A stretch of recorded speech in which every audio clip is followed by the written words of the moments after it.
Welcome, everyone, to the 60th Inaugural Ceremonies at the United States Capitol. My name is Emily Boisvert. I am a Capitol tour guide at the U.S. Capitol Visitor Center, where we welcome about 2.5 million visitors a year. Maybe you've been on my tour before, or with my colleague. My name is Ron Jackson.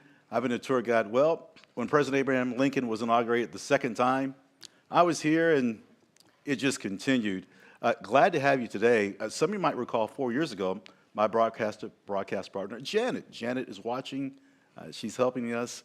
So glad to have you back. Emily, George Washington's inauguration happened April 30th, 1789. Well, that's because of weather. It was supposed to happen March 4th of 1789, and weather today has moved the inauguration inside. But JASIC, and we'll learn more about JASIC later, has a wonderful lineup for us today. What will we learn today? Well, we're going to be at the United States Capitol building, which Congress first moved into in 1800. We're going to go, this is a shot of the east front right now, and that's the side that most people actually arrive to the Capitol at, which is going to happen today as well. But the first thing that everyone is going to see is the west front of the Capitol, and you can see that there are the 4 flags up. That's usually where we have inaugurations, but what did you say that the temperature was today, Ron? 22 degrees presently. It's approximately 9 o'clock Eastern Daylight Saving Time, and let's just say conditions are supposed to, shall we say, deteriorate as in terms of temperature as the wind chill increases. We'll talk about this. This is not all that unfamiliar that we've had inaugurations inside the Capitol building. Right, it has happened before, but everyone will be arriving on the east front of the Capitol building today. And let's just go through some of the spaces in the Capitol that you're going to see. The first room we want to show you is the President's Room. Oh, This gorgeous room. I wish I could take, and don't tempt me, everyone watching this broadcast into the President's Room. This is a space that's not on the public route. We'll talk about what the President will do here. Look at those floors, look at the medallion. This is a stunning room on the second floor of the Senate side of the Capitol. Certainly not to be outdone. There are other rooms that we'll highlight, but look as this camera just politely and gently glides through this wonderful space. Well, yes, well, I think we should also show the House side of the building. One would think, right? Well, yes, of course. And so let's go over to Statuary Hall, where, they're preparing for the luncheon already, and we'll talk a lot more about this room later. But the main action of the day is in the Capitol Rotunda. And maybe you are one of those people who came on one of our 8th grade tours. You know, this is the room that always impresses, and they've done a lot of work to set it up for today. Look at those paintings. To give you a sense of first chronological perspective, this rotunda is 1824 to 26, and the paintings that you're looking at that we're going to go into great detail a little later on are about the Revolutionary War. So we want the world to know about the Revolutionary War. That particular marble statue to the right that the camera's spanning is called the Portrait Monument. The rotunda, the signature room of the United States Capitol. Yeah, this is it is usually someone's first sort of exciting moment when they come into the Capitol building. What we can see is that it's under that big Capitol dome, Yes. right? And so you kind of walk through that doorway, which you can see straight ahead. That's how most people enter the building. And they look up and they always go, wow, it's 180 feet on the inside. And it's just a really gorgeous space. Emily, people often ask us, what is the rotunda for? Ceremonies. And this ceremony today, which we've heard so much in the last few days about President Ronald Wilson Reagan in 1985. I think it's rather ironic where the stage is set up. President-elect Trump will look at a statue of President Reagan. You know, we were talking about weather, and look at this. Oh, this is, now you're up my alley here. Emily just mentioned 180 feet to a painting called The Apotheosis of George Washington. And friends, there's an artist whose name we're going to talk about at some length, Constantino Bermidi, who painted it. To give you an idea of size, it's the size of a basketball court.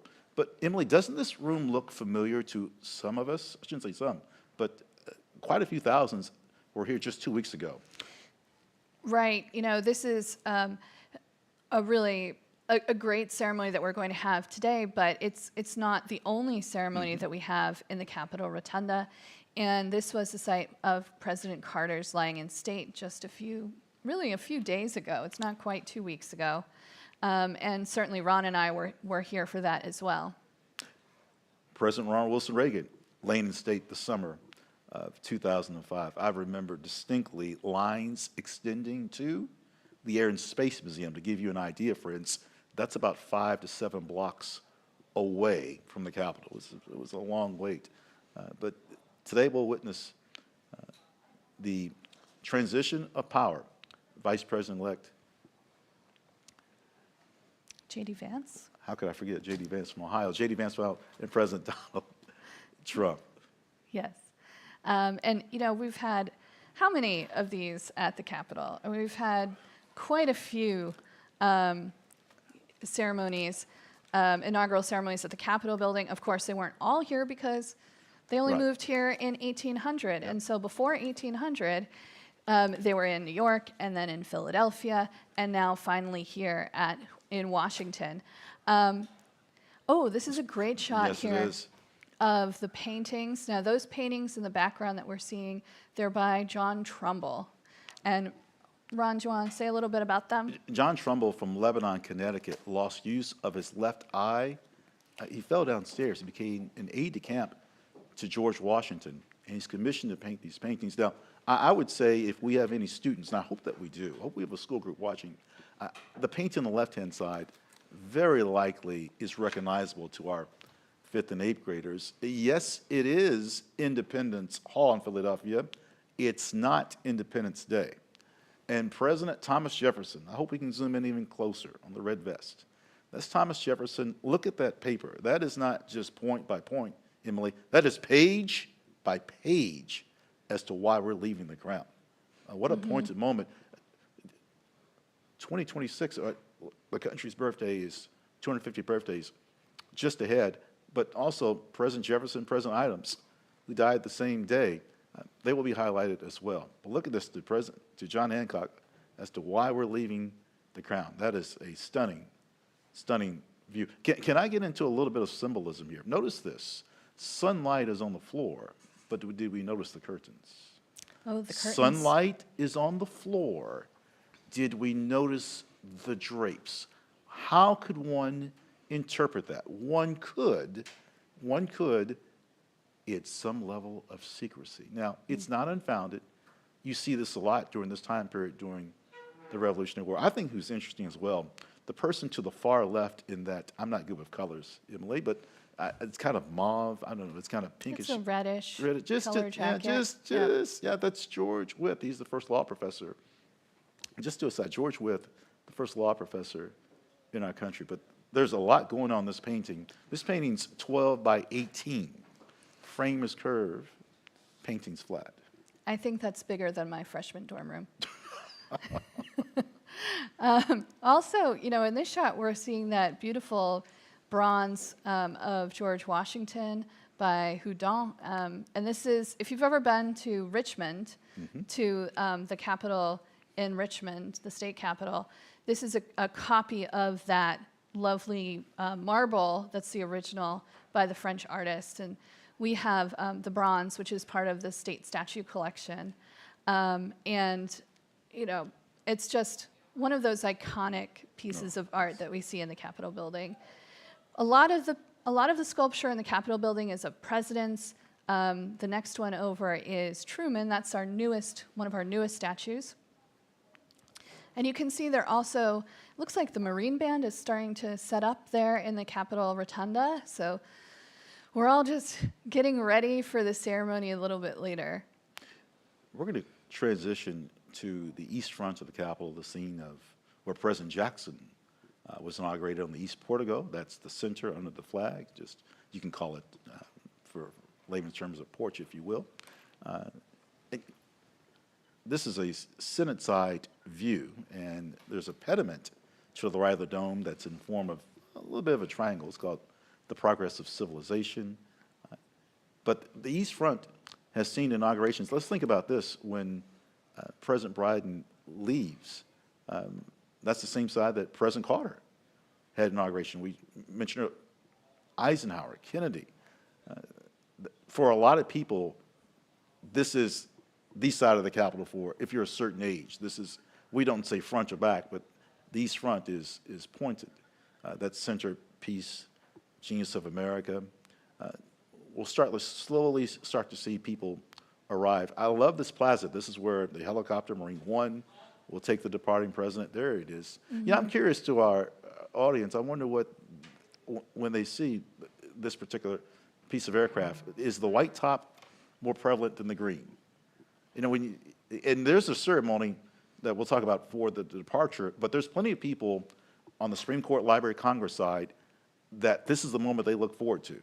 Right, because the East Front looks right onto the Library of Congress and the Supreme Court. So we've got the Library of Congress in our backyard. Oh, look at that setting. How lucky are we that we get to use the Library of Congress? It is the biggest library in the world. But yeah, here's back to the East Front. You know, this is not how the Capitol would have looked if you had been here. Even, you know, when the first Capitol's finished in 1826, we've added on to this side of the building. And this, I was thinking about this the other day.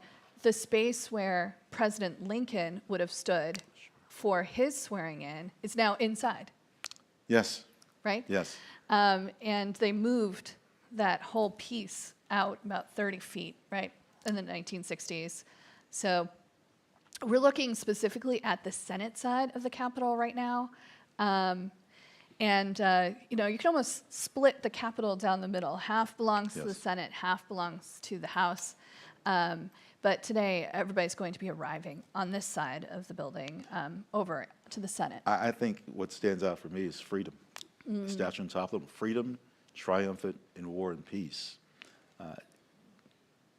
Dedicated December 2nd in 1863. I know we talked about inauguration so much. Thomas Jefferson walked from the modern-day Nicholas Longworth building, which used to be a hotel at one point, and entered the Capitol and gave his address and the oath of office. That was our first inauguration. It happened in the old Supreme Court. It used to be the Senate. But look at this iron dome. The first dome was wooden. We'll talk about him a little later. Charles Bullfinch from Boston. My I can't home say, state. I have a Southern accent, so Boston is the best I can do. The wooden dome burned. It was completed in 1824 to 26. The wooden dome burned Christmas Eve of 1851. And in 1855, Congress appropriated $100,000 for this beautiful wrought iron dome. The engineer, Montgomery Cunningham Meigs from Augusta, Georgia. The architect, Thomas U. Walter from Philadelphia. And speaking of architects, our new architect who arrived May of last year, Thomas Alston, smashing job here. Smashing job with all that he's had to deal with. Okay. And I think right now, we're going to learn a little bit more about the history of inaugurations. I'm ready. And we have a video for you to look at. Welcome to the 60th Inaugural Ceremonies. The inaugural ceremonies are a celebration of the peaceful transition of power, a uniquely American symbol of our constitutional system. It is a joint effort of all three branches of the U.S. government, led by the Joint Congressional Committee on Inaugural Ceremonies, referred to as the JCIC. Although the Constitution specified the oath taken by the President, the framers of the Constitution provided that Congress would determine when and where the inauguration would take place. Since 1901, all inaugural ceremonies at the U.S. Capitol have been organized by the Joint Congressional Committee on Inaugural Ceremonies. The first 28 inaugurations, however, were planned by the Committee on Arrangements of the United States Senate. The JCIC is responsible for planning all inaugural events that occur at the U.S. Capitol. As a joint committee, The JASIC is comprised of members from both houses of Congress, one of the unique cases of bicameral involvement in Congress. Members of the committee work across ideological and legislative divisions to host a celebration of our democracy.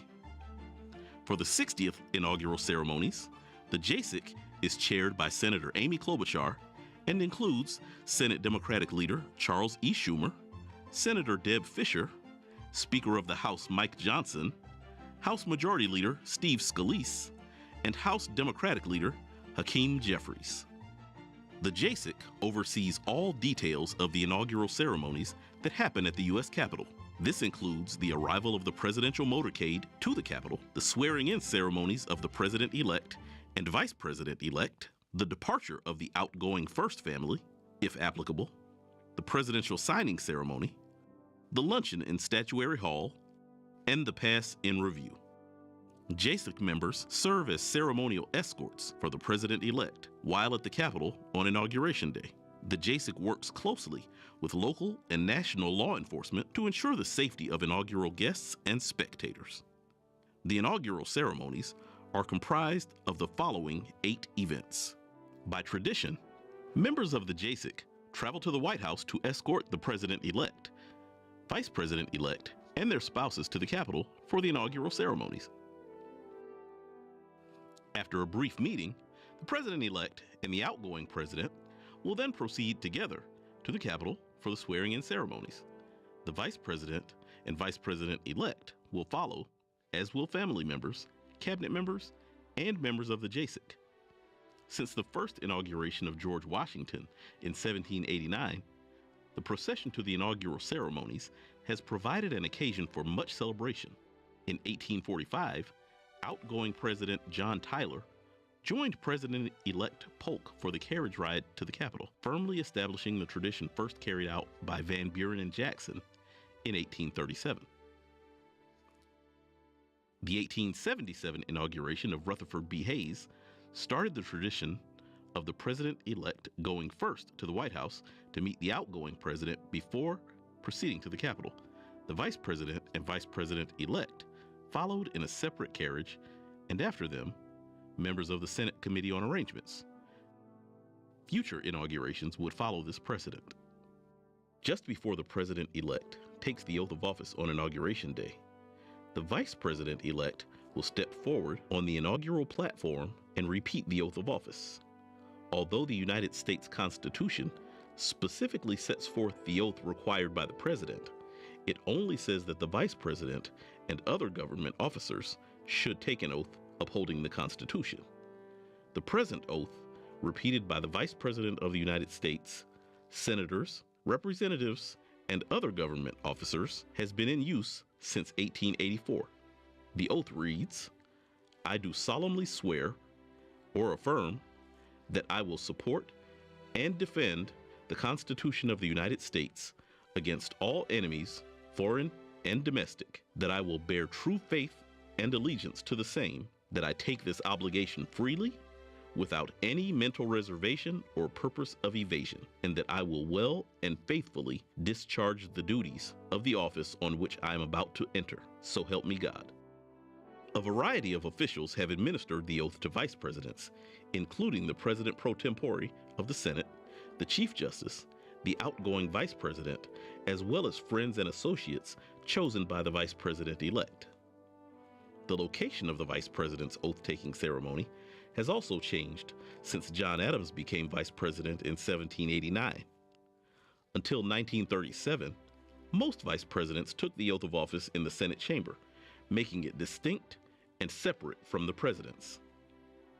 When Inauguration Day moved to January 20th in 1937, the Vice President's swearing-in ceremony moved from the Senate chamber to the inaugural platform on the Capitol's East Front. Although the Vice President's swearing-in ceremony lost some of its distinctness after it moved to the East Front portico, it gained a public audience and reflected the growing political importance of the Vice President as part of the executive branch of government. On April 30th, 1789, in front of New York's Federal Hall, our nation's first president, George Washington, took the oath of office on a balcony overlooking Wall Street. With the ceremony complete, the crowd below let out 3 big cheers, and President Washington returned to the Senate chamber to deliver his brief inaugural address. 4 years later, on March 4th, 1793, Washington's second inauguration happened in Philadelphia, where the government had taken up temporary residence while a permanent capital was being built along the Potomac. The president took his oath in a small Senate chamber on the second floor of Congress Hall. In March of 1801, the seat of the U.S. government had moved to Washington, D.C. The streets were muddy, almost impassable, and overgrown with bushes. On March 4th, 1801, President-elect Thomas Jefferson walked with few attendants and little fanfare to the Capitol building from his nearby lodgings at a boarding house to become the first president to be inaugurated in the nation's new capital city. Upon entering the Senate chamber, now the old Supreme Court chamber, Jefferson immediately took the oath of office administered by Chief Justice John Marshall and addressed the audience gathered in the Senate chamber. After his inaugural address, he finished his day with a meal at the boarding house. But for a few occasions, the inauguration ceremonies for all future presidents and vice presidents would take place in the city of Washington. Andrew Jackson's inauguration on March 4th, 1829, was the first of 35 held on the east front of the Capitol, though Jackson's second inauguration in 1833 took place inside the House chamber because of his ill health and bad weather. Presidents from Martin Van Buren in 1837 to Theodore Roosevelt in 1905 were sworn into office on the Capitol's east front. In 1909, a raging blizzard forced William Howard Taft's ceremony indoors to the Senate chamber. Ronald Reagan's 1981 inauguration was the first held on the west front of the Capitol. Seeking to minimize construction costs and improve visibility for a larger number of spectators, Congress shifted the ceremony from its traditional location of the East Front. Although Ronald Reagan's second inauguration on January 21, 1985, was forced indoors to the Capitol Rotunda because of bitterly cold weather, subsequent inaugurations have continued the West Front tradition, including those for George Bush in 1989, Bill Clinton in 93 and 97, George W. Bush in 2001 and 2005, Barack Obama in 2009 and 2013, Donald Trump in 2017, and Joe Biden in 2021. The custom of delivering an address on Inauguration Day started with the very first inauguration, George Washington's, on April 30th, 1789.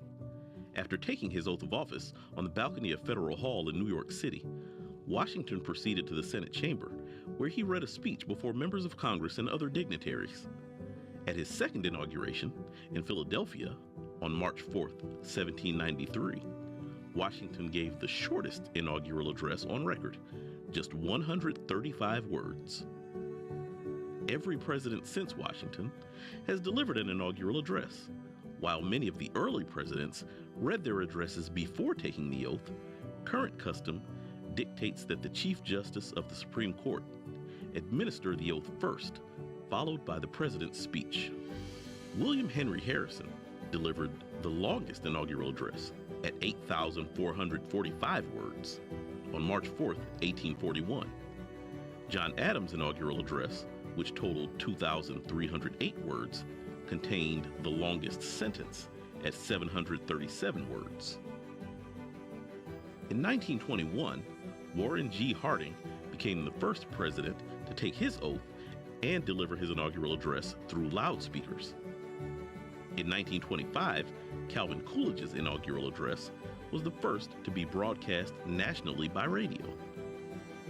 And in 1949, Harry S. Truman became the first president to deliver his inaugural address over television airwaves.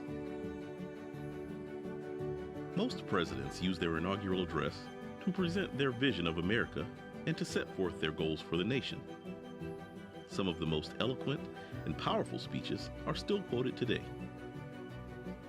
In 1865, in the waning days of the Civil War, Abraham Lincoln stated, "With malice toward none, with charity for all, with firmness in the right as God gives us to see the right, let us strive on to finish the work we are in, to bind up the nation's wounds, to care for him who shall have borne the battle, and for his widow and his orphan, to do all which may achieve and cherish a just and lasting peace among ourselves and with all nations. In 1933, Franklin D. Roosevelt avowed, "We have nothing to fear but fear itself." And in 1961, John F. Kennedy declared, "And so, my fellow Americans, ask not what your country can do for you, ask what you can do for your country." When applicable, following the swearing-in ceremonies on the West Front of the U.S. Capitol, the outgoing President and First Lady leave the Capitol to begin their post-presidential lives.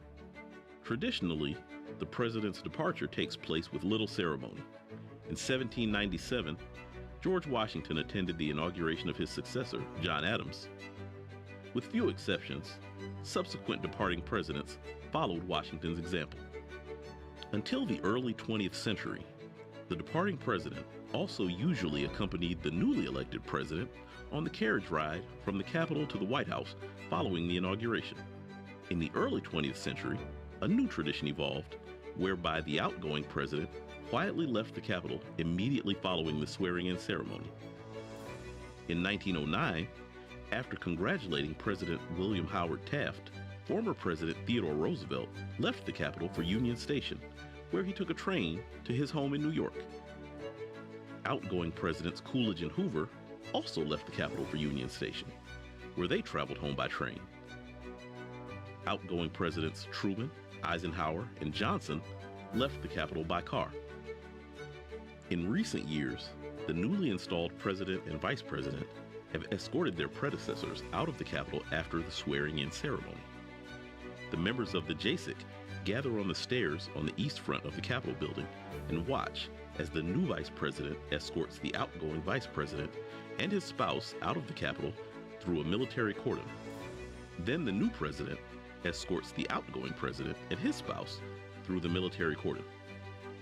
Since Gerald Ford's departure in 1977, the former President and First Lady have traditionally left the Capitol grounds by helicopter, weather permitting. The first official actions taken by the newly sworn-in President of the United States occur in the President's room, just off the Senate chamber in the U.S. Capitol.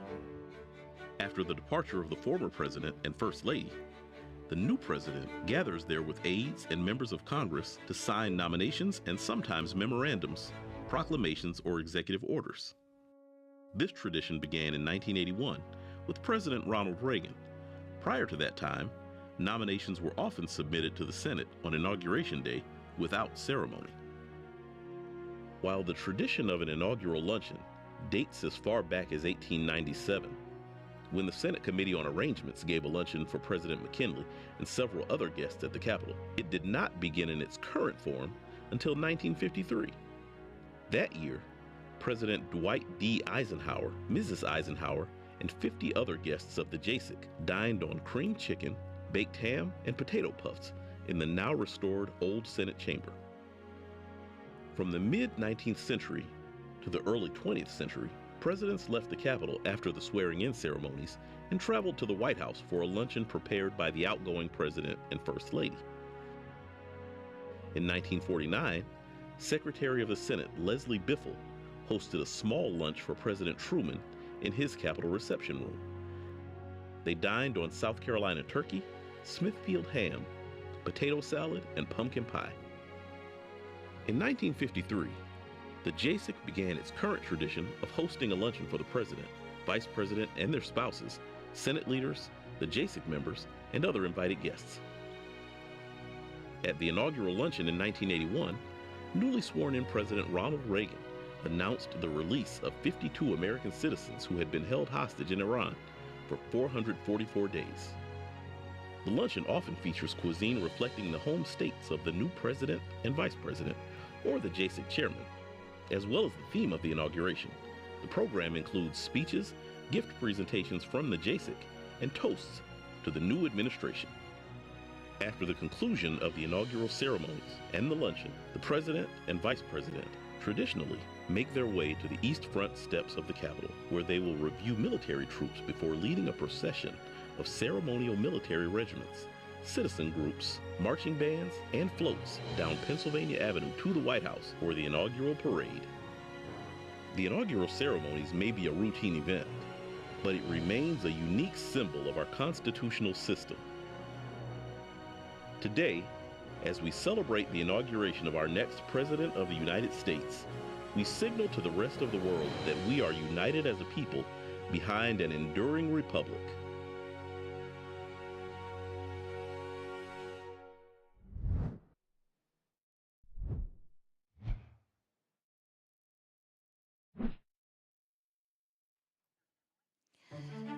Welcome again to the 60th Inaugural Ceremonies. If you're just joining us, my name is Emily Boisvert, and I am joined by my colleague, Ron Jackson. We are both visitor guides at the United States Capitol Visitor Center.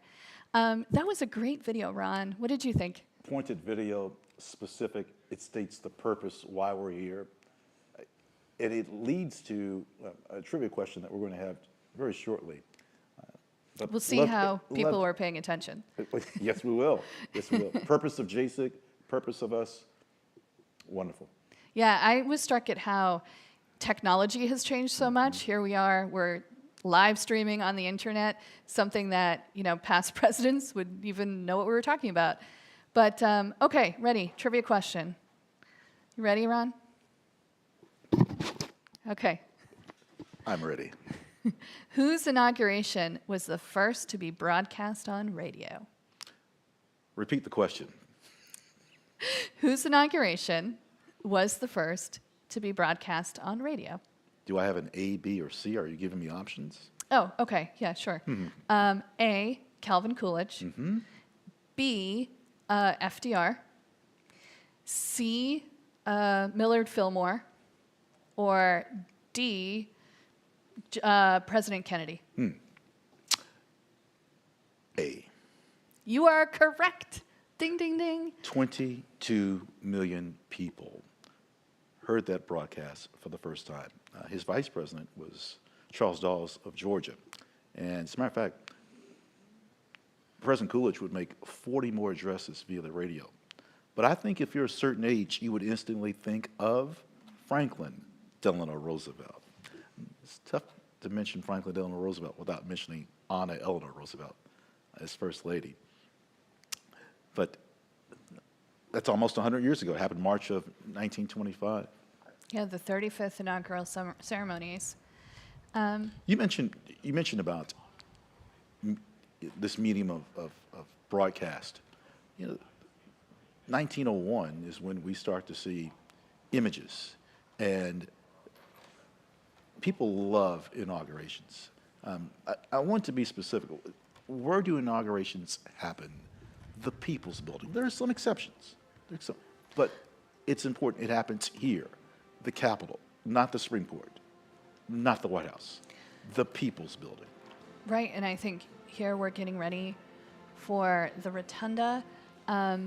This has been transformed to be able to host the inauguration. I mean, I'm used to seeing it with thousands of eighth graders, but today it's set up for this very solemn and important event of the transfer of power from one presidential administration to the next.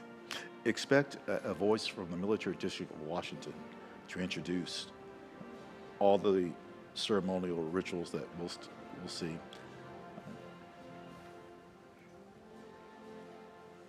The selected guest only. Again, certainly feel for the thousands, tens of thousands that expected to be here to witness this in person on our West Front. But again, weather works. It is not. I mean, this picture that you see looks favorable, but look at the wind. The wind chills low. As a matter of fact, walking in this morning, it was an icy walk. I approached the Capitol in darkness. So. Oh, here's the view of the Rotunda again. And I think we can just listen in. I think they're playing right now.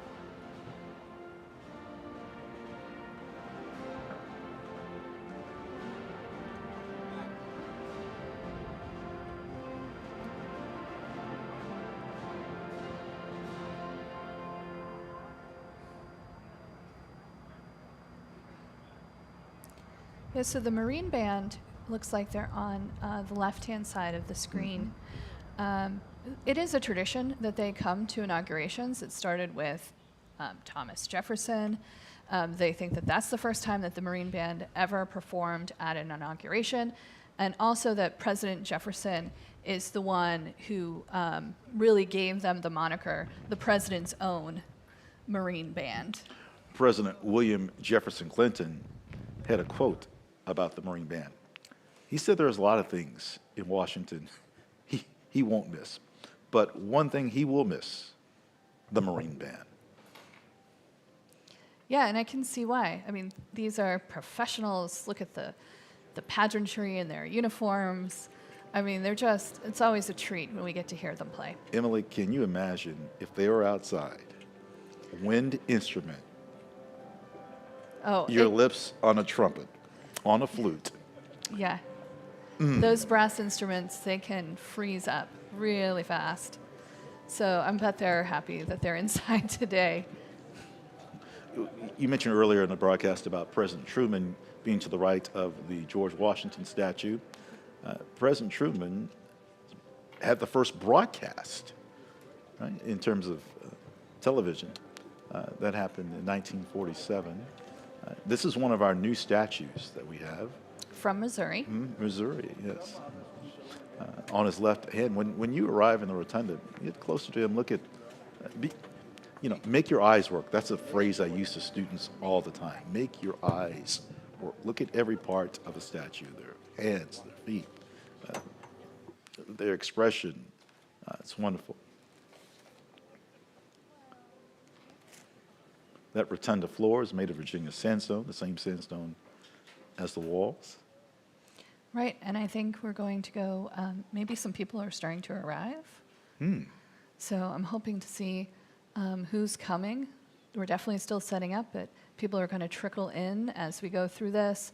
So we'll get to see that as well, hopefully. Oh, yep, here we go.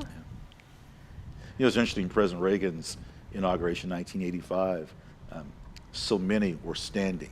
If you look at the footage of it, so many, just about all. We'll talk about John Stennis from Mississippi earlier, who was seated. He was recovering from an illness. But look at this moment as the first group arrive. Earlier you were talking about the Capitol Dome and how it's made out of cast iron. Imagine all of the work that goes into the upkeep of the Capitol, and that's all done by our big boss, the architect of the Capitol. Tremendous job. Yep, and the Capitol Dome has had a couple of restorations over the years. The most recent one was in 2016, but they also just finished this whole restoration of the stone on the outside of the Capitol.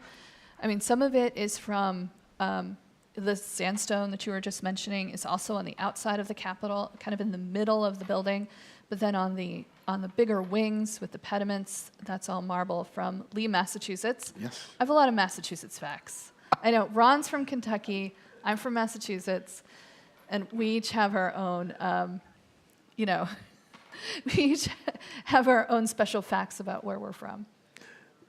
Let's listen to the University of Nebraska at Lincoln Choir, please.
That was, I mean, just gorgeous.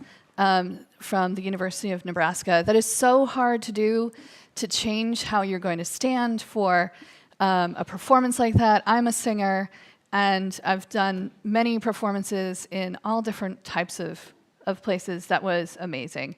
That song was One Voice by Ruth Moody. And now I think we're going to see some people arrive, maybe. We're back on the East Front. So hopefully some people are going to start showing up pretty soon. Our former vice presidents are approaching now. Remember, this will be the inauguration of the 50th vice president, J.D. Vance from the state of Ohio. The vice president is president of the Senate. Again, this angle provided for us by JASIC depicts the Senate side of the Capitol. We expect to see former vice presidents arriving shortly. That was a wonderful rendition. We love music, and see the pan shot here that's getting the entire campus. Well, I shouldn't say when we say East Front, we're talking the area across from the Library of Congress and the modern-day Supreme Court. So oftentimes we say East Front, and someone might say, well, could you be more specific? And I'm hoping that that helps. Yeah, and we've been mentioning JASIC a couple of times, and we said it at the top, but we'll repeat it again, that JASIC stands for the Joint Committee on Congressional Inaugural Ceremonies. That is quite a mouthful, and that's why we say JASIC. And I think we have a little bit more information from the members of JASIC, specifically the chair of this inauguration's JASIC committee, Amy Klobuchar. So we'll be watching that. The peaceful transfer of power is at the heart of our democracy. It reaffirms that ours is and always will be a government of, by, and for the people. The inaugural ceremonies are one of our most iconic traditions, where we recognize our democracy and the sacred values that tie us together in front of millions of people across the country and around the globe. The tradition of the inaugural ceremonies at the Capitol dates back to when Thomas Jefferson took office in the old Senate chamber in 1801. It was almost 8 years after President George Washington first laid the cornerstone of the building in 1793, and only one wing of the building had been completed at the time. Over time, the ceremony was moved to the east side of the building and later to the west front for President Ronald Reagan's inauguration in 1981.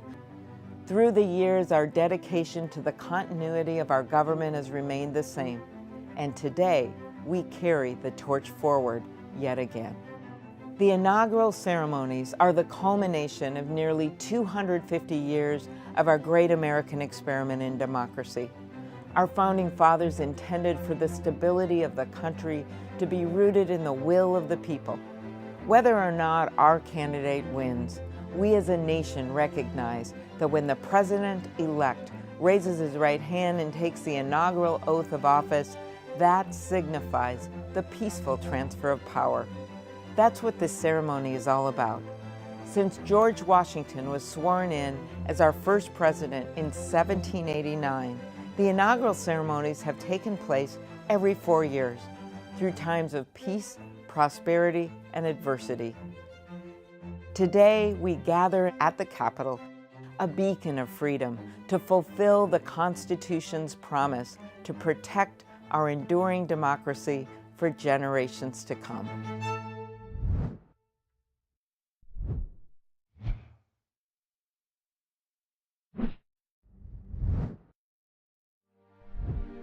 "175 years ago, one former senator and Secretary of State summarized the theme of our 2025 presidential inauguration. He said, "The Constitution of the United States was made not merely for the generation that then existed, but for posterity, unlimited, undefined, endless, perpetual posterity." Our Constitution established this country as a shining city upon a hill, the first nation founded upon an idea, Our Constitution realized the founders' vision of a government striving to protect each person's right to life, liberty, and the pursuit of happiness. Our Constitution revolutionized America. It revolutionized the world. It was the first of its kind. In many ways, our Constitution was for the generation who wrote it, but more than that, it was for the generations that followed. It is for us today, and it is for our descendants, the generations that will follow us. The Constitution enshrined our inalienable God-given rights. It immortalized America's commitment to justice and to liberty for all, and the democracy that keeps those ideals alive. After all, the Constitution begins with we the people. Today's inauguration continues the traditions that have upheld our nation and its peaceful transfer of power for almost 2.5 centuries. The theme of the 60th Inaugural Ceremonies is Our Enduring Democracy, a constitutional promise. Like I said earlier, that theme was described 175 years ago, a decade before the Civil War. But most significantly, it was described at our founding. It is described in our very own Constitution, established to secure the blessings of liberty to ourselves and our posterity. This 60th inauguration, only the second time a president has been sworn in for a second time, marks another milestone in securing those blessings for ourselves and the generations to come. May we not forget the rich significance of our peaceful transfer of power today. And may today renew our commitment to the American Constitution and to the American people.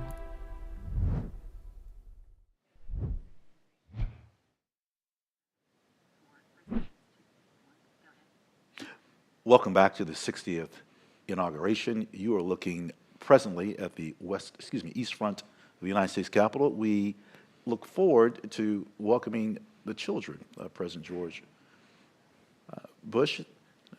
You see the camera zooming in. What a wonderful video. We just heard from Senator Deb Fisher from Nebraska, the chair of CHASIC, Senator Amy Klobuchar from Minnesota.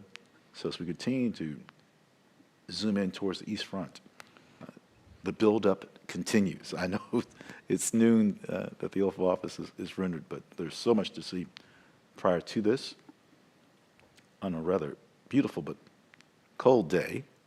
Right. You can see the ice is still on the lawn out there. A lot of work goes into making sure that all of these surfaces are safe for everyone to walk on. And hopefully we'll get to see former President Bush arrive fairly shortly. There is a tree that his father planted to Lamar Smith from Texas. I'm a huge fan of our Capitol grounds. So when we talk about names, sometimes I'm going to reference trees. You'll hear that throughout the broadcast. And the type of tree, I know. Like there's a white ash to Speaker Sam Rayburn. It's not far. Matter of fact, there is a tree to Senator Edward Kennedy just to the left.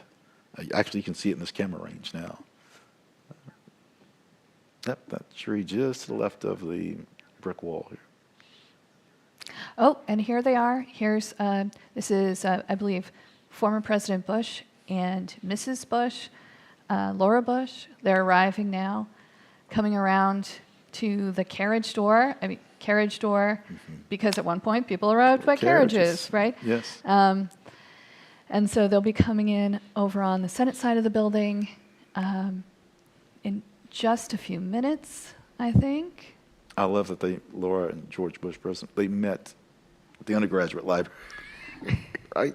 Well, she was a librarian. You're right, she was a librarian. Yep. Yeah, I love that. Yep. President Bush, he served 2 terms in office. Right? Yes. starting in 2001.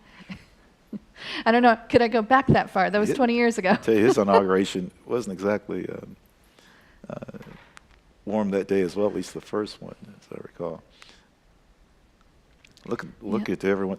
Now, this is our first look at the House side of the Capitol. Our camera views focused on the Senate side.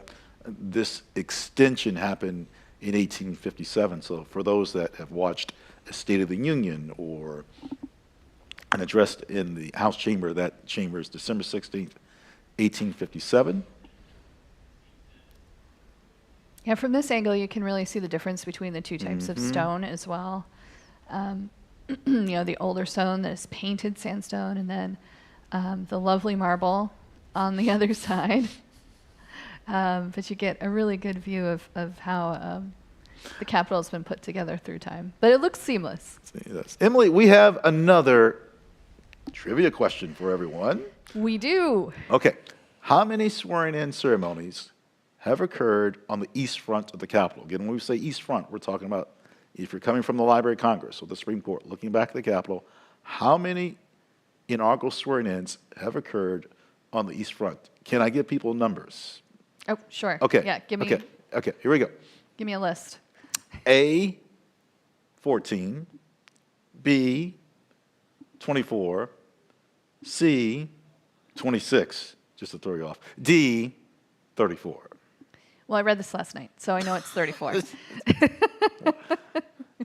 I know it's 34 happened on this side of the building over time. The point being is this is what a lot of people are used to seeing. Again, if you're a certain age, this side is, my goodness, all of the building is historic, but this is memorable for a lot of people. For President Kennedy, we could go Franklin Delano Roosevelt. Not all of them, but Right. I mean, I think being the history nerd that I am, the picture of the inauguration I think of this side of the building is Lincoln's.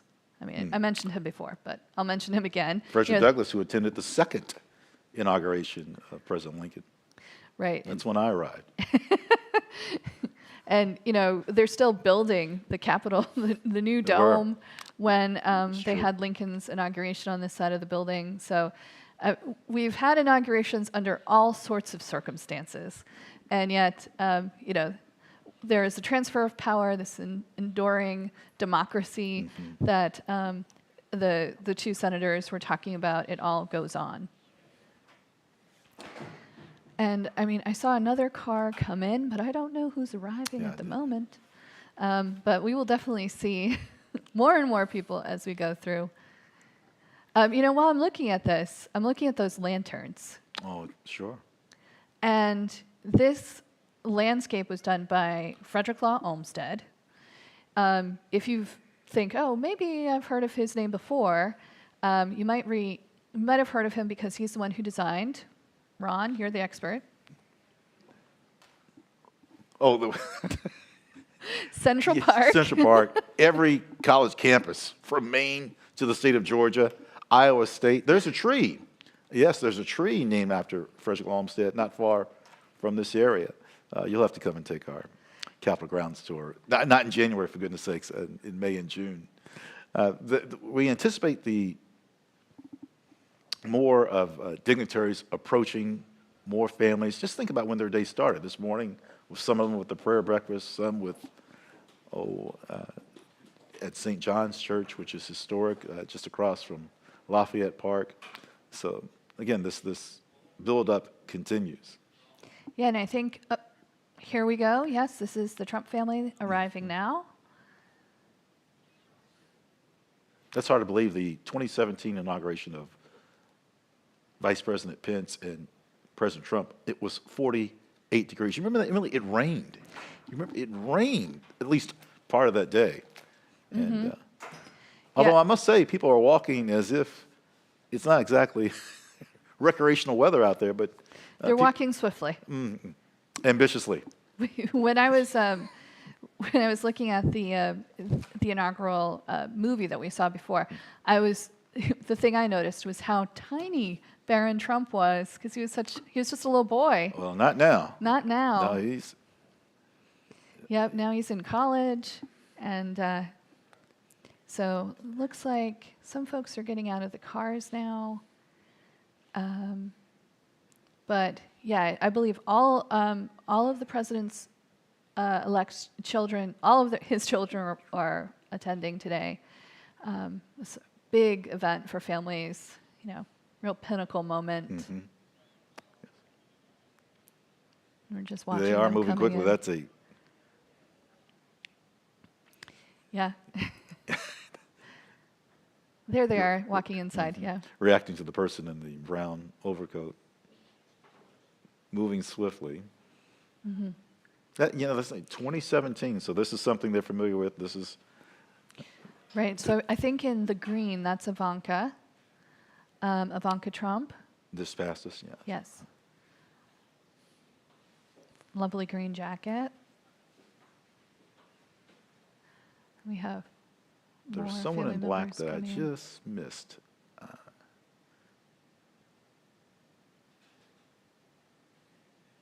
They're doing this rather quickly. That's rather impressively. Yep, all of this, of course, timed so that we can get to the noon swearing-in ceremony. And yeah, more and more people arriving as we keep on talking, and they're going to fill up the rotunda. Hundreds of people in the rotunda today, and in Emancipation Hall, which is in the Capitol Visitor Center. Capitol Visitor Center is right underneath that plaza that you see. So there we go. There's the rotunda. Everybody will take their seats in there. I'd like to hear more from the choir. I was rather impressed. Yeah. Yeah, the choir is a joint choir. Senator Fisher, we just heard from, she's from Nebraska, and so she asked them to come and talk, to sing for the inauguration because she's on the joint committee, and I think they did a really great job, considering they had to change everything at the last minute, like everyone else, because we're honoring the request of the president-elect to hold the ceremonies inside this year, because, as we've been talking about, it's cold outside. There's going to be I can promise you, a stirring rendition by Lee Greenwood. I can recall my years at Fort Bragg, North Carolina. And I think the first time I heard Lee Greenwood was 1986. And he sang God Bless America. There was, I can't remember the field, but a lot of people have heard this rendition via television, perhaps radio. There is nothing like it in person. And so not just the words, but look at his expression, look at everyone that's around, and you will be moved. This is one of our great moments of an inauguration. Music. I can recall last inauguration, Garth Brooks, who rendered the national anthem, just literally came in from the East Front, went through the West Front, down to the platform, and then shook someone's hand and walked away. It's just, so expect a moment here for Mr. Lee Greenwood singing "God Bless America." I think that that's going to be in a little while, but before that, I heard that some more people are arriving. Oh, really? Okay. Yeah, so I think former vice presidents are going to start to arrive next. So we're waiting on that. But I agree with you. Music is a very important part of the inauguration. And I'm looking forward to all of the performances that we're going to hear today. Friends, let's hear from the Speaker of the House, Mike Johnson, and Steve Scalise, respectively, from Louisiana. I think you'll be touched by this video as well.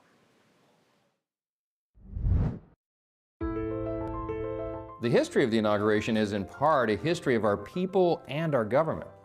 On our first inauguration day in 1789, church bells rang and ceremonial cannons were fired to celebrate George Washington becoming president. Every inauguration is a reminder that the people, and not just one man, are the ones ultimately in charge. I've experienced firsthand 2 inaugurations live, and they're such special events. Regardless of policies and politics, an inauguration represents a new moment in America as we honor a time-cherished tradition. There's reverence and a sense of togetherness, and that's what our country needs. I really believe President Trump will do a phenomenal job, and we all know the presidency is bigger than even just one man. It takes all of us for the country to succeed, and the American people are the smartest, hardworking, and most generous people in all of the world. We live in the greatest country in the history of the world, and with a great president and the great American people, I truly believe our country can soar to new heights. The inauguration also reminds us of the importance of faith. Every president has taken the oath of office using a Bible. After George Washington was sworn in, he kissed the Bible where he placed his hand. Calvin Coolidge, Ulysses Grant, Benjamin Harrison, so many other presidents did the exact same thing. And for hundreds of years now, presidents have concluded their oath with the words, "So help me God." So help you God. So help me God. So help me God. So help me God. The United States is a gift from above, and our founders made sure that we knew that our rights come from God and not the government. They boldly proclaimed that as a self-evident truth. So even that phrase, "so help me God," is a reminder that we would be nowhere without heaven's continued care and blessing. We're all excited for the America First agenda that President Trump is leading. And we also have a real sense of reflection on our history. Our grand experiment in self-governance has endured for nearly 250 years now. In fact, it was 250 years ago, this year, that the first shots of the revolution were fired at Lexington and Concord, and Paul Revere made his famous ride. Our people have endured world wars and civil wars. We've endured economic depressions and even terrorist attacks. But no matter what trouble we face or how many times we get knocked down, we're going to get back up. We'll never be destroyed, and we will always press ahead. The secret of our genius is the timeless principles that we represent. The belief that every person is made in the image of God and has the inalienable rights to life, liberty, and the pursuit of happiness. We boldly proclaim that as a self-evident truth. And as we remember all the presidents we've had and the 250 years of history our people have made, we're praying that our country and our experiment in self-government will endure for generations to come.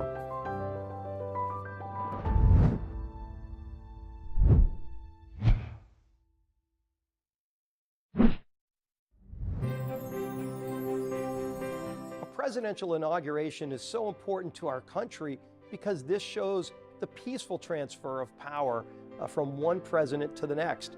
And it's not just important to the United States, to people all around the world. It shows what a real democracy looks like, and it reminds everybody why the United States is such a special place.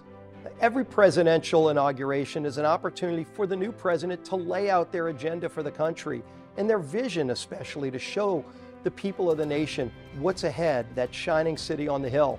And for Donald Trump, he becomes only the second person in history to come back as president a second time. And so as he becomes the 47th president, I'm sure President Trump's going to be laying out that vision for the nation, how we can get our country back on track and show opportunity and optimism for all Americans.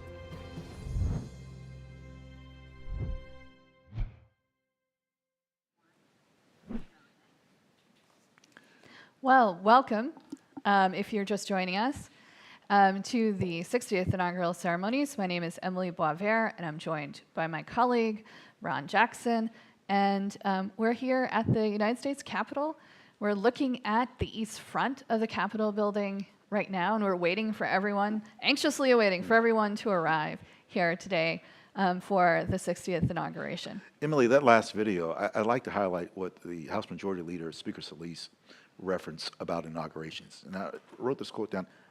This inauguration shows what a democracy looks like, the practice of democracy. I thought that was as pointed of a moment of what I've seen so far from the videos. I really like that. Steve Scalise from Louisiana. He knows where my stepmother is from, a little place called Bunkie, Louisiana. You've never heard of that. No one's heard of that. Again, the build-up continues here. By the way, just the cloud cover just kind of split here. Look at that flag. That's a great shot down Pennsylvania Avenue. So that's the first one we've seen of this, right? Right. Of this view. Right. So to your left-hand side, those are the Smithsonian museums, and then right ahead, right there in the middle, is the capital of the United States. Pennsylvania Avenue Northwest. Well, normally that would be a site of parade, but this year is going to be quite different in terms of a parade. Well, that wind is increased since we came on at 8:55 Eastern Time. That is, again, this was forecasted. Yeah, but you can really, I mean, it's a cold day, but it's a clear day, so you can see the hills in the background. That's Maryland, believe it or not, because the district is, well, it was part of Maryland originally, and then they carve out this federal district, this federal city of Washington, and designed by Pierre-Charles Enfant. So we have these wide avenues that lead to the government buildings like the U.S. Capitol. All names that of French origin Emily will pronounce. It goes with the last name. You can learn all of the French names. You know, the black flag underneath the Stars and Stripes, we also have that flying in the Rotunda. Yeah. And a lot of people ask us, especially international visitors, about the flag. Would you like to talk a little bit? The Prison War Missing Action flag was really ordained when President Reagan President Reagan was inaugurated, if I'm not mistaken, and we've had a particular flag looking like that in the Rotunda since the 1980s. You just mentioned about tourists. Please do not touch flags in the Rotunda. Don't do it. Don't even think about it. It's not that you're trying to be disrespectful or insensitive. You just may not know, but please don't touch flags. Speaking of flags. Back in the Rotunda. Yeah, look at all those flags. Well, I recognize, of course, the American flag. In ROTC, I at times, I was part of the color guard. And this is, of course, I was much younger. That is something to hold those streamers, of course, to hold the American flag is a great privilege. As the camera is in this particular zoom, Emily, the three women to the left of the American flag, there's a name for them, the Portrait Monument. And I know we're going to see the Rotunda a lot, but just very briefly, who are the women?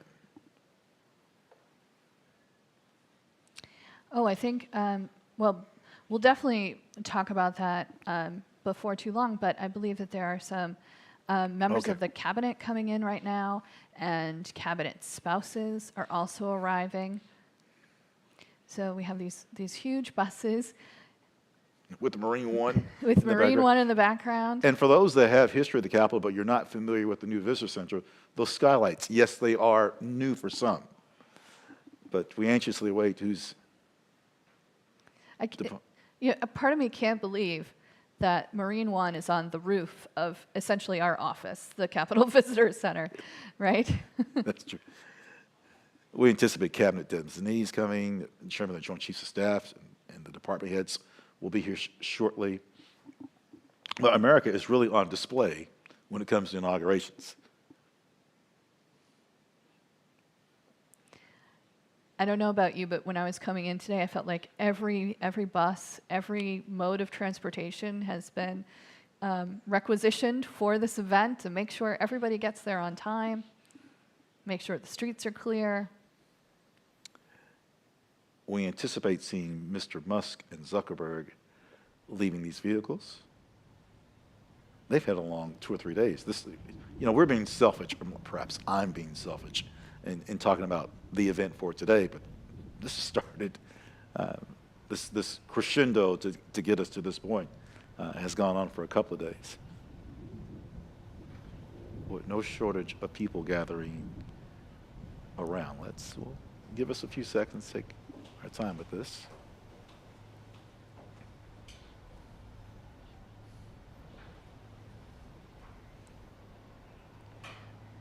I think I see Senator Rubio has exited the bus. Tulsi Gabbard is disembarking very shortly. These are all people who have been nominated for the President-elect's cabinet. Kristi Noem. Pete Hegseth, who... Is that him out front, I believe? with his hands in his pockets? Yes. Without an overcoat? I believe so. This potential Secretary of Defense. Well, he's a military guy. Is this just a mere brisk day for him? He's going to be fine.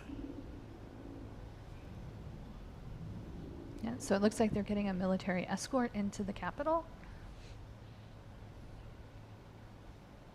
And I see United States Marines. That's what I see. Mm-hmm. He's a Marine band, Marine escort. Yes, but I do see Air Force personnel. Look, Military District of Washington, all 6 participating. We're going to hear a little later, I think, from the Coast Guard band.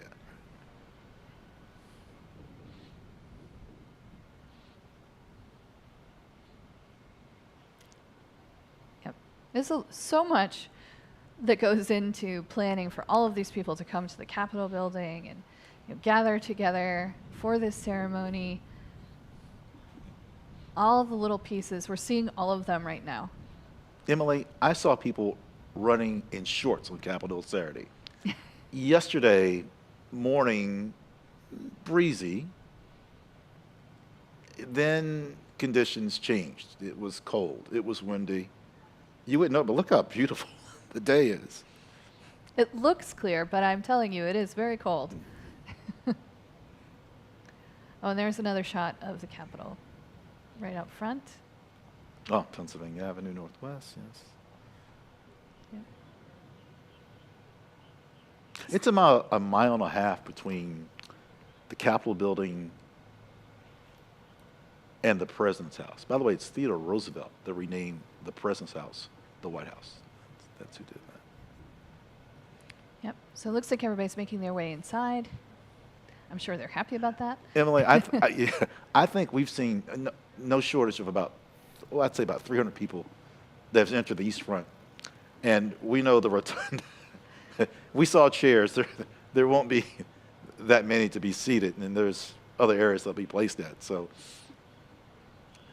it will be hundreds and hundreds of people here. But the moment in the Rotunda, yes, that will be restricted. Well, at least this time they get seats, because with President Reagan's second inauguration, they didn't have enough time to set all this up like we did for today, and there was basically standing room only. If you look at that footage, yeah, people have seen footage by now. There were people, unfortunately, shall we say, close to statues. Okay, they were hanging from certain statues. Don't do that ever. You'll catch my eye. Don't do that ever. Yeah, but here we are back in the Rotunda waiting for everyone to arrive. There are some things in here that are different from how you normally see it. The bunting in particular, they've added for inauguration specifically. Usually that's not here. We're a little more pared back typically. Yes. Ladies and gentlemen, former Senate Majority Leader, the Honorable Mitch McConnell, accompanied by the Honorable Elaine Chao. Senator Mitch McConnell just being introduced from the Commonwealth of Kentucky, and his wife, former Secretary of Labor Elaine Chao.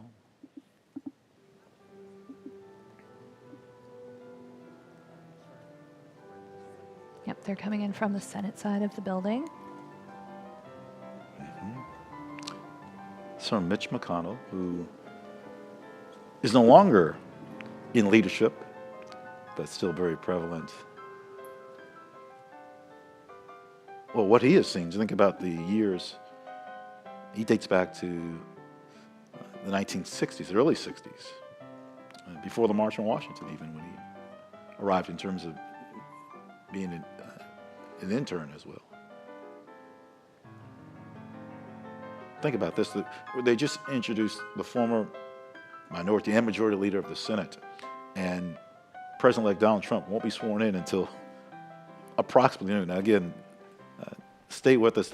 Even beyond the inauguration, the National Statuary Hall with our luncheon, the President's Room, the sign. There's a lot to see. That's right. Now, we've been talking about how cold it is outside. right? Yes.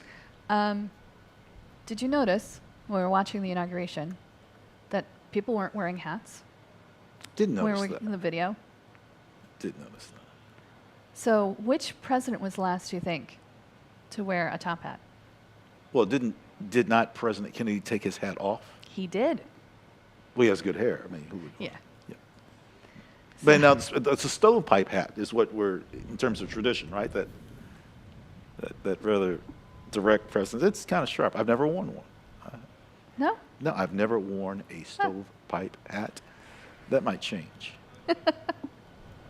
Next time you come to a tour at the Capitol, look for Ron and his stovepipe hat. Well, I mean, we're still just waiting for more people to arrive, but it's a... Let's see what we can see here. Yeah, I'm trying to... Oh, Mr. Zuckerberg entering. Who is that with that stunning white coat? What, that's really sharp. Oh, Mr. Bezos, Jeff Bezos just came. Thank you to our spotters. We should have said that. Thank you to our spotters.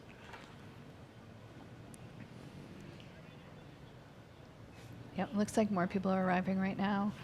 Hopefully we'll be able to see who they are.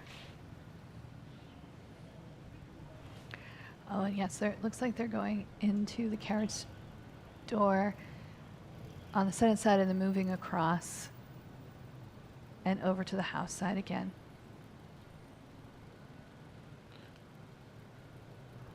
Okay, former President William Jefferson Clinton and Senator and First Lady Hillary And Rodham Clinton. Secretary Yes. Clinton.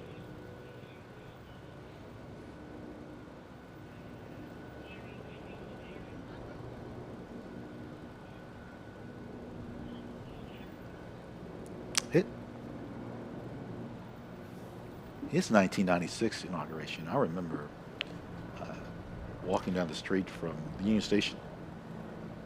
There comes. Oh.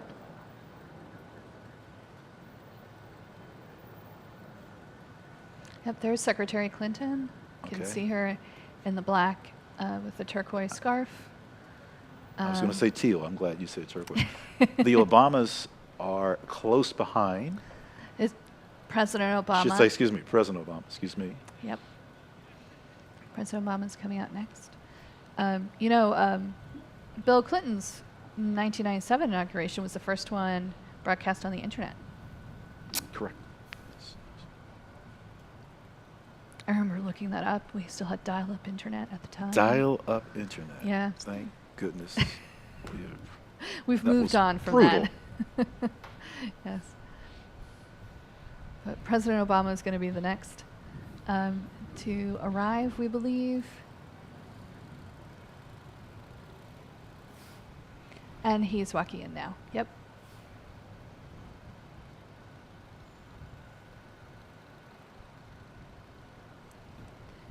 So looks like everybody's coming out for this.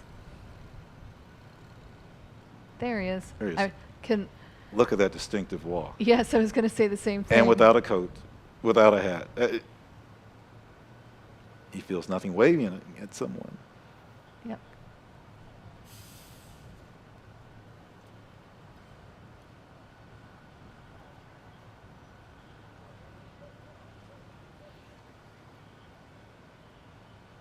Speaking of inaugurations that had cold weather.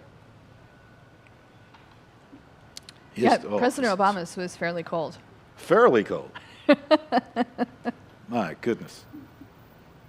Both of them. Yeah, that's right, actually. I was here for the second one. I've never talked about weather so much in my life. Yeah. You can see just more people arriving on the East Front.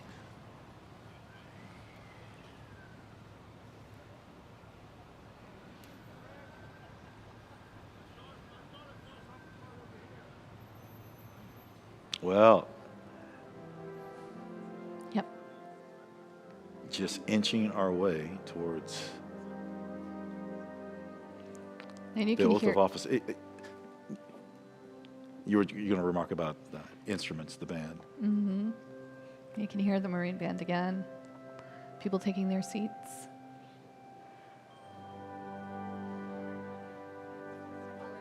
You know, the main podium is going to be flanked by these paintings we were talking about earlier by John Trumbull.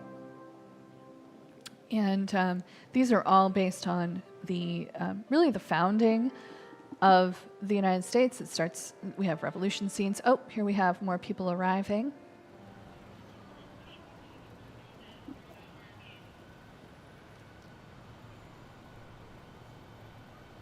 The staging areas throughout the Capitol. The Capitol has over 500 rooms, and many, including the Capitol Visitor Center, will be used. Is that Majority Leader Scalise? No. I think you're in the red tie. Mm-hmm. Yes, black suit.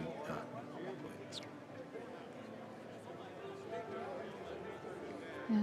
Now remember, friends, the ceremony, one of the ceremonies, I should say, the prelude is about 11 o'clock. So, again, we'll get there. I know it's 10:21 Eastern Time. We will get there.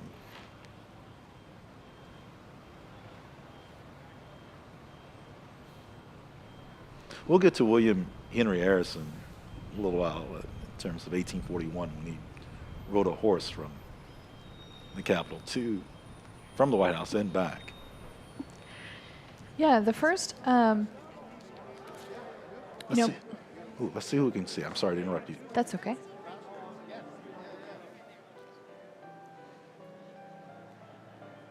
Oh, I think I saw Senator from Arizona in that shot.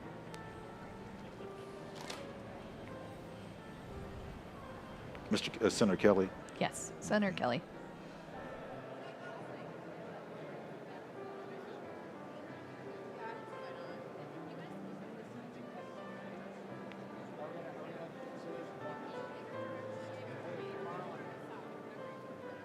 That piano's beautiful. It is. I was going to say the keyboard or piano. Yeah, that is lovely in the background. This rotunda floor is going to be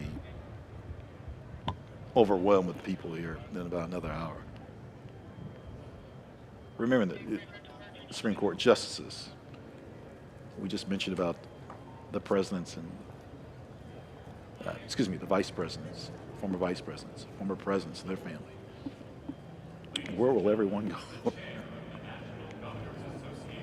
They're certainly going to be elbow to elbow sitting there. But Supreme Court justices are arriving now. You're just speaking about the Supreme Court. And Brett Kavanaugh, Associate Justice Kavanaugh, will renew the oath of office to Vice President-elect J.D. Vance. Chief Justice John Roberts will give the oath of office to President-elect Donald J. Trump. Mm-hmm. And that is, that's in the Constitution, that the Chief Justice gives the President-elect the oath of office. And so that's a tradition that is set.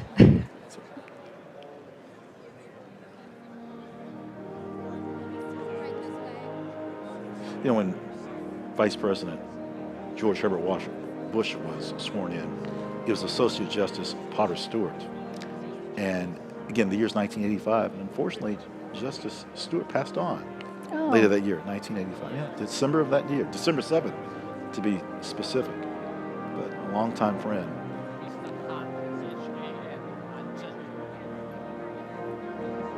Of Vice President Bush.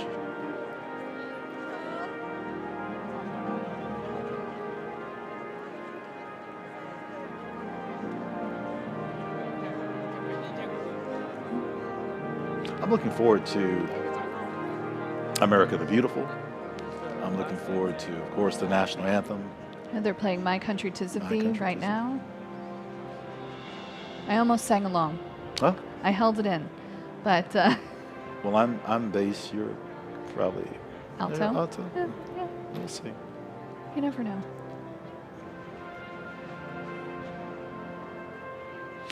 We've yet to talk about the House and Senate Sergeant at Arms. Oh. They're responsible for this along with JSIC as well. When I say responsible for this, it's so many agencies that are involved. But the Senate Sergeant at Arms, Lieutenant General retired Eric Gibson, House Sergeant at Arms. Ready, post. Oh, here's the ready post. That just alerted me as a military man. There's all this coordination that goes with Capitol Police. What a Herculean job it is for Capitol Police. I mean, everyone with credentials. Right, and we also have the help of outside police departments and the National Guard, all of them here. Of attending physician has to be pleased, I shouldn't say pleased, but moving the inauguration inside, that certainly helped them. Let's be honest. This would have been a tough day outside to tend to people. And just think about that. The gates would have opened at 5 o'clock. 5 o'clock.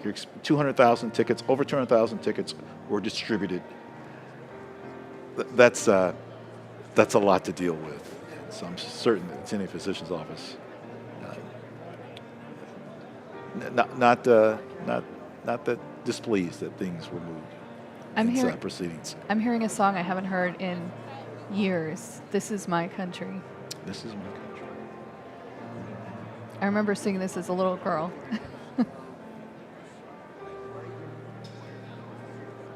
Yeah, so it looks like members of the House are coming in from the House side of the building. Members of the Senate are coming in from the Senate side of the building. We have governors, the mayor of the District of Columbia, Mayor Bowser. The Librarian of Congress is Dr. going to Hayden. be here, Dr. Hayden. The first woman to be the Librarian of Congress. Also Thomas Austin, we mentioned him before because he's our big boss. We're going to mention him again, probably. The architect of the Capitol. Well, this is a great march. I'm trying to place it, though. So am I. Give us a few seconds. Well, Emily, ceremonies. I mentioned the Rotunda is ceremonial.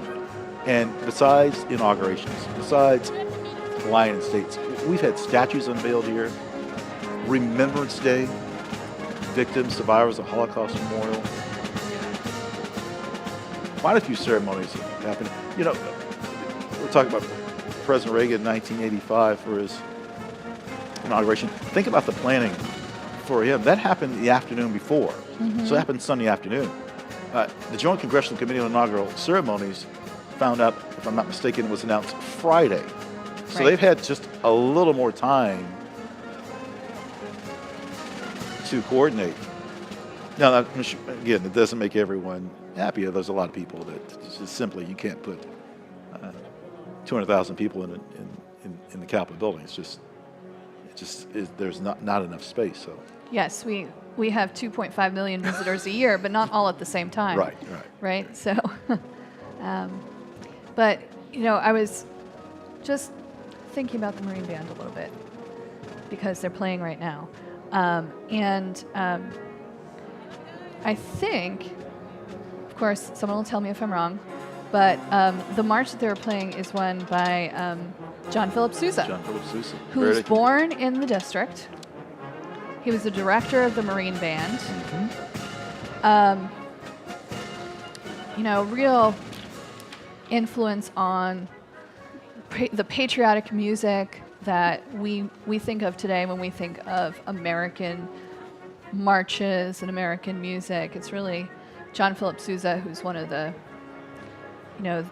main influences in that type of music.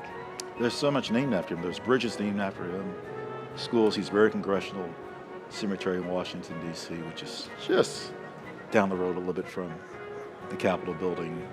Again, we're looking at the Rotunda. This is the west side of the Capitol, these Revolutionary War paintings that we just seen at the base. Again, the buildup continues. Yeah, I'd like to know how many students are streaming in. When we were younger, inaugurations, you went to school that day. You went to Yes. school that day, and then you knew it happened. But now with everything that's available to people, students now in their classroom are able to stream. Perhaps they're streaming our YouTube feed now.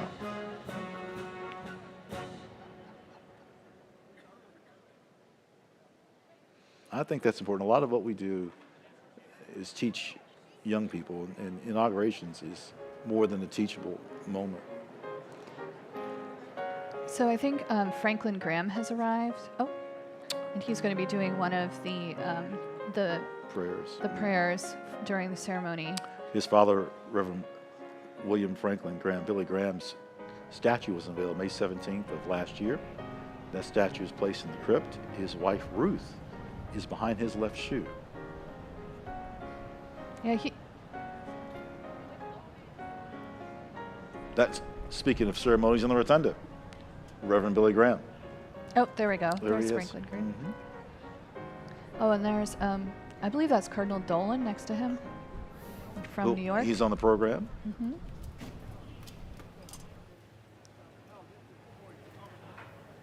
I was sort of hoping he would wear some of his vestments. Yeah. Reverend Billy But- Graham. I remember, speaking of weather, it happened in February of a few years ago when Reverend William Franklin Graham, who lay in the state. You know, there was a family member that greeted everyone that came in the Rotunda. That's right. There was remember that? There was a family member, and I can't remember if it was an overnight visual or not. But Not that one. It was not that one, but it was lengthy. There was, I can't remember, but I recall a family member greeted everyone that entered the Rotunda, and then again, just May of last year, his statue. Now we're happy that even though we've moved it inside, and so there aren't as many people outside watching, we do have about 100,000 people watching this live stream today. So yeah, I noticed at the beginning 2.2 million people had signed up, or at least were on it. They were waiting at I don't know, 8:45, 8:50, but 100,000 and more coming. Let's be honest. We have a lengthy broadcast, and again, we're really just getting started. JASIC just isn't honoring the oath of office beyond that. And we have so much to show you. yes, and hopefully members of the Joint Committee are going to arrive soon. And if members of the Joint Committee are arriving, that means we're really getting close to the start of the ceremony. And this is them arriving now. Mr. Speaker, good morning. How do you feel this morning? It's exciting. Bright, sunny outside, bright in our hearts. Oh, we just heard the speaker. A lot. We'll see. Thank you. Speaker Mike Johnson from Louisiana.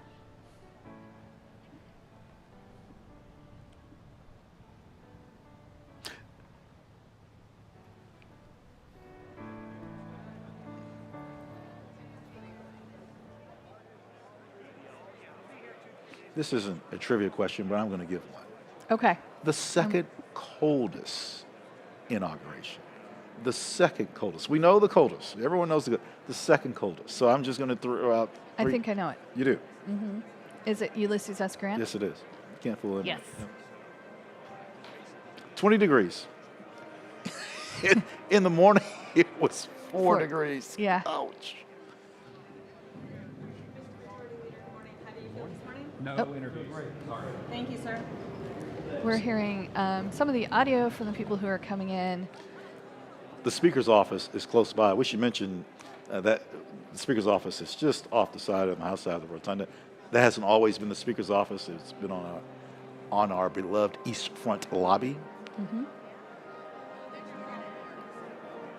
Matter of fact, it was under Speaker Newt Gingrich that the Speaker's office moved to its present location. What is your message today? Sir, thank you. How quickly are we filling up? I know, you said it was going to happen. Well, much sooner than I thought. Yeah. Well, there are 535 members of Congress, right? So everyone gets a seat today.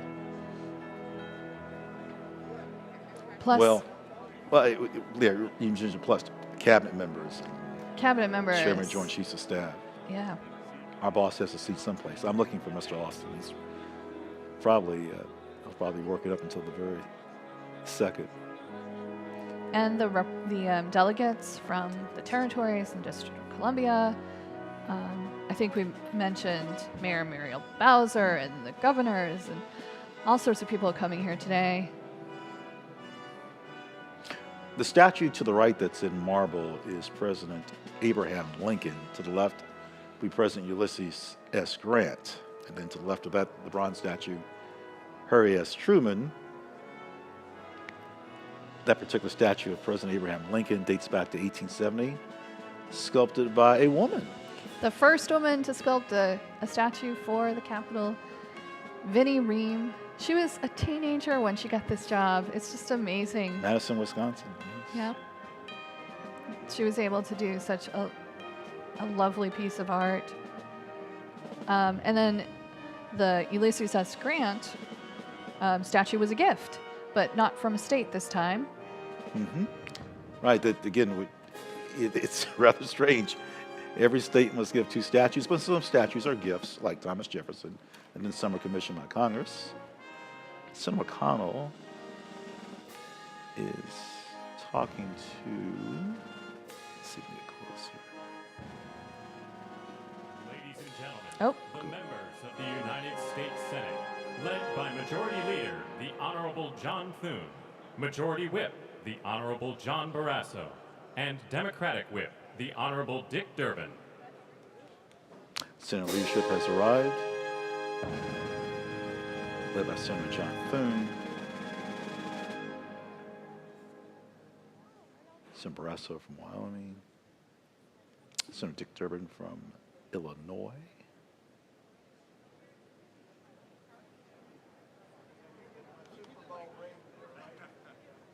Yes, everyone just taking their seats.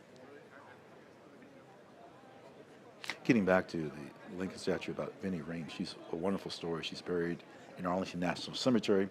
She married an Air Force officer, the last name of Hoxie, H-O-X-I-E. I may not pronounce his name, just Oh, I think I just saw Senator Booker.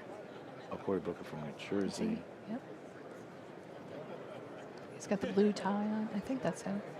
Senator John Cornyn. Yeah, Senator John Cornyn with the noticeable silver hair. It's white. Red tie. Yeah, this is more the Senate coming in to take their seats. I see Senator from Pennsylvania. Oh, Elizabeth Warren. Peterson. She's wearing Yeah. purple today. Oh, I see her. Yep. in Senator the Fetterman corner. is in shorts. That's my first oh my moment. I'll leave it at that. He's wearing a black hoodie. Okay.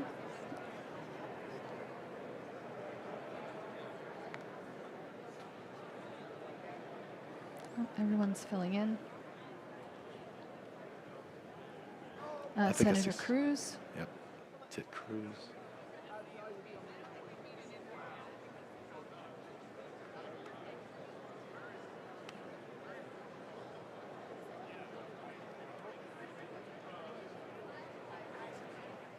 Don't worry, friends of the House. We will be, when they file in, just trust us. We will.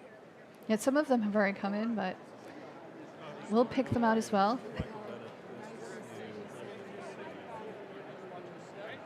That's hardly 40 years. Good morning. President Reagan at his inauguration. Mm-hmm.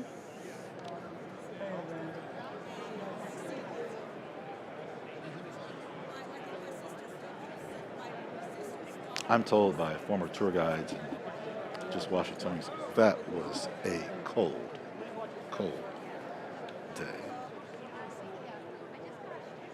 Senator, right this way, please.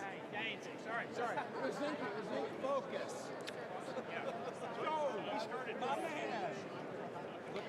We just found out that the presidential motorcade has left the White House.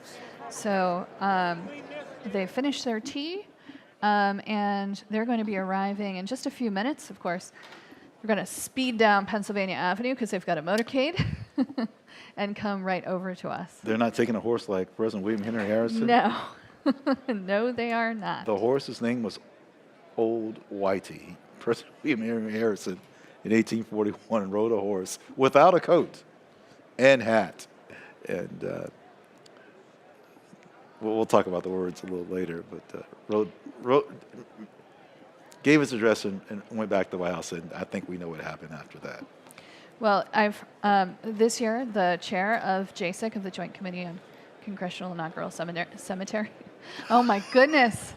Ceremonies. I told you it was a tongue twister. You did. Anyway, Senator Amy Klobuchar, she is going to be escorting the motorcade in. So, like we said, when the members of JSIC arrive, that is when all of this starts.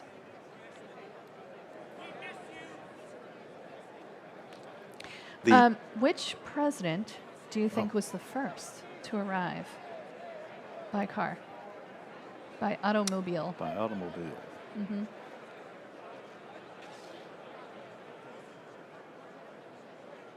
I'll give you a few. Was it Wilson? Thomas Woodrow Wilson. Okay. Harding. Warren G. Harding. Hoover. Herbert Clark Hoover from Russ Branch, Iowa. Or Teddy Roosevelt?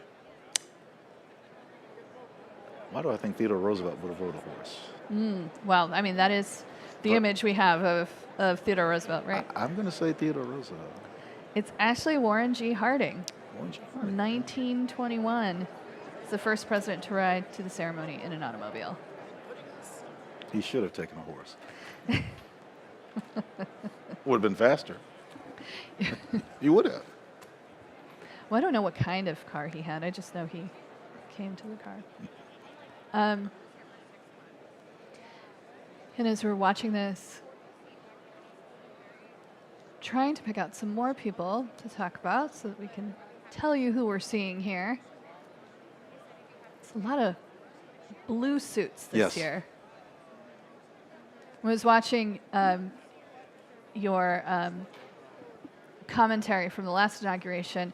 I remember that Janet said a lot of the ladies wore teal. This time it's definitely navy blue. Seems to be, yes.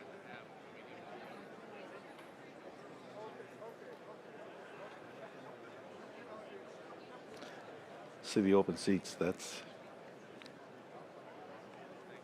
That'll be when we start the ceremony.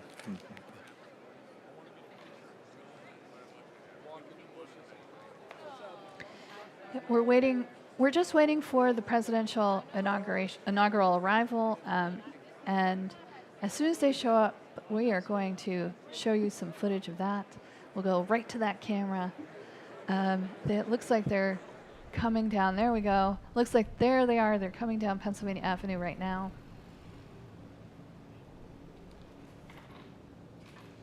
On their way. You know, Thomas Jefferson walked to and from his inauguration. His boarding house was the modern-day Longworth building. And at that time, when he was inaugurated, the room was the Senate chamber, which is a stunning room. Please visit us, and hopefully you'll be able to see the room. And you mentioned not his first, but the second inauguration. He said in one of his inaugural speeches, I believe it's the second, a difference in opinion does not necessarily make a difference in principle. And so, in translation, that we can disagree, but the principles, those are the fighting points. It's very much the way it is today. You know, we've been talking a lot about the weather, of course, but at the beginning, the oath of office ceremony was always indoors. And then I think it's James Monroe who's the first to take the oath outside. Here's another thing I was thinking of. I remember reading, we're talking about Reagan's ceremony in the Rotunda. That happened on the Monday, the 5th, because the 4th was a Sunday. And I'm going back and forth. They used to be in March, and now they're in January. 20th Amendment, yes. So it's on the 21st. of January. And, you know, not only was that Sunday the 20th, but it was also Super Bowl Sunday. Super Bowl Sunday, really? Yep. So Emily, there's an image of Emancipation Hall we want you to see. And friends, Emily and I, we've seen a lot of ceremonies in this room.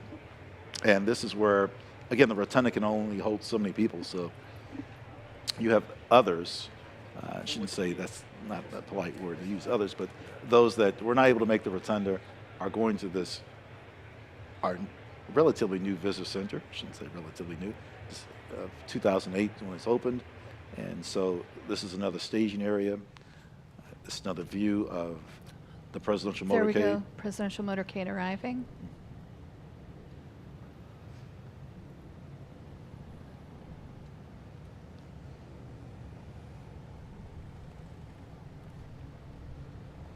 Again, coming in on the east front. What a scene at Emancipation Hall. That was. There's so many people.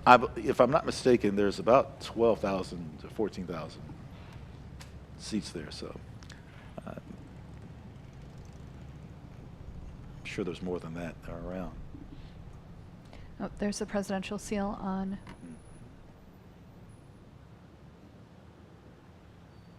The car, so everyone's coming in.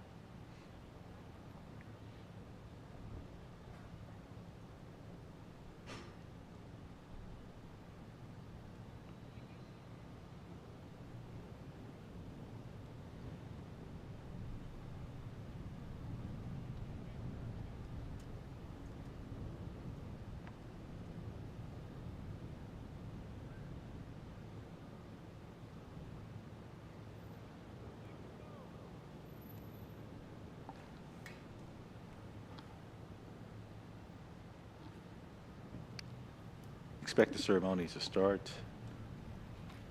More music about 11 o'clock Eastern Daylight Saving Time. Again, this is the 60th inauguration ceremony. We are under the wonderful guidance and assistance of the Joint Congressional Committee on Inaugural Ceremonies, known as JCIC.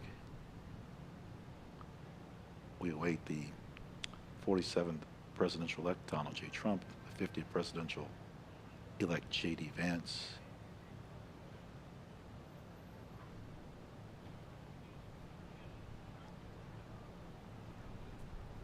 Again, this is the Senate side. We call this the carriage door.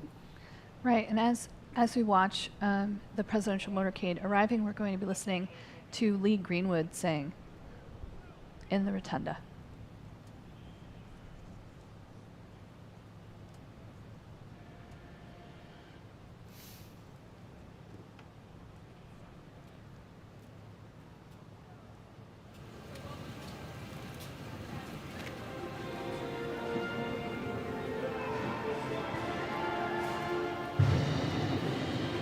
J.D. Vance and his wife Usha are walking in right now.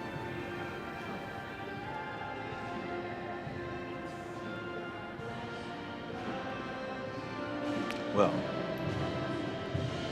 let's.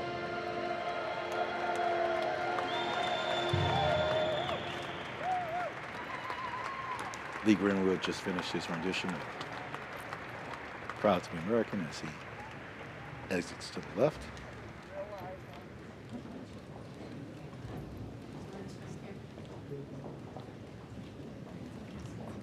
Good morning, sir. How are you this morning? Good morning. Oh, that sounds like President-elect Trump. Mm-hmm. President Biden? Yeah, you can hear President Biden's voice in the background.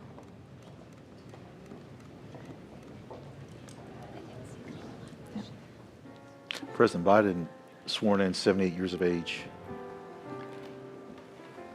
President Donald J. Trump shortly will be sworn in 78 years of age.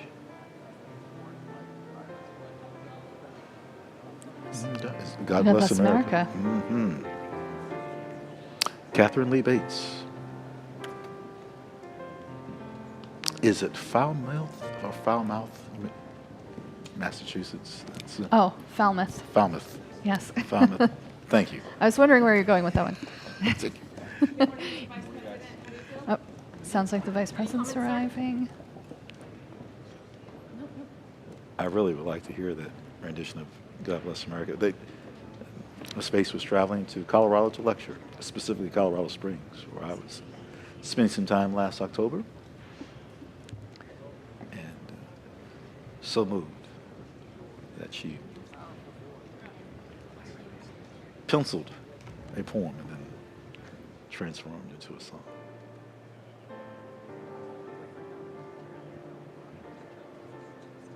Hope you're enjoying our time with us. Thank you so much for those of you who have been with us since 8:55 Eastern Time. Yes, we're just waiting for everyone to arrive right now. I'd like to know what type of piano that is. Tell you what, the next break I might just go down there and find out what type. I wonder if it's Kindle. I played piano when I was 11 years of age, and obviously I chose another career. Ladies and gentlemen, Okay. Here we go. the President-elect's cabinet and cabinet-level designees.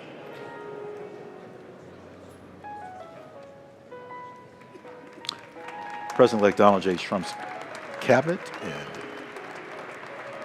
designees approaching.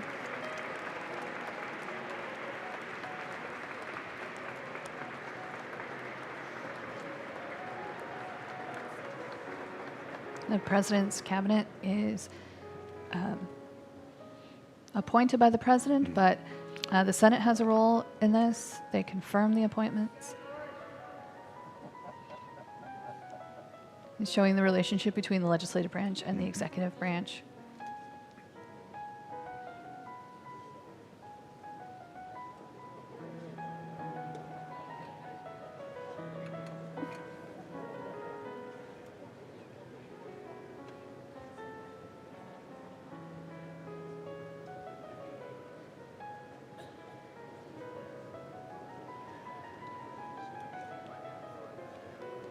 Once they file in, Emily, this reminds us on tour, you're getting people assembled Right. between two statues. It is Face sort of me, similar. anticipating the diplomatic corps to be introduced very shortly. Nice to see that sky blue colored dress. Infantry blue, as we would say in some parts of the military.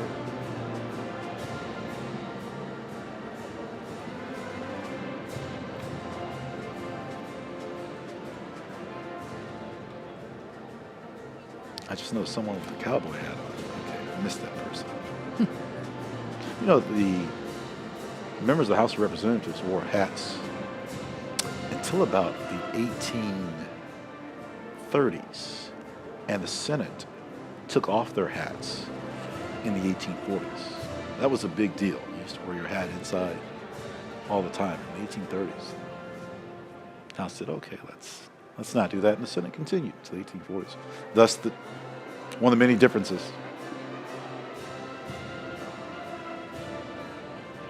Yeah, the Senate and the House, they have their own rules for how they go about their proceedings, and those change with each new Congress. Or they can change. They don't have to, but they can. Again,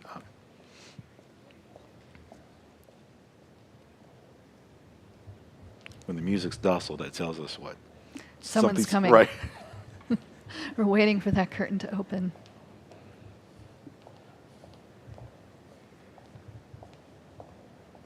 The announcer is from the military district of Washington, and wonderful voice. Don't know the person's name.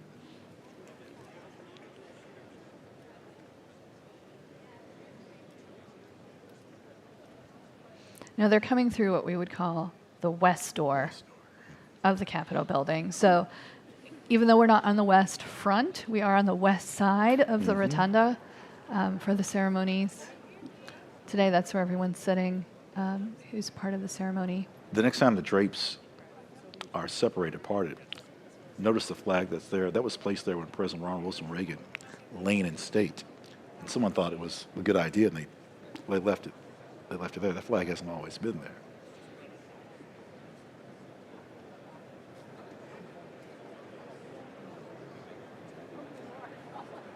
It's one of those things that, oh, here we go. Someone's called the room to attention.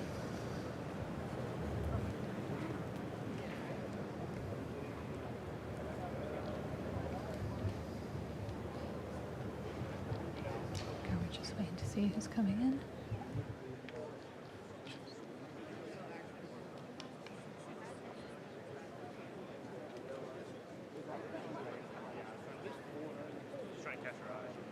Well, Mark Zuckerberg, Jeff Bezos.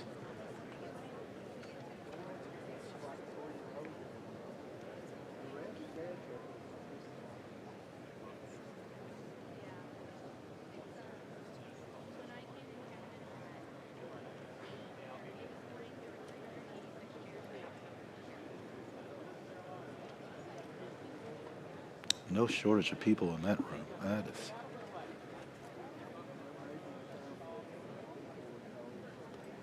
I think President Reagan, we had, I believe it was about 900 people approximately. Yes. Yeah, but that was standing room only. So. It won't be, no, Yeah. 900, no. Not today. Well, I was going to say, before we were called to attention, Right. was that one of the iconic pictures is of people coming into the rotundas. They want their picture in front of that American flag as they come on in and fill in the space and go on tour. You know, the Capitol building used to be the biggest building in Washington, D.C., and so it was always hosting events. And you can see in this photo or in this video how you could have a really large ceremony inside in the rotunda specifically. 96-foot diameter of the rotunda, 108 windows. Oh, for 180. Well, it's 360 degrees in a circle. So.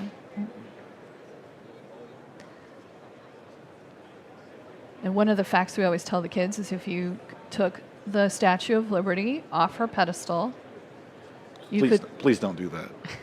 Please don't do that, but if you did, you could fit her inside the Capitol Rotunda, and she'd still have almost 30 feet to spare. So, Tim Cook has just come in.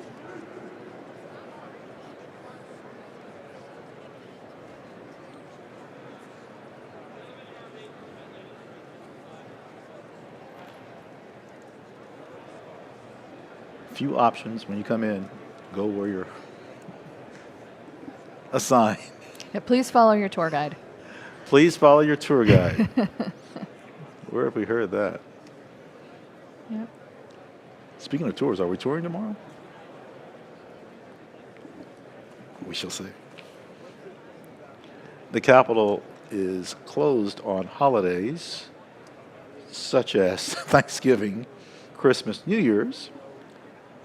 However, we would have been open today on this day in which Martin Luther King Jr. Right. If it wasn't Inauguration Day. Correct. We would have been In other words, we'll be open President's Holiday, Right. the third Monday of February. We're open Memorial Day, 4th of July. Mm-hmm. Please check our website, visitthecapitol.gov, to see about operations for tomorrow.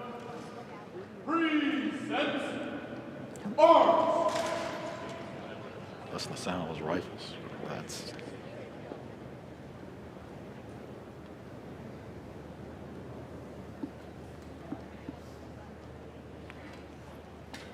It is approaching 11 o'clock a.m. Eastern Standard Time. I'm Ron Jackson.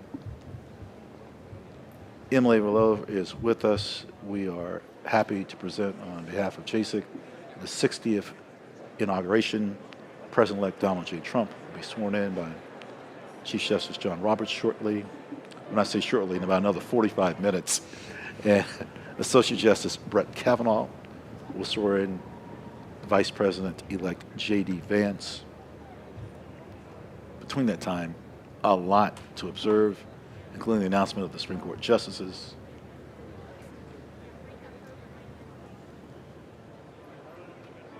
We have the luncheon that we're going to feature in National Statuary Hall, the Old House Chamber, the signing room. In the President's room. President's rooms.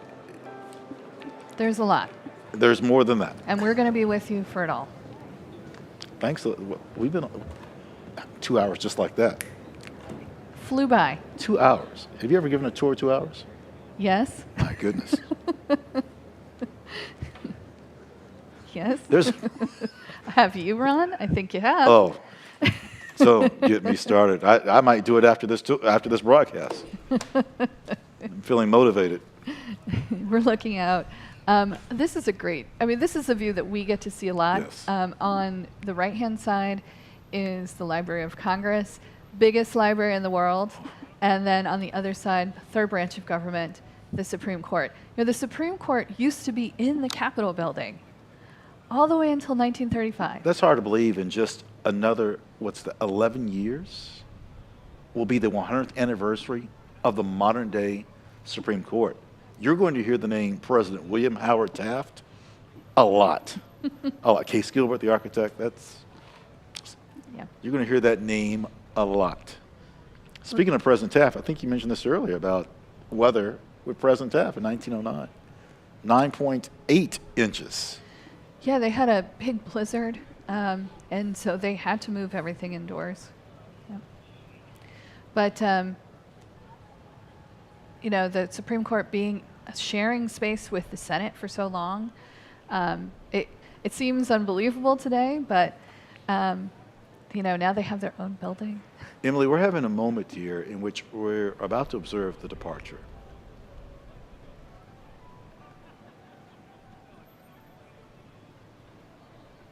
Ah, yes. Well, right. The setup for the departure is going on at the moment. So you see Marine One. Right. Yep. So that is. There was a question as to whether or not the weather would be good enough today for Marine One to take off, but it has been cleared, so we're happy that it's there.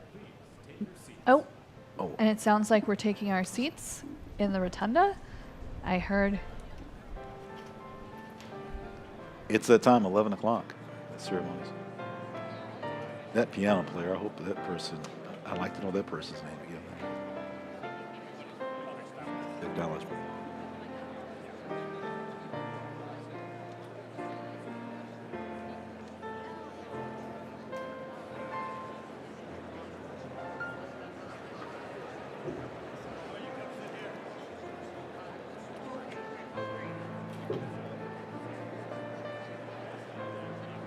Beginning to see people, they were going around shaking hands, talking to people. The seriousness of the moment is. Ladies and gentlemen, at this time, please be seated. Yep. Oh, this is a wonderful one. Lovely. Mm-hmm. Nice touch. We're going to preview some of the things we're going to see in just a few minutes. And of course, they'll come up on your screen, but we're looking forward to having a call to order by Amy Klobuchar, who, like we said, is the head of JSIC, the Joint Committee. Also, invocation by Cardinal Dolan and Franklin Graham. I'm excited to hear a little opera. An opera singer from New York named Christopher Macchio. He is going to be singing later. Tenor, yes. It was, speaking of opera singers, it was Jesse Norman in 1985, graced the Rotunda. Yep, and then country music star Carrie Underwood will be singing America the Beautiful. So lots of pomp and circumstance. It's a very important event for America, but also a lot of great music. I liked our last shot from the East Front. It was showing the preparation for the departure. Again, this is just so many pieces that have come together. Oh, there we go. Yep. Yeah, And that's a ceremony. That is a formal ceremony. The Vice President and, excuse me, the President will, President Biden, Dr. Jill Biden will depart. Yeah. We'll talk about this later, but 50 years of service, that's something to reflect Celebrate. on. Mm-hmm. Yep, absolutely. And I'm just drawn to the Library of Congress in the background. But I'm heard that the Supreme Court is going to be arriving shortly.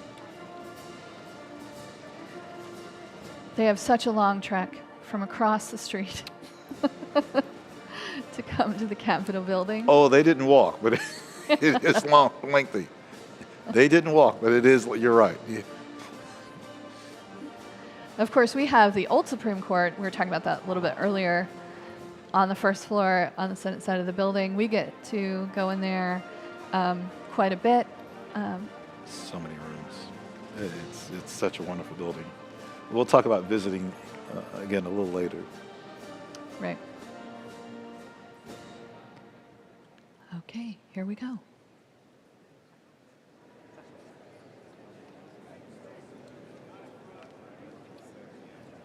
So next should be the Supreme Court justices. Emily, the painting to our left, Saratoga, New York. The painting to the right, Yorktown, Virginia. Yes. We'll get to those a little later on, but just for those who are wondering, who on earth is in the red coat? General John Burgoyne. And who is in the red coat on the right? General O'Hare. We will get to those paintings a little bit. We look forward to the Judiciary Branch making an appearance inside the Rotunda. Yep. Again, this room dates back to 1824. All three branches of government here today. The legislative branch is hosting, but the executive branch, the judicial branch. We have volunteers that work with us that are here today, so everyone contributing. And you, those of you that are watching our YouTube broadcast, thank you for your patience.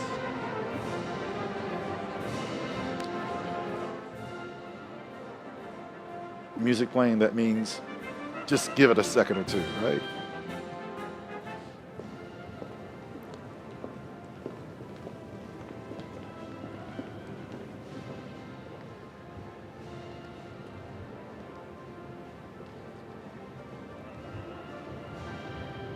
It's hard to believe just 3 weeks ago, President Carter, laying in state.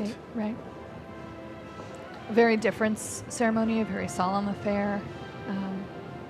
Thousands of people came to give their condolences.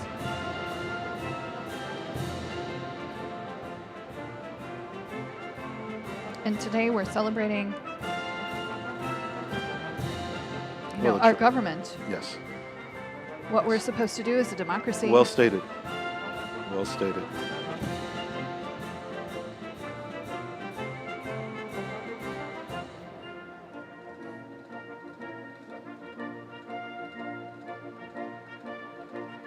I'm thinking as I'm watching this about how here, we're on the East Coast, we're in Washington, D.C., but people came from literally all over the country to be here today. World. In some cases, the world, right? And that people from all around the world are watching this, of course, but that, Congress at its core, it's supposed to represent the people. That's in the preamble of the Constitution, we the people. And so here we have people from every corner of our country coming together to show who we are as a nation. I wonder what the broadcast will be like 100 years from now. West Front and beyond. Right.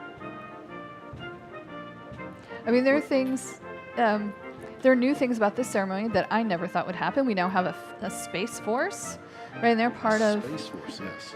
They're going to be part of the pass and review of the military later for the very first time. So, the Constitution can be amended. That's what the founders wanted. And so we change as the world changes, as our country changes. Emily, June 6th of last year, I attended a ceremony. The astronauts who are flying over the moon later in the year with our friends from Canada, the lead commander said, when your children, excuse me, when your grandchildren fly from Mars to the moon to here, there's a tree, the saplings came from the moon. They planted it. It's a wonderful, it's not a spruce. It'll come to me. It's sweet gum. It's a sweet gum. A tree was planted last year, and you mentioned Space Force, and I couldn't help but think the astronaut said, this is going to be in the future. And Yeah. so. And I think right now we're going to listen in. This Well, land is your land. I didn't know they were going to play this, but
Ladies and gentlemen, former Vice Presidents, the Honorable Dan Quayle, accompanied by Mrs. Marilyn Quayle, and the Honorable Michael Pence.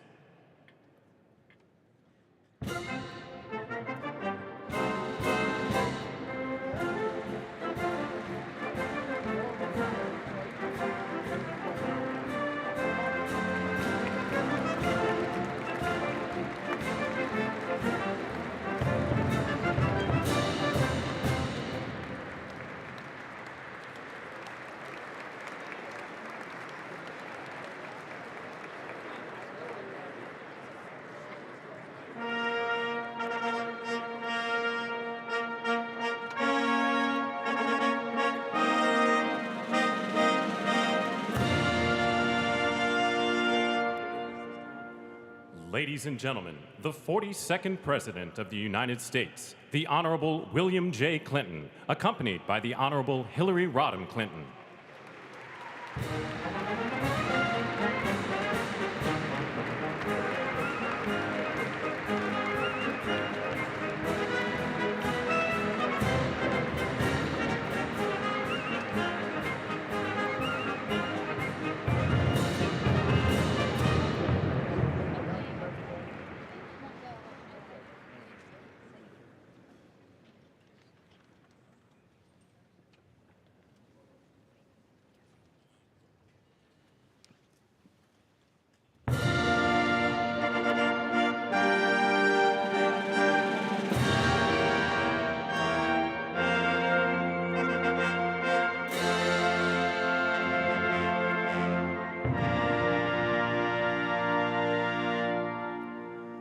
Ladies and gentlemen, the 43rd President of the United States, the Honorable George W. Bush, accompanied by Mrs. Laura Bush.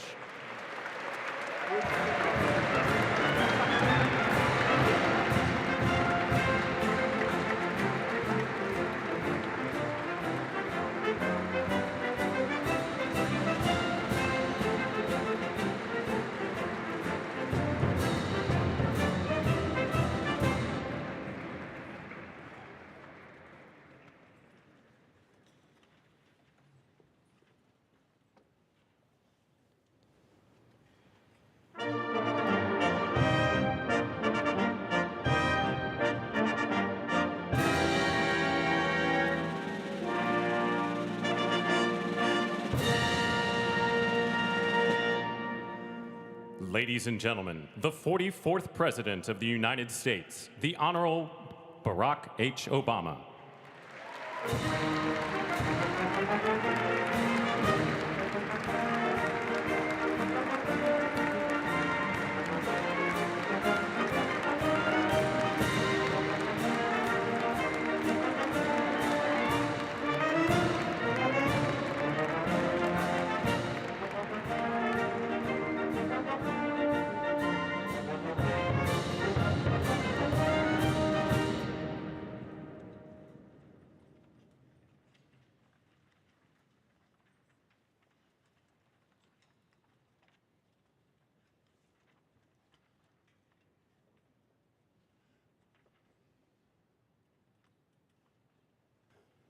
Ladies and gentlemen, the Chief Justice of the United States, the Honorable John G. Roberts, Jr., and the Associate Justices of the Supreme Court of the United States.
Tiffany Trump and Barron Trump.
Ladies and gentlemen, escorting Dr. Biden and Mr. Emhoff, the Republican Staff Director of the Joint Congressional Committee on Inaugural Ceremonies, Ms. Emily Leviner, the Senate Secretary for the Minority, the Honorable Gary Myrick, the House of Representatives Chief Administrative Officer, the Honorable Catherine Spindor, and Mr. Bruce Fisher.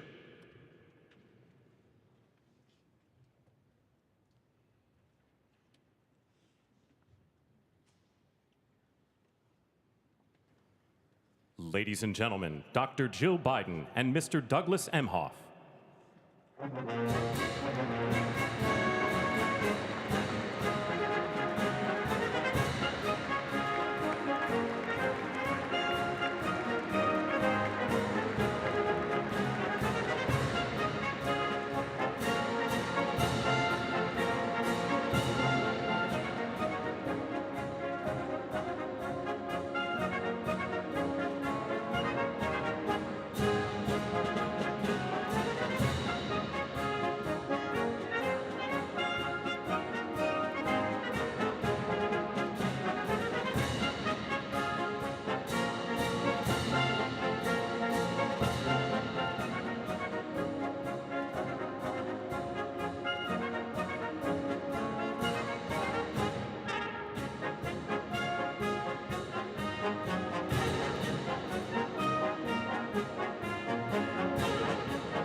Ladies and gentlemen, performing O America, please welcome the Armed Forces Chorus and America's tenor, Christopher D. Macchio.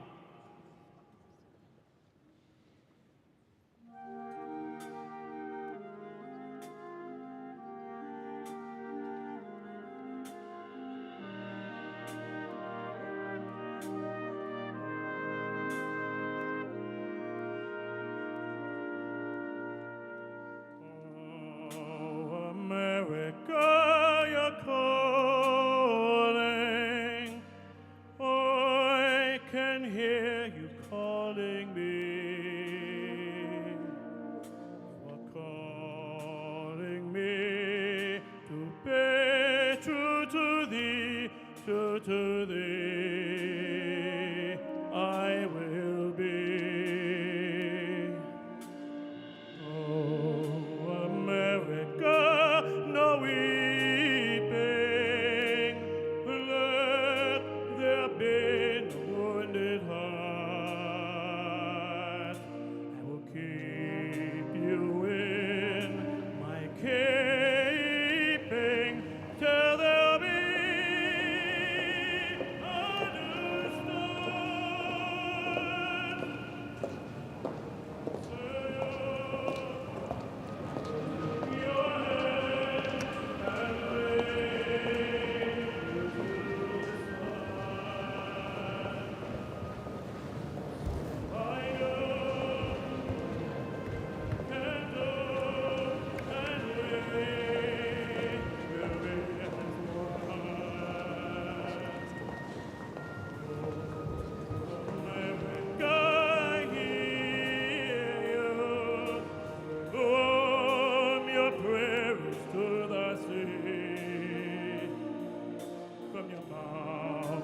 grand and all through this land you are beautiful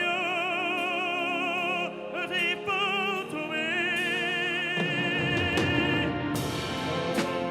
Oh, America, you're calling. Oh, I can hear you calling me. You're calling me to pay to thee, to thee, oh, I will be.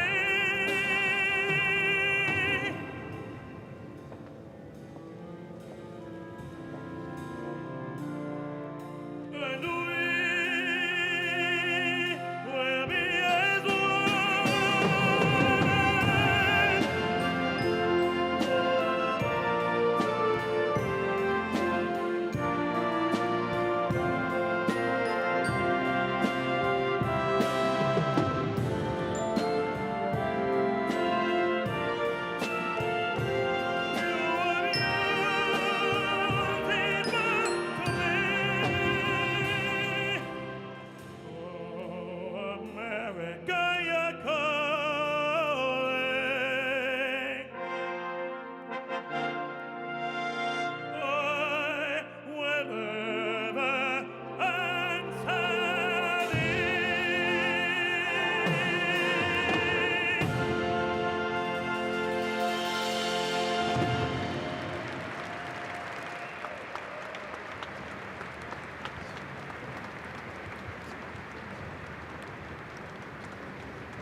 The Honorable Jackie Barber, the Clerk of the House of Representatives, the Honorable Kevin F. McCumber, Mr. John Bessler, Mrs. Kelly Johnson, Mrs. Iris Weinshaw Schumer, and Mrs. Jennifer Scalise.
Ladies and gentlemen, escorting the President of the United States and the Vice President of the United States, ranking member of the Joint Congressional Committee on Inaugural Ceremonies, the Honorable Deb Fischer, House Democratic Leader, the Honorable Hakeem Jeffries, and Senate Majority Secretary, the Honorable Robert Duncan.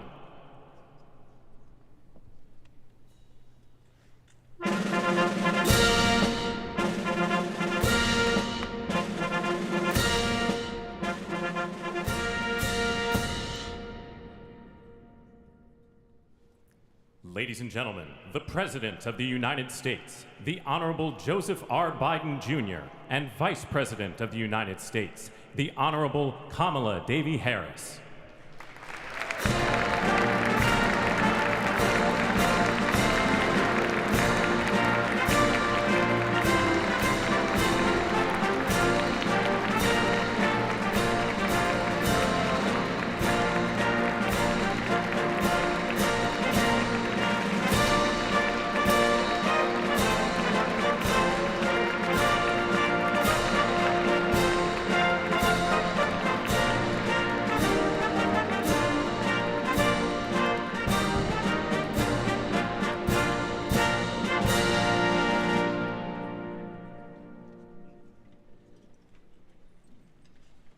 Ladies and gentlemen, escorting the Vice President-elect, the Executive Director for the Joint Congressional Committee on Inaugural Ceremonies, Mr. Michael Wagner, Senate Deputy Sergeant-at-Arms and Doorkeeper, Jason Bell, and House Deputy Sergeant-at-Arms, Mr. Sean Keating.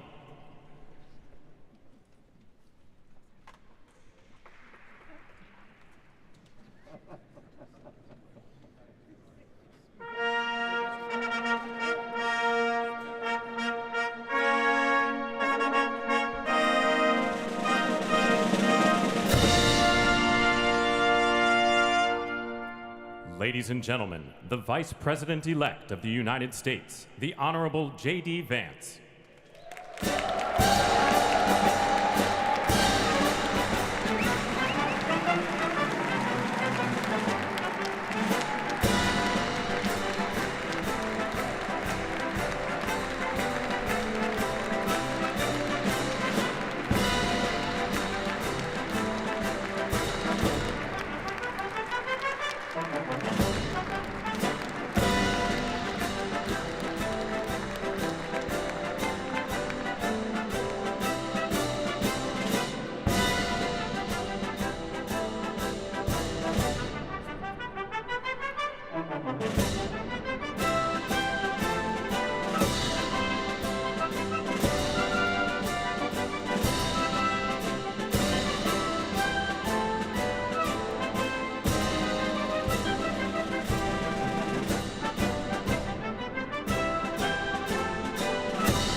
Ladies and gentlemen, escorting the President-elect, the Staff Director for the Joint Congressional Committee on Inaugural Ceremonies, Elizabeth Farah, House Sergeant-at-Arms, the Honorable William P. McFarland, Senate Sergeant-at-Arms and Doorkeeper, the Honorable Jennifer A. Hemingway, Senate Majority Leader, the Honorable John Thune, and the Joint Congressional Committee on Inaugural Ceremonies, House Democratic Leader, the Honorable Hakeem Jeffries, House Majority Leader, the Honorable Steve Scalise, Speaker of the House of Representatives, the Honorable Mike Johnson, Senate Democratic Leader, the Honorable Charles E. Schumer, Ranking Member of the Joint Congressional Committee on Inaugural Ceremonies, the Honorable Deb Fischer, and Chairwoman of the Joint Congressional Committee on Inaugural Ceremonies, the Honorable Amy Klobuchar.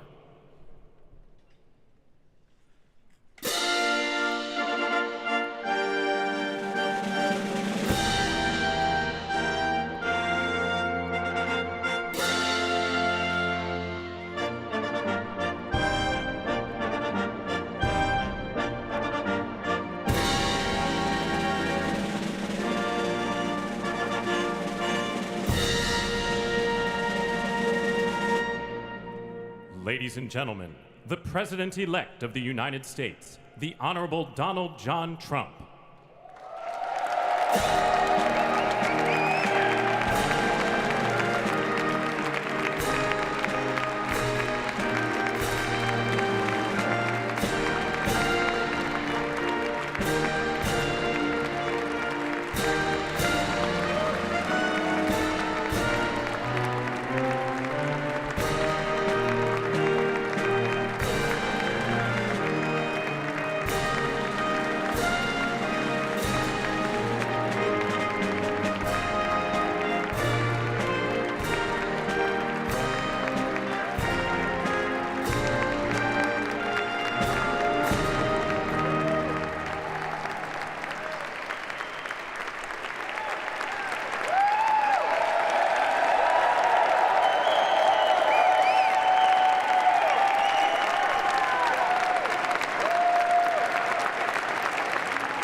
Ladies and gentlemen, please be seated.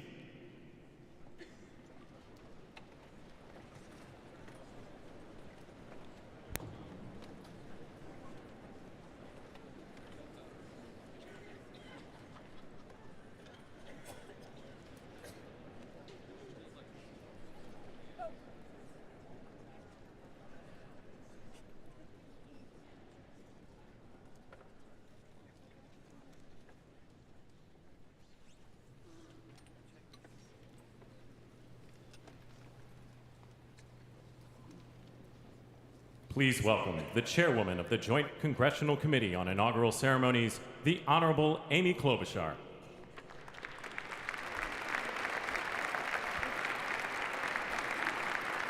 Good morning, everyone. Welcome to the 60th presidential inauguration. Today, President-elect Trump and Vice President-elect Vance will take their oaths of office, and we will witness the peaceful transfer of power at the heart of our democracy.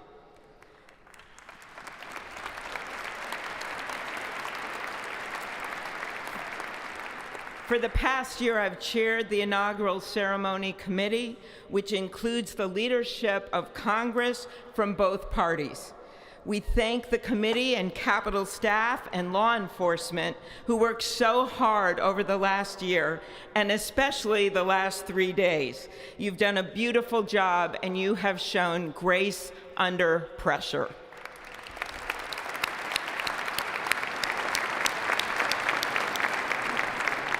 Our theme this year is our enduring democracy. The presence of so many presidents and vice presidents here today is truly a testament to that endurance. We welcome President Biden and Dr. Biden. We welcome Vice President Harris and Doug Emhoff, President Obama, President Clinton and Secretary Clinton, President Bush and Laura Bush, Vice President Pence, Vice President Quayle and Marilyn Quayle. The justices of the United States Supreme Court are with us, all 9 of them, I counted, and of course, the Trump and Vance families. This ceremony marks what will soon be 250 years of our democracy. It is the moment when leaders, elevated by the will of the people, promise to be faithful to our Constitution, to cherish and defend it. It is the moment when they become, as we all should be, the guardians of our country. Through war and peace, through adversity and prosperity, we hold this inauguration every 4 years, and today it falls on Martin Luther King Day, a further reminder that we must strive to uphold the values enshrined in our Constitution, the freedoms, the liberties, and, as is inscribed on the entrance of the United States Supreme Court, equal justice under law.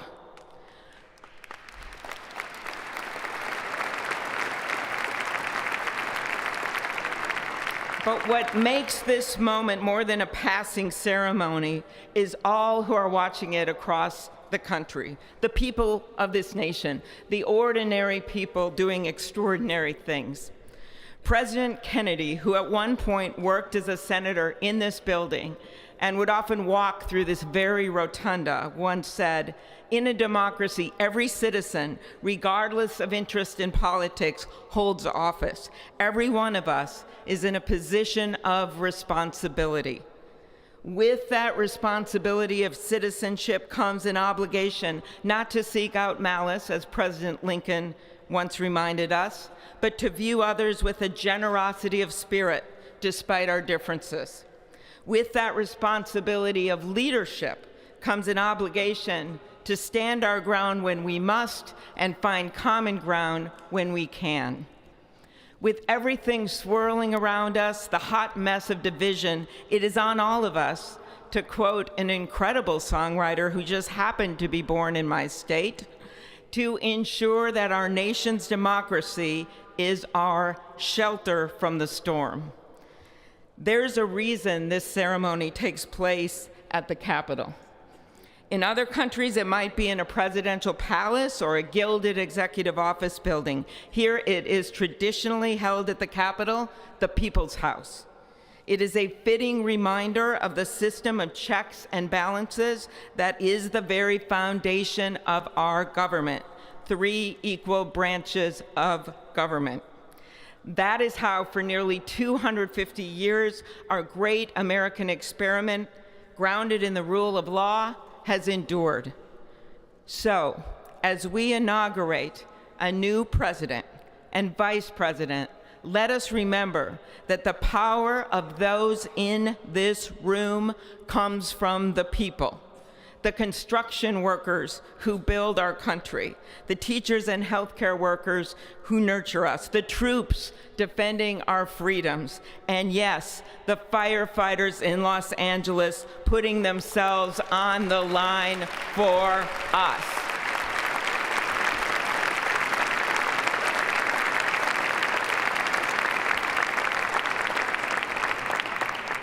Our democracy's strength and grit must match theirs. May God bless our nation. Thank you.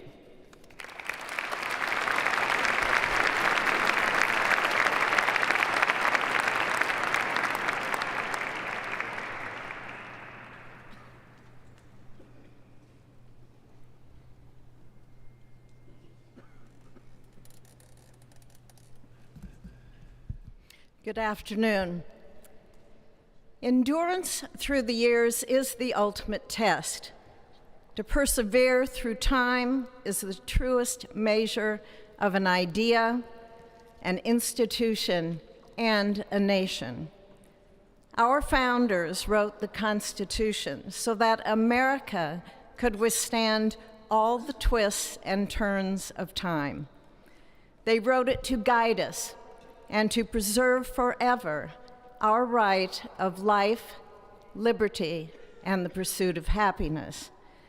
But as much as the truths and principles enshrined in our Constitution remain the same, our democracy promises the American people the power to change, to chart their own destiny. That's the beauty. That is the importance of democracy. It allows the endurance, the permanence of a nation through change.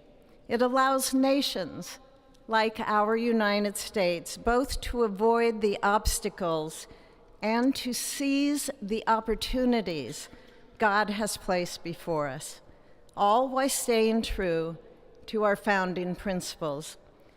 Today is our country's 60th inauguration ceremony.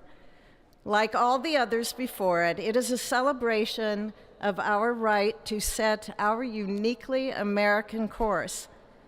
The past several years have been trying at times for many, many Americans, and also for the nations of the free world that we humbly strive to lead. In November, Americans chose again to steer this nation towards greatness, the secure, safe, and prosperous future that our founders envisioned for all of us.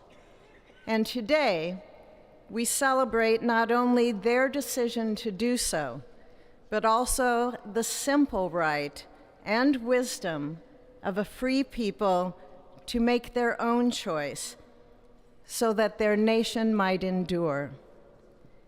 And now, allow me to welcome Archbishop Timothy Dolan and Reverend Franklin Graham, who will deliver our invocation. Please rise.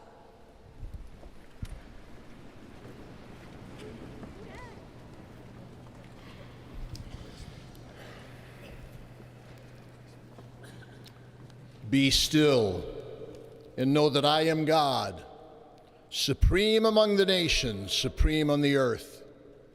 Let us pray. Remembering General George Washington on his knees at Valley Forge, recalling Abraham Lincoln at his second inaugural, with malice toward none, with charity for all, with firmness in the right as God gives us to see the right. Remembering General George Patton's instructions to his soldiers as they began the Battle of the Bulge 8 decades ago. Pray. Pray when fighting. Pray alone. Pray with others. Pray by night. Pray by day. Observing the birthday of the Reverend Martin Luther King, who warned, without God, our efforts turn to ashes. We, blessed citizens of this one nation under God, humbled by our claim that in God we trust, gather indeed this Inauguration Day to pray for our President Donald J. Trump, his family, his advisors, his cabinet, his aspirations, his vice president, for the Lord's blessings upon Joseph Biden, for our men and women in uniform, for each other whose hopes are stoked this new year, this Inauguration Day. We cannot err in relying upon that prayer from the Bible, upon which our president will soon place his hand in oath, as we make our own the supplications of King Solomon for wisdom as he began his governance. God of our fathers, in your wisdom you set man to govern your creatures, to govern in holiness and justice, to render justice with integrity. Give our leader wisdom, for he is your servant, aware of his own weakness and brevity of life. If wisdom which comes not from you be not with him, he shall be held in no esteem. Send wisdom from heavens that she may be with him, that he may know your designs. Please, God, bless America. Please, mend her every flaw. You are the God in whom we trust, who lives and reigns forever and ever. Amen.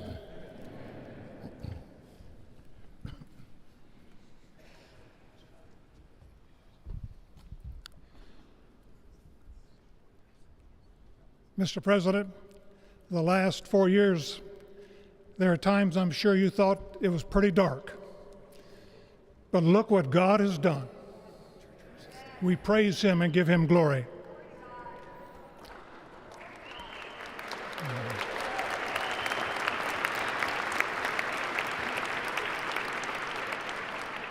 Let us pray.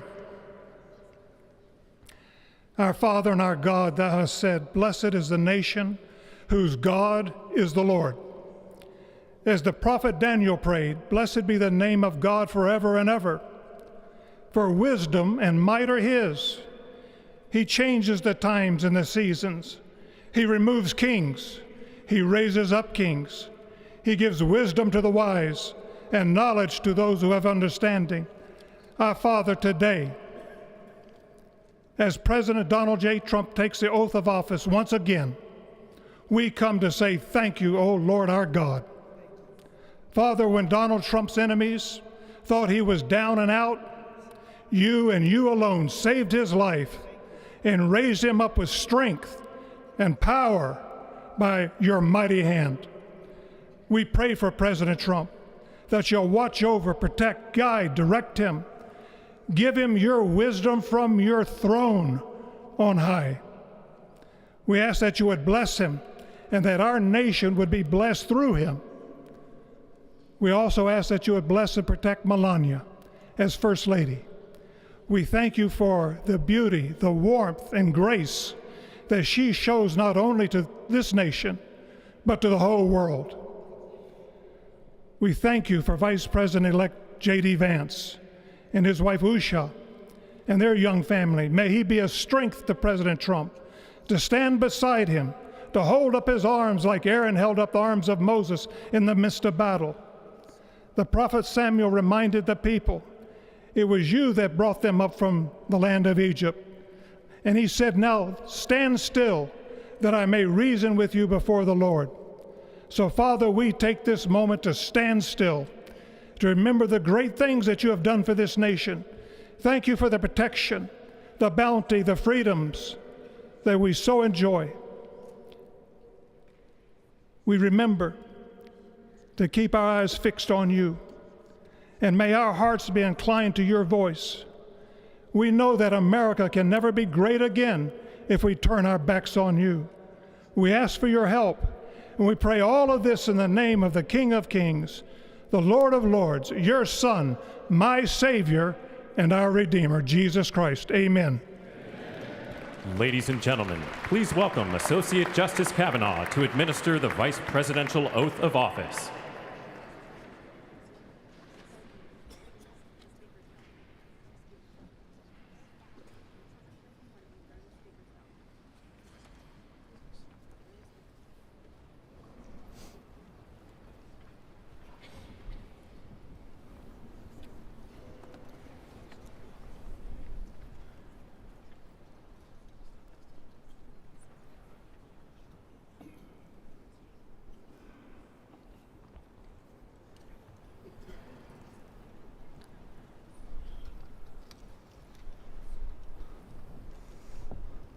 Please raise your right hand and repeat after me. I, James David Vance, do solemnly swear. I, James David Vance, do solemnly swear that I will support and defend the Constitution of the United States. That I will support and defend the Constitution of the United States against all enemies, foreign and domestic. Against all enemies, foreign and domestic. That I will bear true faith. That I will bear true faith and allegiance to the same. And allegiance to the same. That I take this obligation freely. That I take this obligation freely. Without any mental reservation. Without any mental reservation. Or purpose of evasion. Or purpose of evasion. And that I will well and faithfully discharge. And that I will well and faithfully discharge. The duties of the office. The duties of the office. On which I am about to enter. On which I am about to enter. So help me God. So help me God. Congratulations, Mr. Vice President.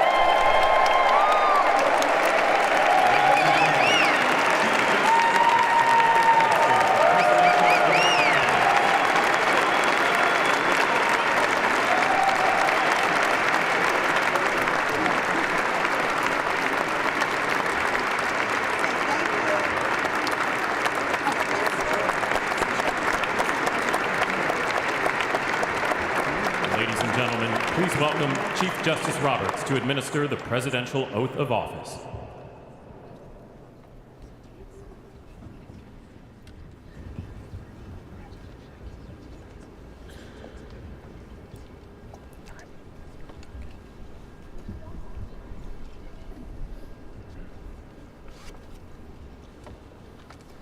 Please raise your right hand and repeat after me. I, Donald John Trump, do solemnly swear. I, Donald John Trump, do solemnly swear that I will faithfully execute the office of President of the United States the office of President of the United States and will, to the best of my ability, preserve, protect, and defend the Constitution of the United States. The Constitution of the United States. So help me God. So help me God. Congratulations, Mr. President.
It is my honor and pleasure to introduce to you the 45th and the 47th President of the United States of America, Donald J. Trump.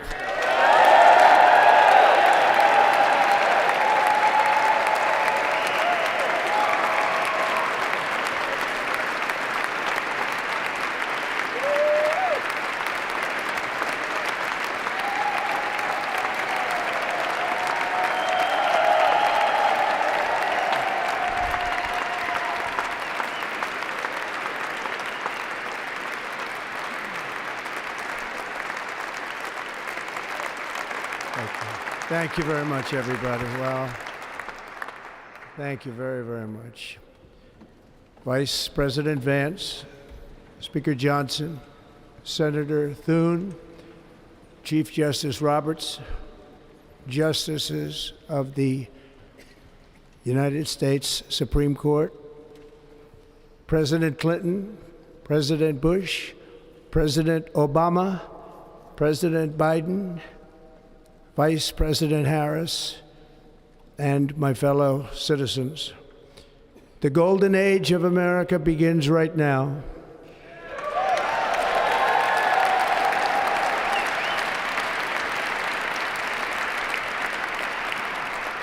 From this day forward, our country will flourish and be respected again all over the world. We will be the envy of every nation, and we will not allow ourselves to be taken advantage of any longer. During every single day of the Trump administration, I will very simply put America first.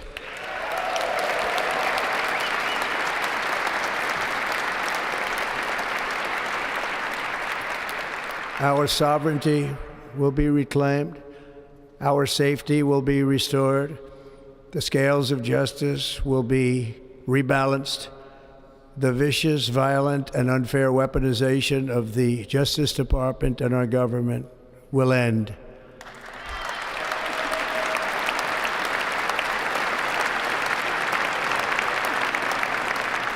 And our top priority will be to create a nation that is proud, prosperous, and free.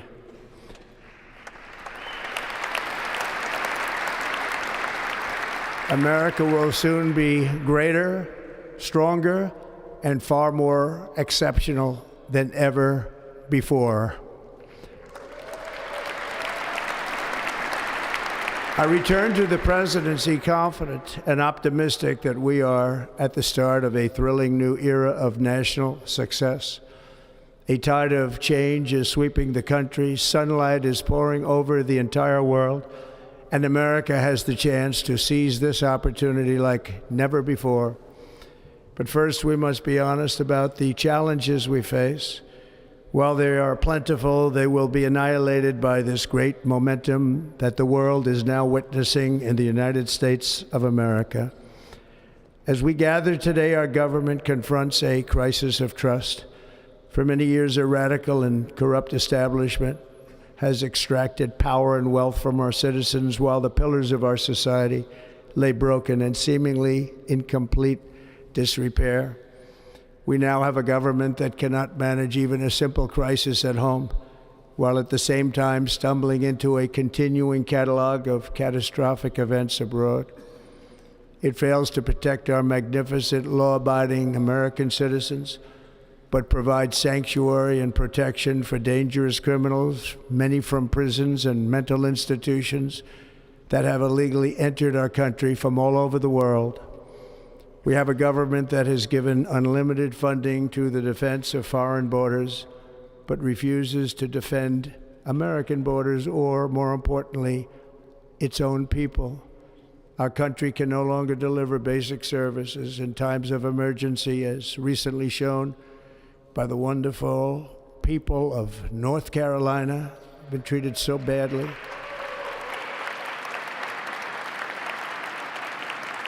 And other states who are still suffering from a hurricane that took place many months ago. Or more recently, Los Angeles, where we're watching fires still tragically burn. From weeks ago, without even a token of defense, They're raging through the houses and communities, even affecting some of the wealthiest and most powerful individuals in our country, some of whom are sitting here right now. They don't have a home any longer. That's interesting. But we can't let this happen.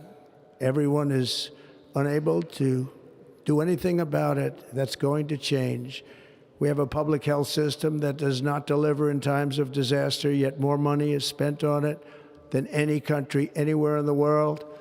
And we have an education system that teaches our children to be ashamed of themselves in many cases, to hate our country despite the love that we try so desperately to provide to them. All of this will change starting today, and it will change very quickly.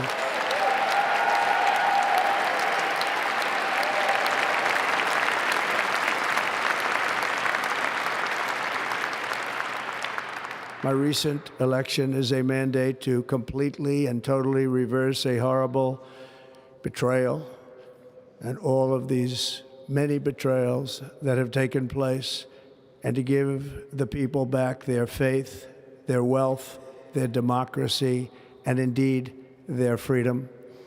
From this moment on, America's decline is over.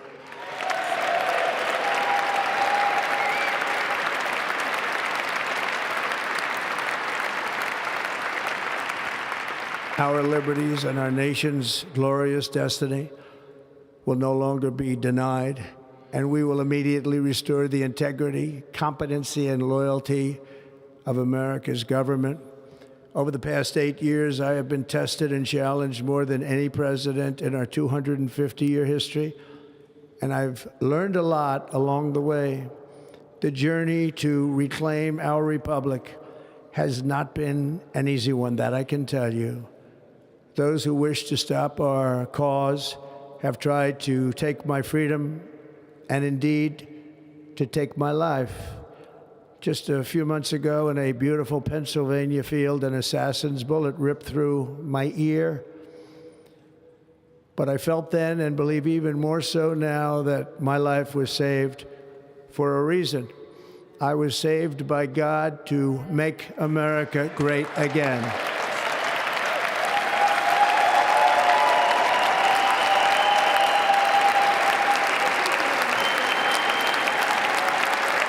Thank you.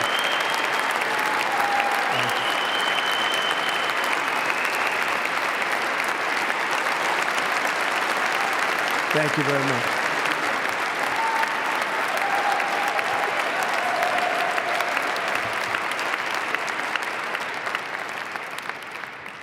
That is why each day under our administration of American patriots, we will be working to meet every crisis with dignity and power and strength.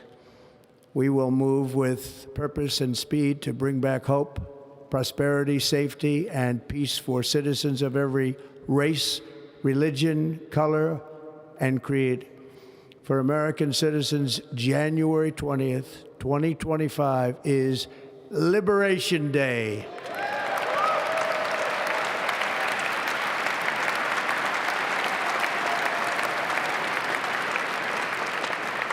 It is my hope that our recent presidential election will be remembered as the greatest and most consequential election in the history of our country. As our victory showed, the entire nation is rapidly unifying behind our agenda with dramatic increases in support from virtually every element of our society, young and old, men and women, African Americans, Hispanic Americans, Asian Americans, urban, suburban, rural. And very importantly, we had a powerful win in all 7 swing states. And the popular vote, we won by millions of people. To the Black and Hispanic communities, I want to thank you for the tremendous outpouring of love and trust that you have shown me with your vote. We set records, and I will not forget it. I've heard your voices in the campaign, and I look forward to working with you in the years to come. Today is Martin Luther King Day, and his honor, this will be a great honor, but in his honor we will strive together to make his dream a reality. We will make his dream come true.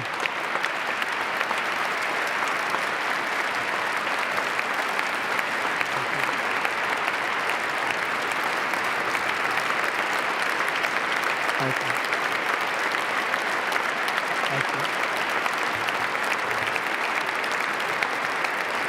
National unity is now returning to America, and confidence and pride is soaring like never before. In everything we do, my administration will be inspired by a strong pursuit of excellence and unrelenting success. We will not forget our country, we will not forget our Constitution, and we will not forget our God. Can't do that.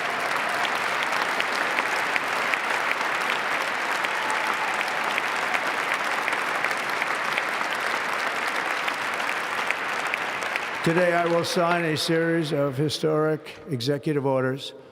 With these actions, we will begin the complete restoration of America and the revolution of common sense. It's all about common sense. First, I will declare a national emergency at our southern border.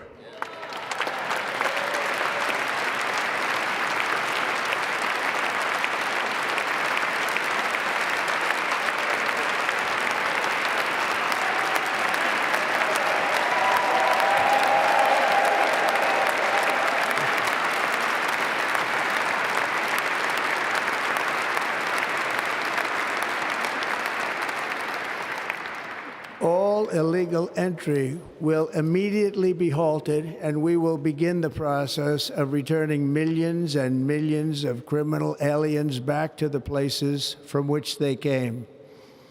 We will reinstate my Remain in Mexico policy.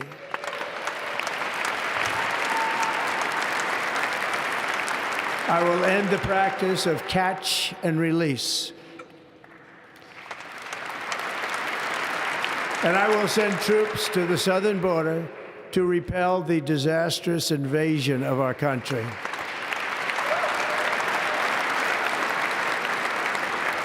Under the orders I signed today, we will also be designating the cartels as foreign terrorist organizations.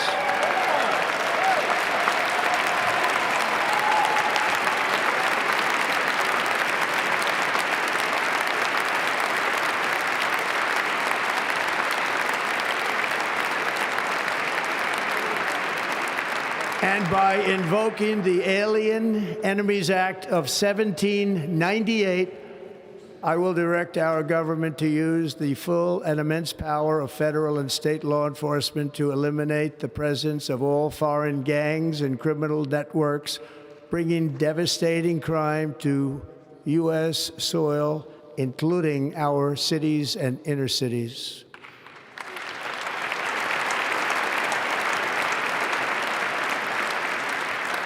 As Commander-in-Chief, I have no higher responsibility than to defend our country from threats and invasions, and that is exactly what I am going to do. We will do it at a level that nobody's ever seen before.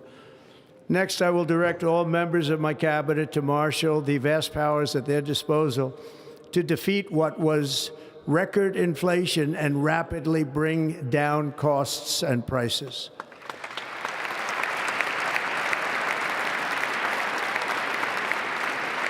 The inflation crisis was caused by massive overspending and escalating energy prices, and that is why today I will also declare a national energy emergency. We will drill, baby, drill.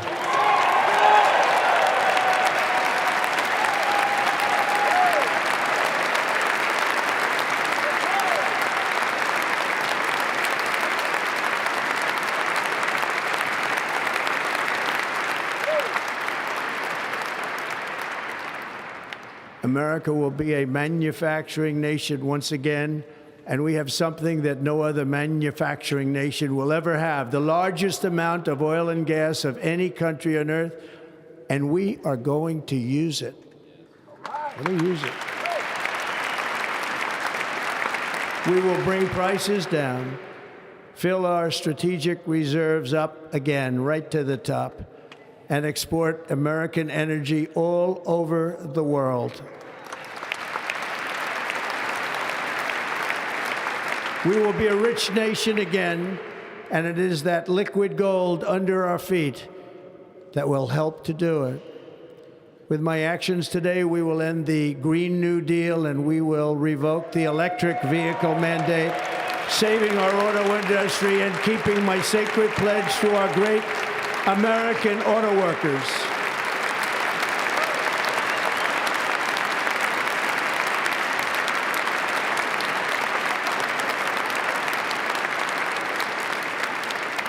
In other words, you'll be able to buy the car of your choice. We will build automobiles in America again at a rate that nobody could have dreamt possible just a few years ago. And thank you to the auto workers of our nation for your inspiring vote of confidence. We did tremendously with their vote.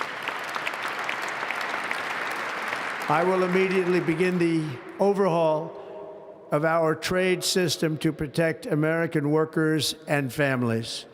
Instead of taxing our citizens to enrich other countries, we will tariff and tax foreign countries to enrich our citizens.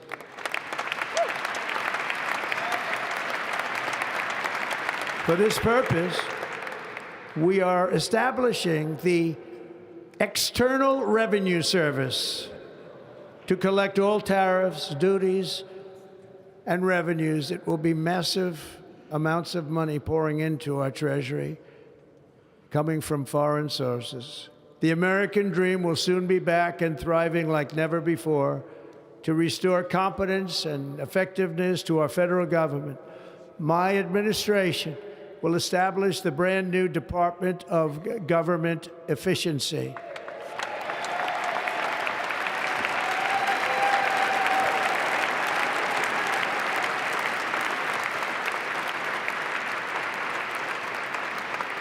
After years and years of illegal and unconstitutional federal efforts to restrict free expression, I will also sign an executive order to immediately stop all government censorship and bring back free speech to America.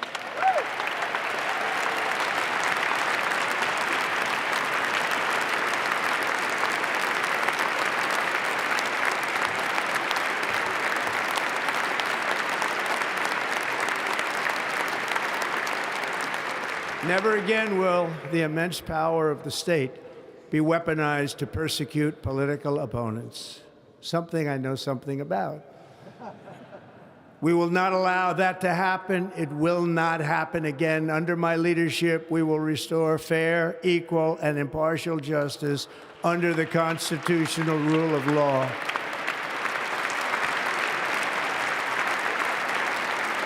And we are going to bring law and order back to our cities.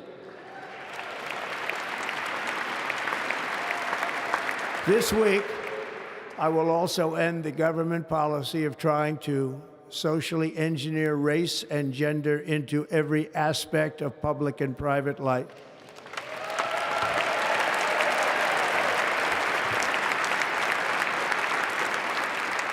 We will forge a society that is colorblind and merit-based.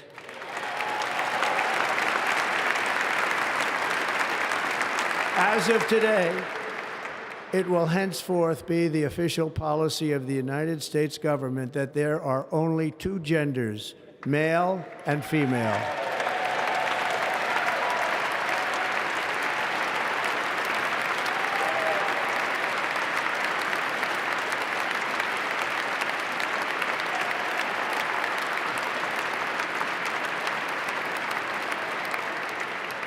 This week, I will reinstate any service members who were unjustly expelled from our military for objecting to the COVID vaccine mandate with full back pay.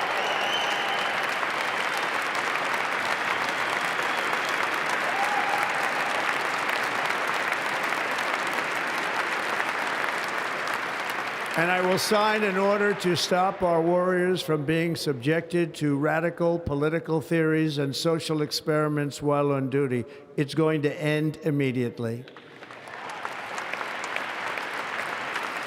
Our armed forces will be freed to focus on their sole mission, defeating America's enemies.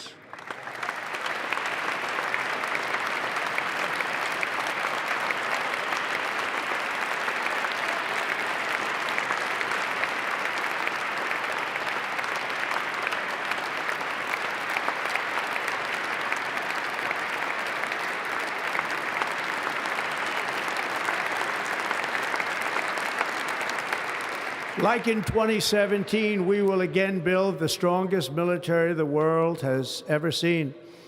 We will measure our success not only by the battles we win, but also by the wars that we end, and perhaps most importantly, the wars we never get into.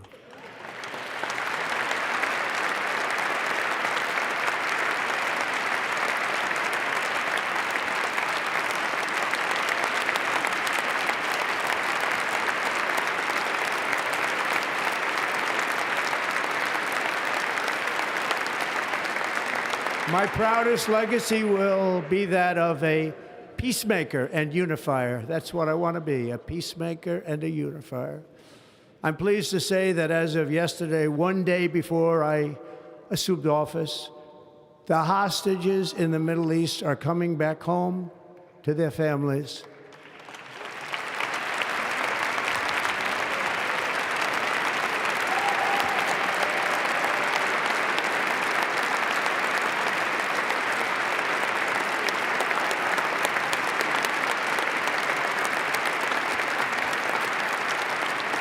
Thank you.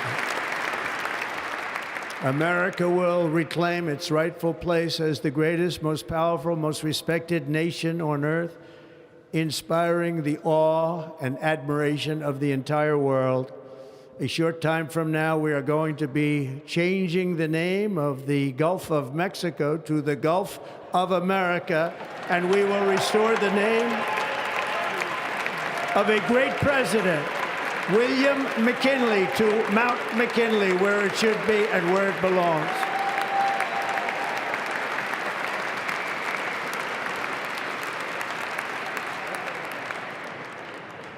President McKinley made our country very rich through tariffs and through talent. He was a natural businessman and gave Teddy Roosevelt the money for many of the great things he did, including the Panama Canal, which has foolishly been given to the country of Panama after the United States. The United States, I mean, think of this, spent more money than ever spent on a project before and lost 38,000 lives in the building of the Panama Canal. We have been treated very badly from this foolish gift that should have never been made, and Panama's promise to us has been broken. The purpose of our deal and the spirit of our treaty has been totally violated. American ships are being severely overcharged and not treated fairly in any way, shape, or form, and that includes the United States Navy. And above all, China is operating the Panama Canal, and we didn't give it to China, we gave it to Panama, and we're taking it back.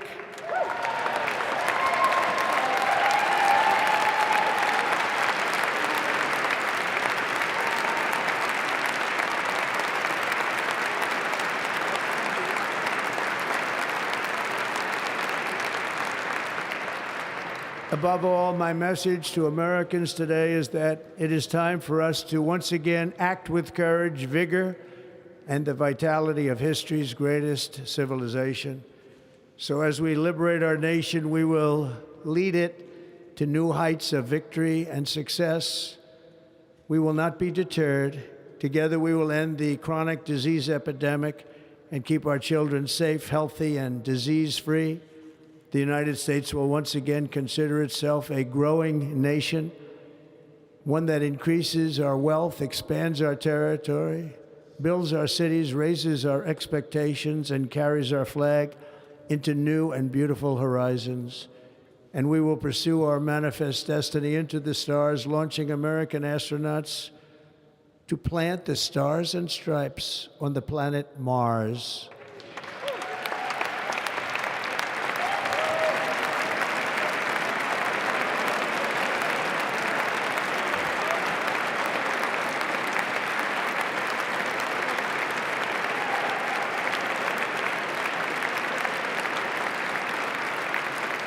Ambition is the lifeblood of a great nation. And right now, our nation is more ambitious than any other. There's no nation like our nation. Americans are explorers, builders, innovators, entrepreneurs, and pioneers. The spirit of the frontier is written into our hearts. The call of the next great adventure resounds from within our souls. Our American ancestors turned a small group of colonies on the edge of a vast continent into a mighty republic of the most extraordinary citizens on earth. No one comes close. Americans pushed thousands of miles through a rugged land of untamed wilderness. They crossed deserts, scaled mountains, braved untold dangers, won the Wild West, ended slavery, rescued millions from tyranny, lifted billions from poverty, harnessed electricity, split the atom, launched mankind into the heavens, and put the universe of human knowledge into the palm of the human hand. If we work together, there is nothing we cannot do and no dream we cannot achieve. Many people thought it was impossible for me to stage such a historic political comeback. But as you see today, here I am. The American people have spoken.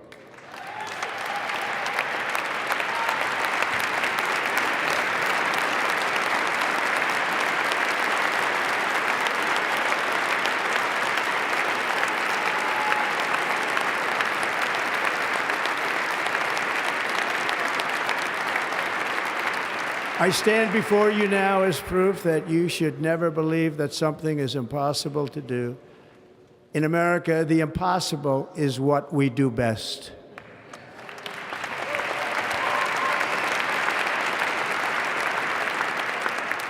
From New York to Los Angeles, from Philadelphia to Phoenix, from Chicago to Miami, from Houston to right here in Washington, D.C., our country was forged and built by the generations of patriots who gave everything they had for our rights and for our freedom.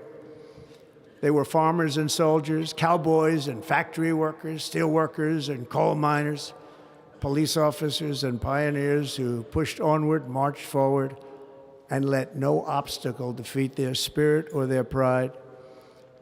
Together they laid down the railroads, raised up the skyscrapers, built great highways, won 2 world wars, defeated fascism and communism, and triumphed over every single challenge that they faced. After all we have been through together, we stand on the verge of the 4 greatest years in American history. With your help, we will restore America, promise, and we will rebuild the nation that we love, and we love it so much. We are one people, one family, and one glorious nation under God. So to every parent who dreams for their child, and every child who dreams for their future, I am with you, I will fight for you, and I will win for you. We're going to win like never before.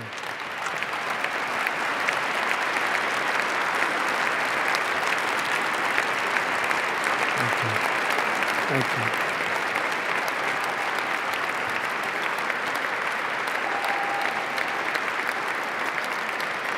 Thank you. Thank you. In recent years, our nation has suffered greatly, but we are going to bring it back and make it great again, greater than ever before. We will be a nation like no other, full of compassion, courage, and exceptionalism. Our power will stop all wars and bring a new spirit of unity to a world that has been angry, violent, and totally unpredictable. America will be respected again and admired again including by people of religion, faith, and goodwill, we will be prosperous, we will be proud, we will be strong, and we will win like never before.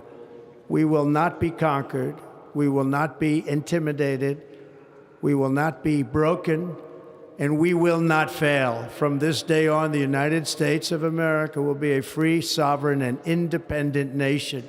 We will stand bravely, we will live proudly, we will dream boldly, and nothing will stand in our way because we are Americans. The future is ours, and our golden age has just begun. Thank you. God bless America. Thank you all. Thank you. Thank you very much. Thank you very much. Thank you.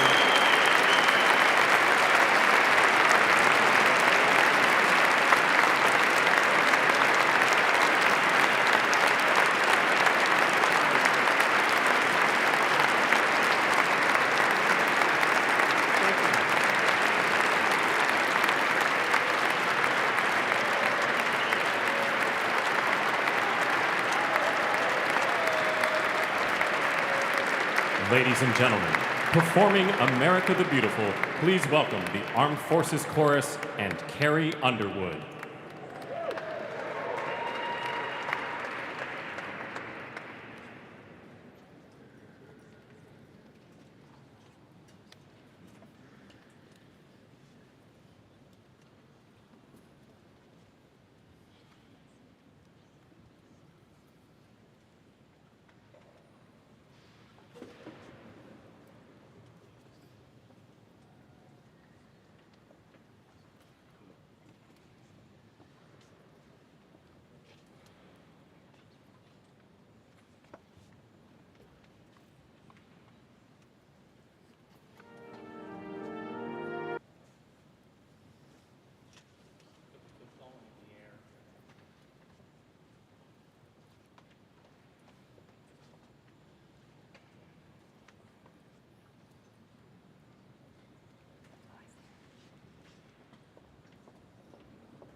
You know the words, help me out here. Oh, beautiful for spacious skies, for amber waves of grain, for purple mountain majesties above the fruited plain. America, America, God shed His grace on thee, and crown thy good with brotherhood from sea to shining sea.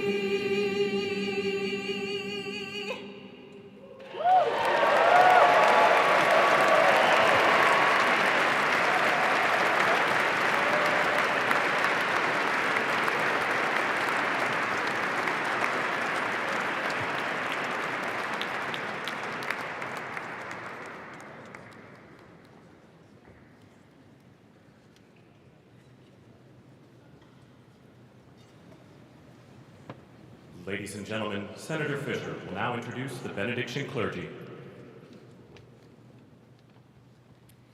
I now call on Rabbi Ari Berman, Pastor Lorenzo Sewell, and Reverend Frank Mund to provide prayers of benediction.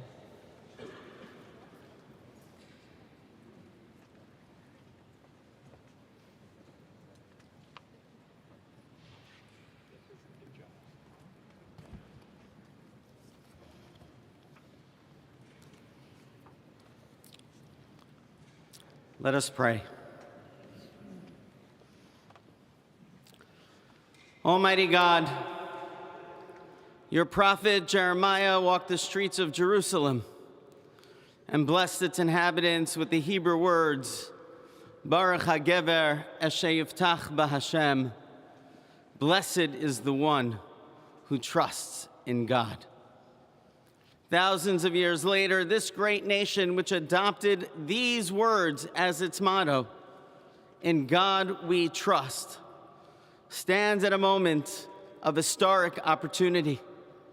Americans are searching for meaning. Our merciful Father, help us rise to meet this moment. Bless President Donald J. Trump and Vice President J.D. Vance with the strength and courage to choose the right and the good. Unite us around our foundational biblical values of life and liberty, of service and sacrifice, and especially of faith and morality, which George Washington called the indispensable supports of American prosperity. Guide our schools and college campuses, which have been experiencing such unrest, to inspire the next generation to pair progress with purpose, knowledge with wisdom, and truth with virtue. Hear the cry of the hostages, both American and Israeli, whose pain our president so acutely feels. We are so thankful for the 3 young women who yesterday returned home, and pray that the next 4 years brings peace to Israel and throughout the Middle East. Almighty God, grant all Americans the opportunity to realize our shared dream of a life filled with peace and plenty, health and happiness, compassion and contribution.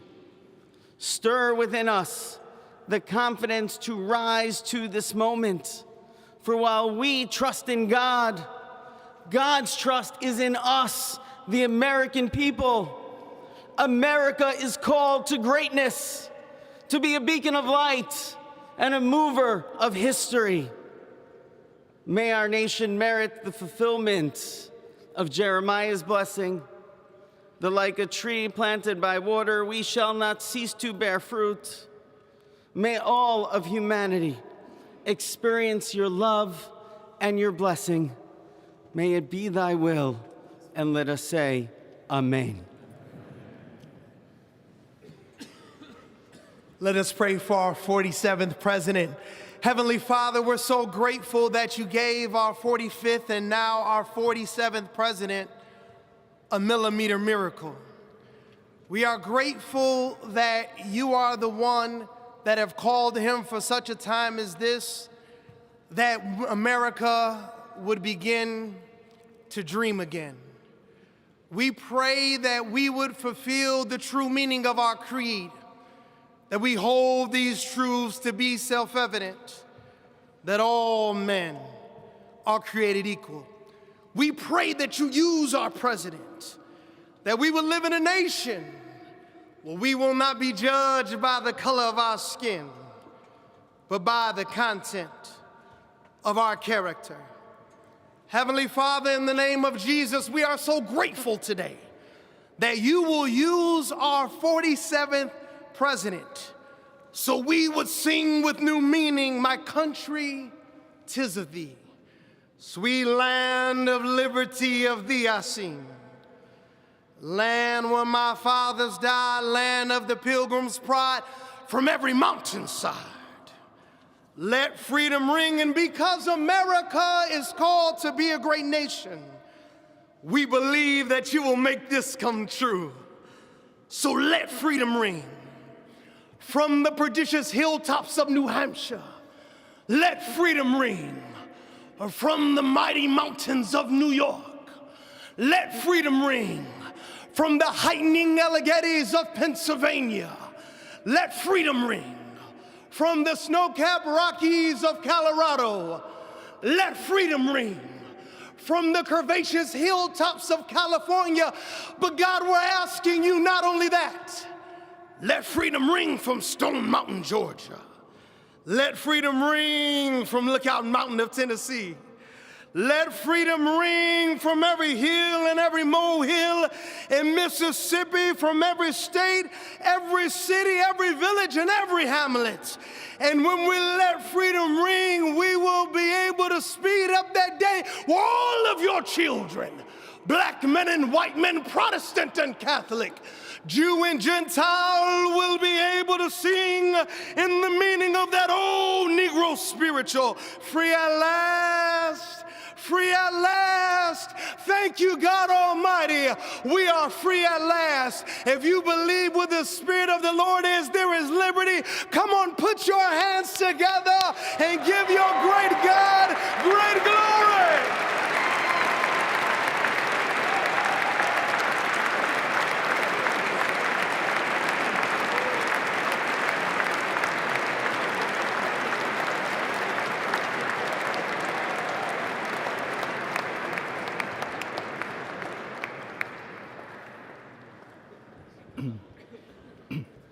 Almighty and eternal God, we gather here today in reverence, joined in our shared hopes and dreams for our beloved nation. In this sacred moment of the inauguration of President Donald J. Trump and Vice President J.D. Vance, we turn our hearts to you, seeking your divine assistance and abundant blessings upon this pivotal moment in history. We come before you with profound gratitude for the many gifts you have bestowed upon our land. Thank you for the freedoms we cherish, for the strength of our communities, and for the resilience of our spirit. As our President and Vice President embrace their newly appointed roles, we humbly implore that your everlasting love and wisdom will envelop them. Grant them the clarity of mind to navigate the challenges that lie ahead, and the compassion to serve all citizens with fairness and integrity. May their hearts be filled with a giving spirit and sincere understanding for those whom they represent. May they be beacons of hope in times of uncertainty and prophetic voices in defending the dignity of all created life. We pray for a spirit of collaboration to flourish in our government and across our nation, fostering an environment where dialogue and heartfelt listening will prevail over division or discord. May each decision made by our President and Vice President reflect the values of justice and peace. As we embark on this new chapter, we also seek your comfort, O God, for those who feel lost or disheartened. In this time of transition, may your light shine upon them, reaffirming their belief in a brighter tomorrow. May we all strive to lift one another, supporting our fellow citizens with kindness and empathy, recognizing that together we can overcome any adversity. Grant us the strength to endure, the courage to face our fears, and the clarity to see the light that remains, even when clouds of uncertainty may gather. Inspire our new leaders to be champions for the vulnerable and advocates for those whose voices are often silenced. May they pursue policies that promote the well-being of all, seeking to build bridges that will foster unity and belonging. As we stand witness to this inauguration, we hold fast to our faith in the goodness of each of us and the possibility of change. We trust that with your guidance, O God, our nation can move forward to a future filled with promise, prosperity, and understanding. And finally, we lift our hearts in gratitude for the beloved parents of President Trump. Without Mary and Fred Trump, this day would never be the miracle that has just begun. From their place in heaven, may they shield their son from all harm by their loving protection, and give him the strength to guide our nation along the path that will make America great again. Let us go forth now with these words of President Trump's emblazoned on our hearts. As long as we have pride in our beliefs, courage in our convictions, and faith in our God, then we will not fail. We stand tall, we stand proud, because we are Americans, and Americans kneel to God, and to God alone. Amen. Ladies and gentlemen, please remain standing for our national anthem.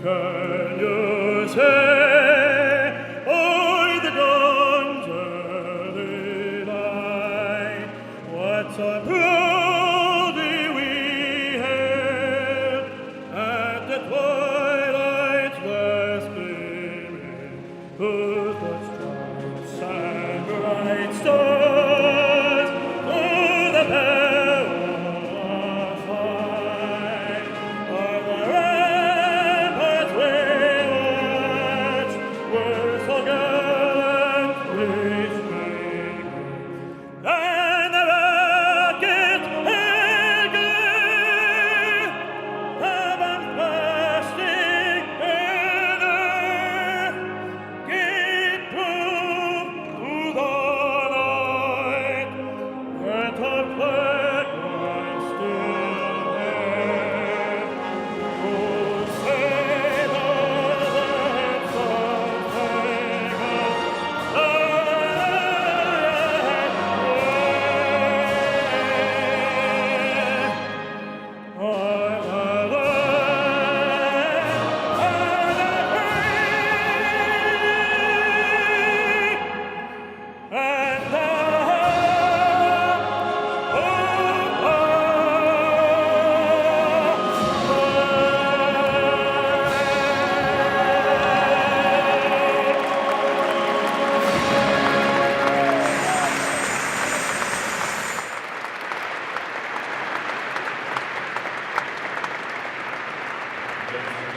Please be seated.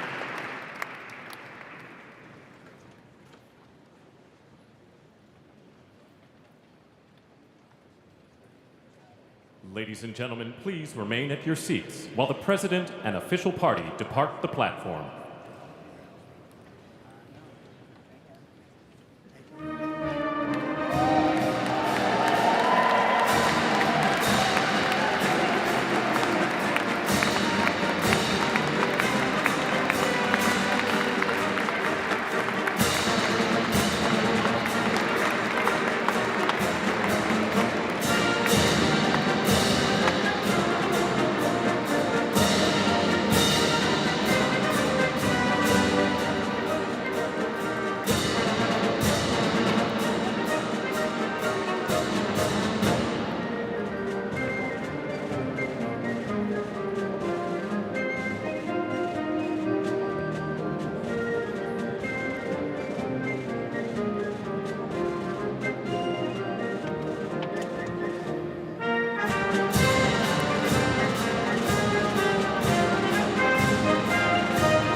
It's a beautiful day, January 20th, 2025. We just witnessed a constitutional mandate, the peaceful transfer of power, the oath of office given to our 40th President Donald Trump, the 50th Vice President J.D. Vance. President Trump mentioned in his speech one of the, I think, identifying marks that he wanted to be remembered as a peacemaker and unifier. A peacemaker and unifier. I thought it was also interesting that he said this is the new golden age of America beginning now. We haven't had an inauguration of the Rotunda since 1985. Today, JASIC, all agencies delivered. My name is Ron Jackson. This is we've been on since 9 o'clock, but we just witnessed a stern rendition of the national anthem by tenor Christopher Macchio. I want to make note of this. There's a lot of ceremonies that happen in the Rotunda. We've witnessed so many of them. But I think it's interesting, and this happens with inaugurations, that the national anthem is rendered after the oath of office, after God Bless America. It's the crescendo of the ceremony that happens in the Rotunda, and what a powerful rendition we just witnessed. Yeah, there was a lot of great music in this. The Battle Hymn of the Republic was one of my favorite arrangements of that particular song.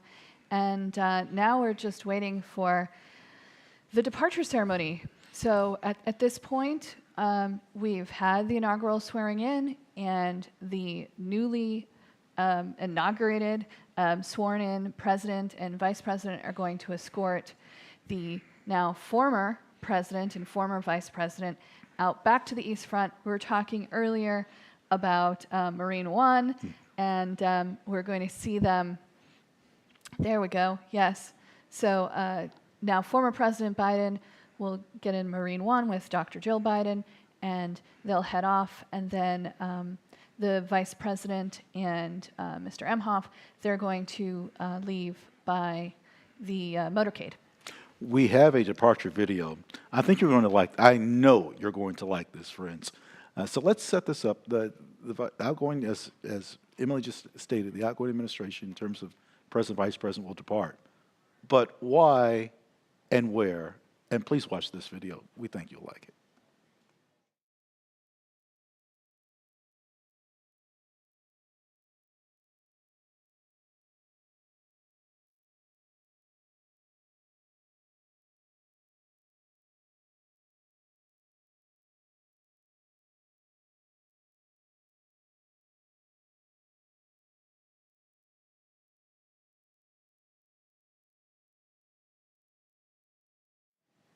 Friends, we'll have this video for you in just a moment. Once again, it's 1:05 Eastern Time. This is our plaza of the East Front of the Capitol. President Donald Trump, I had about 12:01, 12:02, in which he went to the stage. Chief Justice Roberts rendered the oath of office. No, I didn't have time to count the words. I was going to, but there's a group that will do that. Yeah, what was the longest of the inaugural addresses? William Henry Harrison, 8,445 in 1841. And I think most people know the shortest, which might, I have to admit, it still surprises me. The shortest speech, President George Washington, 135 words. Yeah. Now, mind you, again, we talked about, for those just joining us, we've talked a lot about weather. And when President Washington was sworn in, it was 30th of April 30th, 1789. The intent was March 4th, but because of weather, it had to be postponed. You know, the person that informed George Washington that he was going to be president was a gentleman from Ireland. His name, Charles Thomson. I'm saying it twice because our scholars out there, and maybe even those short of being thought of as scholars, will remember that name, Charles Thomson, the Great Seal. And let's watch the departure video.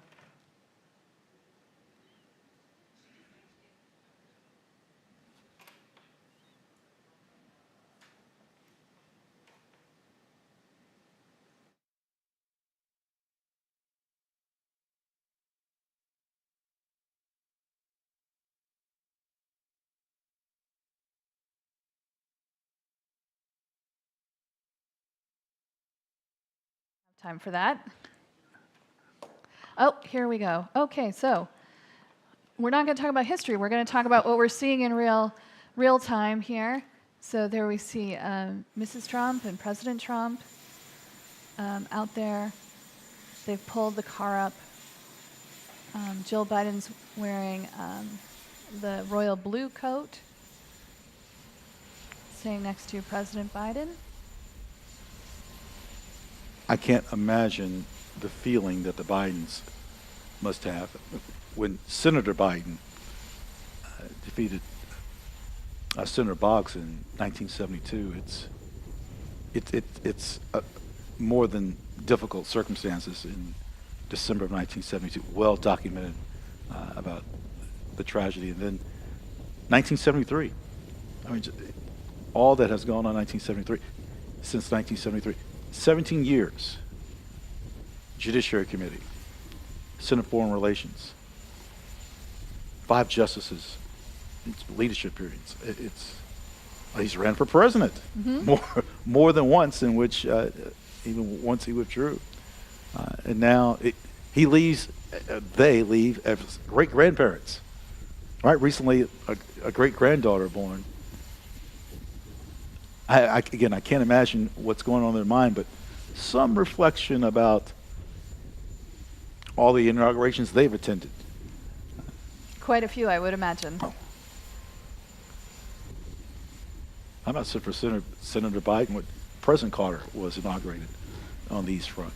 And then Vice President Vance and his wife, Usha Vance. She's wearing the pink coat. They're walking over with the now former Vice President Harris. That helicopter looks a long way away. This VH-92A, there's a new fleet of helicopters being used in this. 78 feet in length. 78 feet in length. It's between, for those that are not familiar with this side of the Capitol in terms of what is new, those 2 skylights are on top of a new building, relatively speaking. In 2008, the Capitol Visitor Center. That plaza, those bricks will be put to the test when the helicopter ascends. Okay, and I believe there goes now former Vice President Harris. And the motorcade, correct? with the motorcade.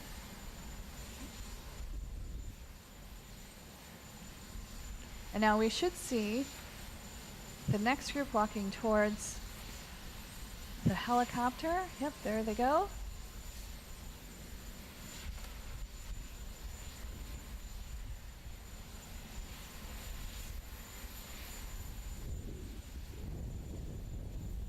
Well, listen to the wind. Yeah. Mrs. Trump making certain, I imagine there's more than a fastener attached to that hat. Bobby pins galore, holding that hat to her head. Yes. You never stop serving your country. You never stop serving your country. And we don't know what the next phase will be for the Harrises and Bidens, but rest assured, you never stop serving your country. So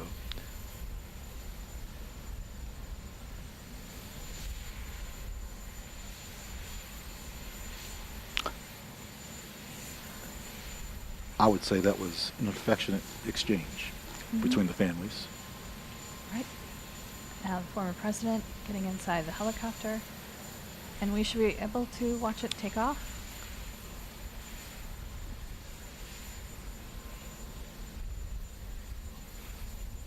Look at the crowds on the Library of Congress Supreme Court side.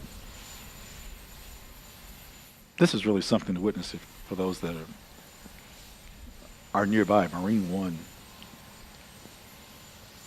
We sometimes see it working in Washington. We sometimes see it bringing the president back and forth to the White House. It's always a sight to see. Certainly for visitors, it's exciting.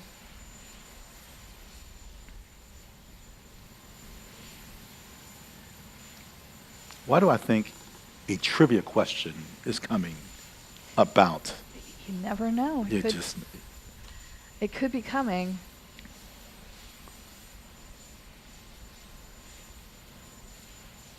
Vice President J.D. Vance. Waving goodbye.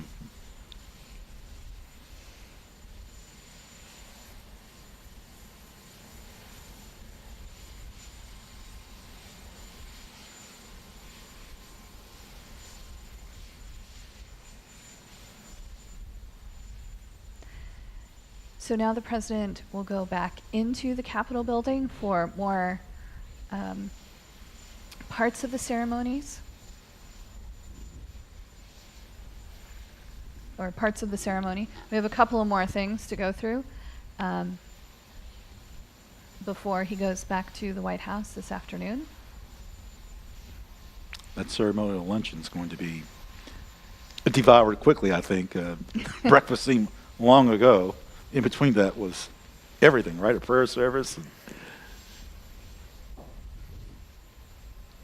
Or maybe it's just me. Well, they definitely have a 3-course meal waiting for them in a few minutes. Oh, here we go. The recognizable white top of Marine One.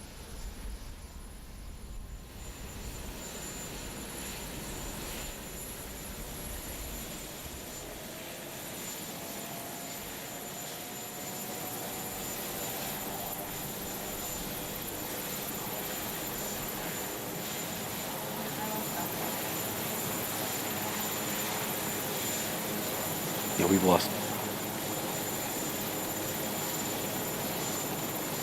You can't hear.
The direct route to Andrews Air Force Base, named after Lieutenant General Frank Maxwell Andrews. Graduated West Point in 1906, served in the military in 1946. We often hear of Andrews Air Force Base. Ooh! Frank Andrews, he was a Lieutenant General in the Army Air Corps. So I think maybe it is time now for a trivia question. Oh. You ready? Sock it to me. Who was the first president to depart the inaugural ceremonies by helicopter? Here's your choices. Ford, Reagan, Kennedy, Carter. I'm making it hard. President Gerald Rudolph Ford. That is correct. I once heard him speak to an entire elementary school in Kentucky, yes, in 5th grade. And, of course, I wanted to ask a question. Do you think they allowed that to happen? No. No, they didn't. No, they didn't. Not that I'm bitter about it. 1977, never mind. So I think now we're going to watch a little video about the signing ceremony that's going to happen next, a little history of this event. So let's watch.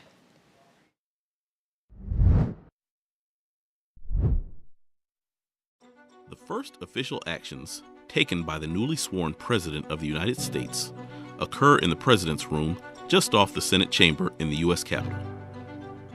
After the departure of the former President and First Lady, the new President gathers there with aides and members of Congress to sign nominations and sometimes memorandums, proclamations, or executive orders.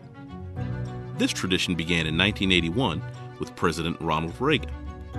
Prior to that time, nominations were often submitted to the Senate on Inauguration Day without ceremony.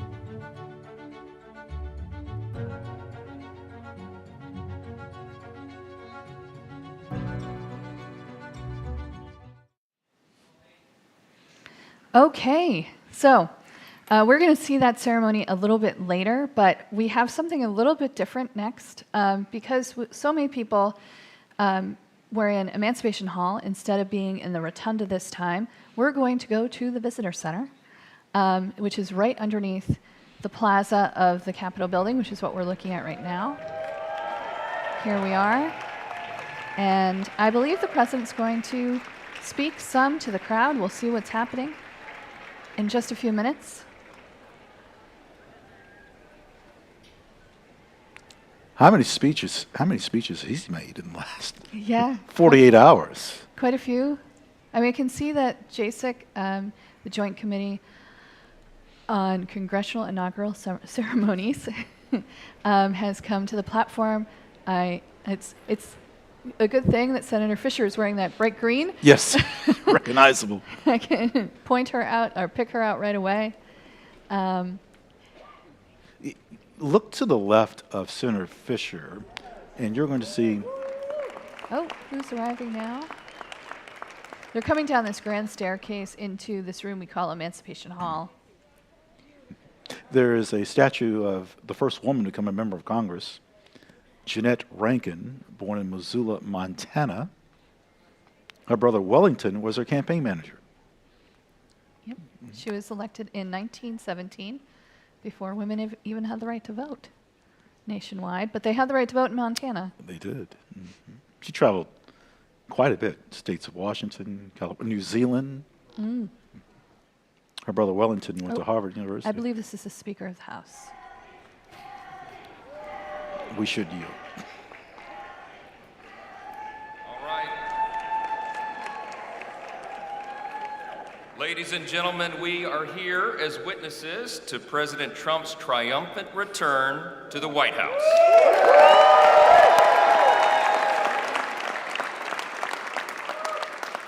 Right now, already this morning, you can feel it around the country. We certainly felt it here in the city. America is coming together and roaring back again, and it begins today, as the President just told us. I know we'd all rather be gathered together on the National Mall with hundreds of thousands of our closest friends, but our disappointment is well overcome with our excitement for the future that we feel today. We have the chance to make the next 4 years the most consequential period in our nation's history. And as Speaker of the House, it is my great pleasure, my great honor, to introduce to you the man who will lead us to this new golden age, the decisive winner of the Electoral College and the popular vote, the 45th and the 47th, and the greatest president of our lifetimes, Donald J. Trump.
Well, thank you all so much for being here. And was that a hell of a speech or what? That was, that was a good way to start it off. You know, I didn't know exactly what the president would put in that speech, and I hoped to myself that he wasn't going to hold back, and sir, you didn't hold back. That was a hell of a way to start the next 4 years. But I just want to say from the bottom of my heart, and I know I speak for the president and for all of us, thank you, thank you, thank you for making this possible. We love you. We wouldn't be here without you, and we're going to make America great again together for the next 4 years.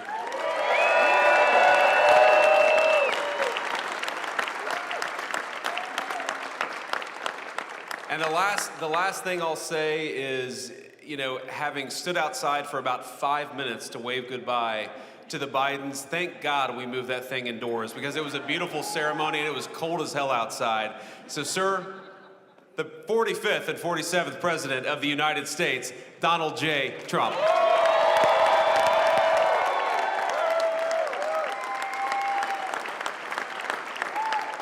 No, he's right. I looked, I said, oh, look at this beautiful sunny day.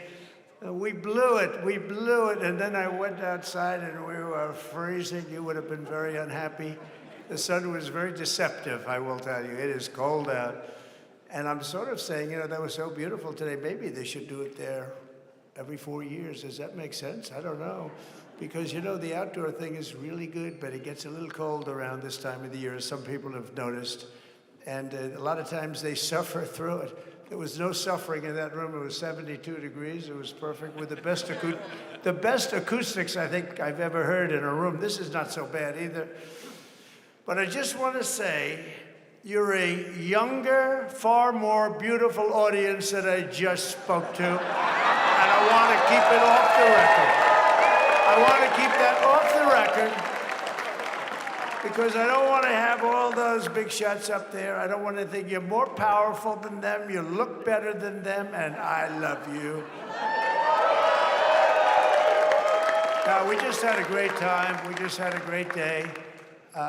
This was amazing. You know, when you think we took a journey, I mentioned in the speech, a lot of people said that was not a journey that was possible, and it was indeed possible. I didn't really know too much about what they were saying when they said that, but a lot of people felt it, and we hooked up with J.D. very early. I watched J.D. over a period of time. I endorsed him in Ohio. He was a great senator, and very, very smart. The only one smarter than him was his wife. That was, I would have chosen her, but somehow the line of succession didn't work that way, right?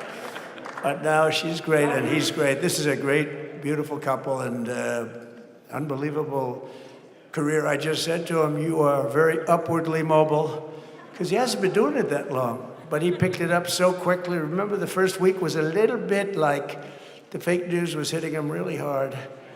And I said, oh, this may be tough, but after that, it was smooth sailing for him. He took on everybody. He took on the meanest. I don't want to use the word corrupt because we're into a new system, so let's wait till the corruption begins, because it will. But he took on some pretty mean people, and he handled it well. I want to also congratulate Mike Johnson for the job that he's doing.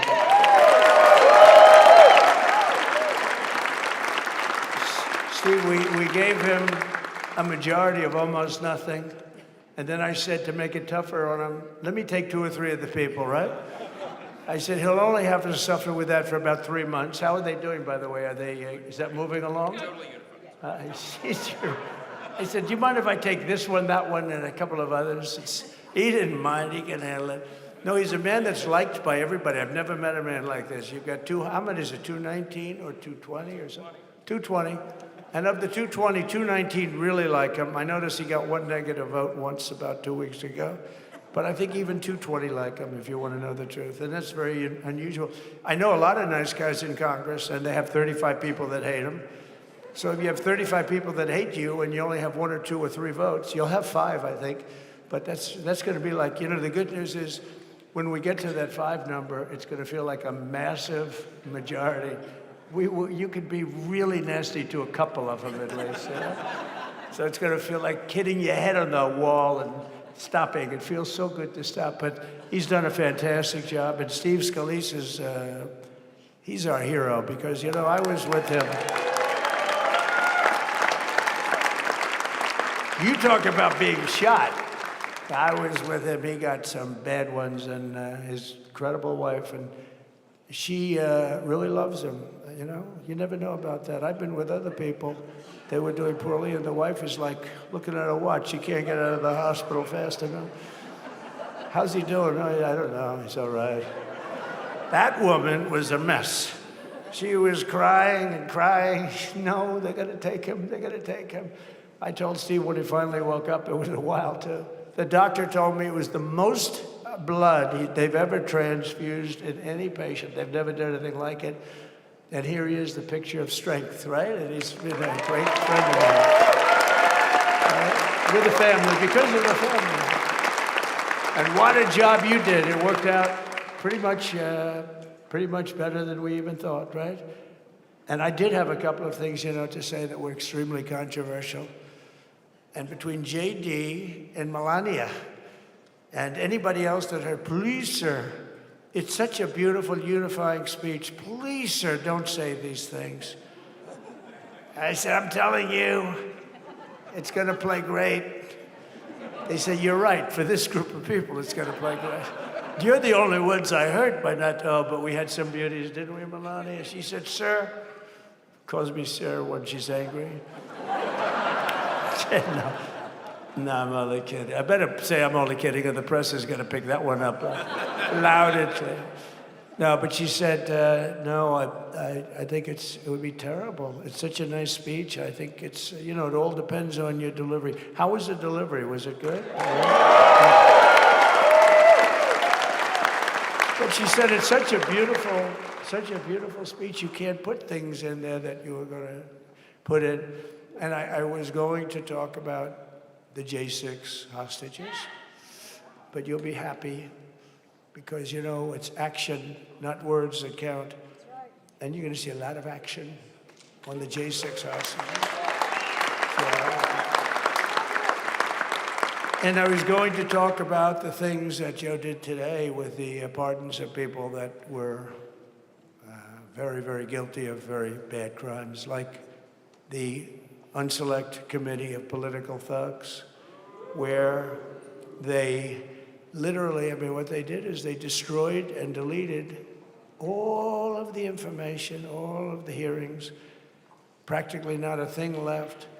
They deleted all the information on Nancy Pelosi having turned down the offer of 10,000 soldiers. You wouldn't have needed 10,000, you could have had 500, and it would have stopped. Because we may have had 1 million people that day, the people that were there. You don't see any photographs, but we have a lot of great photos. But you don't see those photographs. They don't put them in. They show the people at the Capitol. But I was talking about that. I was going to talk about that. They said, please don't bring that up right now. You can bring it up tomorrow. I said, how about now in front of the I'll bring it up right now. This little time delay is good because we're getting great reviews on the speech. Now watch. They'll take the speech and say, I didn't like it because he left there and he's talked to people. But we're giving you a little more information than we gave upstairs. But no, they pardoned a lot of people. They pardoned, before we even get to today, they pardoned, 33 murderers, absolute murderers, the worst murderers. When you get the death sentence in the United States, you have to be bad because they don't give it much. And he pardoned almost everybody having a death sentence. And if you went through the crimes that were committed, you wouldn't even believe them. The level of violence, the people that were killed, the innocence of people that were killed and children killed by these people. And he pardoned them for whatever reason.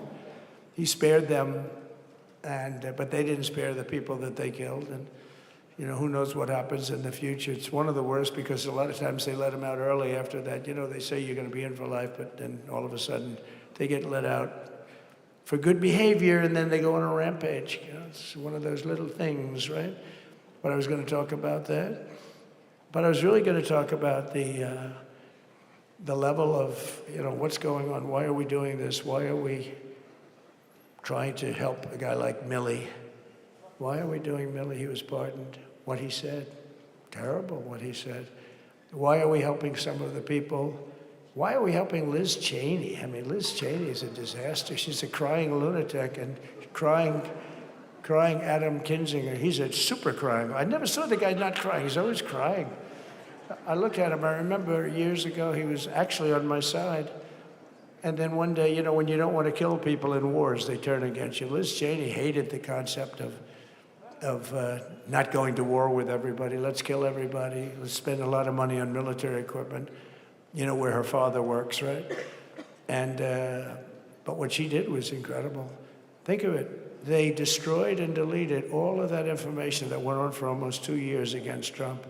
And the reason they did, because it was all false, like the person that said, I tried to strangle a Secret Service agent. That's one of the toughest human beings I think I've ever seen. I actually had a friend saying, please don't change that, sir. You are the coolest sucker in history. Remember, she said, I put my hands around his neck because he wouldn't go to the Capitol. Made up fiction. And I was rebuffed. And the guy on the right is a massive weightlifter, probably stronger than me. Do you think he's stronger than me, honey? You know who I'm talking about. Possibly stronger than me. Slightly younger than me, like, I won't say how many years because I don't want to talk about that, but a lot of years. But I had a friend that said, why are you disputing that story? That's the coolest story I've ever heard. That I would attack a karate champion, get slightly rebuffed, and then throw my arms around a guy with a neck about this big. Even though there are bars, you know, there are bars, you can't really do that anyway. So I wanted to talk about that. But all of that stuff got deleted. And the reason it got deleted is they were all caught in lies. You know, Secret Service testified, and they said it didn't happen. Actually, the two guys were very embarrassed. They're suffering because their friends are saying, did Trump really do that to you? But they gained a whole new respect for me. But it was just make-believe stuff, and there were a lot of make-believe stories made up. So rather than suffer the wrath, like the story with Nancy Pelosi, I offered her 10,000 soldiers.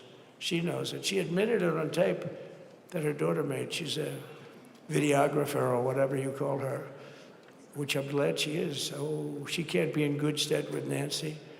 But Nancy said it was my responsibility as she's leaving the Capitol. She said it was, and it was. She's in charge of security at the Capitol. But I offered them up to 10,000 soldiers, even more. One time I said more, as many as you need. But you needed 400 or 500. If 4 or 5, you 10,000, that would be more than the number of people there by lot. But we offered her 10,000. Think of it, 10,000 soldiers. In other words, J6 wouldn't be J6. There would have been no J6. But she rebuffed them. She didn't like it. No, she didn't like it. Maybe she wanted that to happen. But she's guilty as hell. And now we would have to go through the process because they destroyed all evidence. They deleted everything. There's virtually nothing left. The other fake story and so many other fake stories. And many people came out on our side. And those people now, we've got to find them. There's nothing left. So that's a criminal offense. If that were a civil case, it would be a criminal offense. If that happened civilly where you did that, it would be a criminal offense. So I decided I'm not going to make this speech complicated. I'm going to make it beautiful. I'm going to make it a unifying speech. And then when they said we have a group of people that are serious Trump fans, I said, this is the time to tell those stories.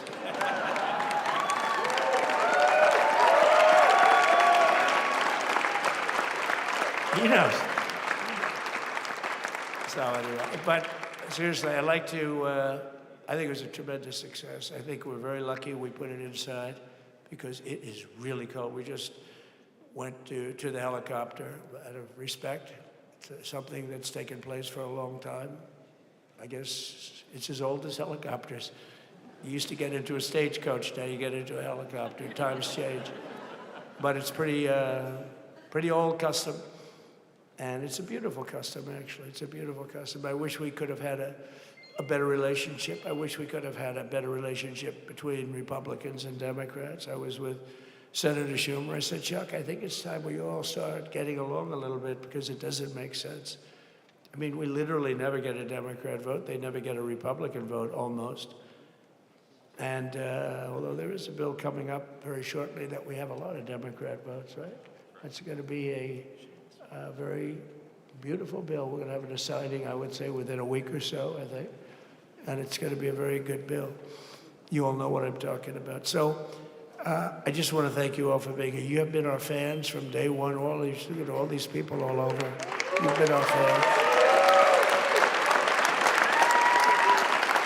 This has been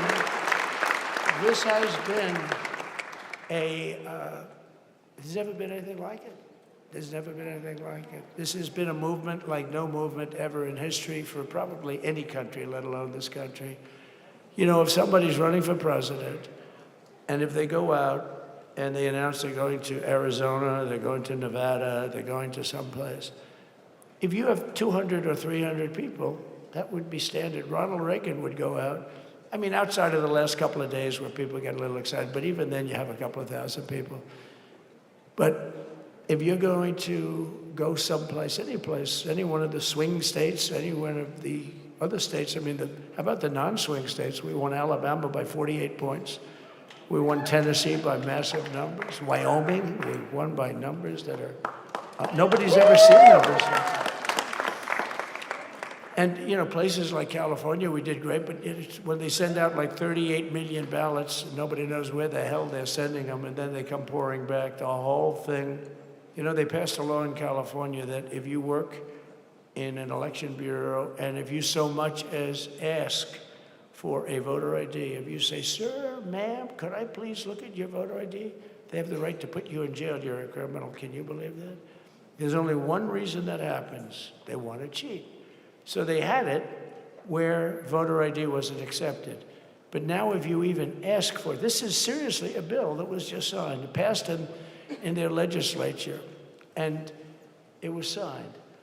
And I think when we get things cleaned up and we get back to a little bit of normalcy, I'm going to ask the speaker to really get involved, because I think we would have won the state of California, because, you know, if you look at my numbers with Hispanic, we're at 56%. And we were winning. We won the Texas border that had never been won, as the governor said. He's doing a good job, the governor, by the way, of Texas. But as the governor said, it hasn't. Oh, did I get lucky? Did I get lucky? Supposing I said, you know, he's not here, but the governor of Texas has done a terrible job. Wow, look at you. You mean we couldn't get you up in the front row? I'll tell you. Supposing I said, JD, the governor of Texas, he's not doing his job. You heard what I said. See, I didn't know you were there. I said he's doing a great job. He's doing a phenomenal job. But now you're going to have a partner that's going to work with you, because you didn't have, not only didn't he have a partner, he had people selling the wall, right? We have a fence structure that we worked on, the governor worked on with me. And I didn't love it, to be honest with you. I wanted a nice precast concrete, you know, 40, 50 feet high, like a beautiful, could have been a T-shape, Y-shape. I love construction. I wanted that sucker to go up maybe 50, 60 feet. It would have looked beautiful, a nice Y shape. And they said, the problem is, sir, they climbed that like a rabbit. I said, what do you mean? No way. And they brought some of these guys out. They climbed it like... And the other thing is you hit it with acid and the thing will disintegrate. You know, they have things for concrete. So they needed very hardened steel, very special steel. And then they needed 7,000-pound concrete inside that steel, inside that steel. And then they have a rebar that's the toughest steel made. Very hard to cut. So this is why very little is cut. I mean, it's right. And then they put a anti-climb panel on top. I hated it. I said, it's so unattractive. And I said, why would that work? I don't believe it works. And I went to watch the Border Patrol, gave a display. We had actually two sets of climbers. The guys that climb up walls with drugs on their back, I mean, they got like 60, 70 pounds of drug, and they go as fast as you can walk. They go bip, bip, bip. Or we have Mount Everest type climbers. And honestly, the drug guys were much better. I couldn't believe it. The drug guys blew them away, right? But it's true, the anti-climb panel, they couldn't get around it.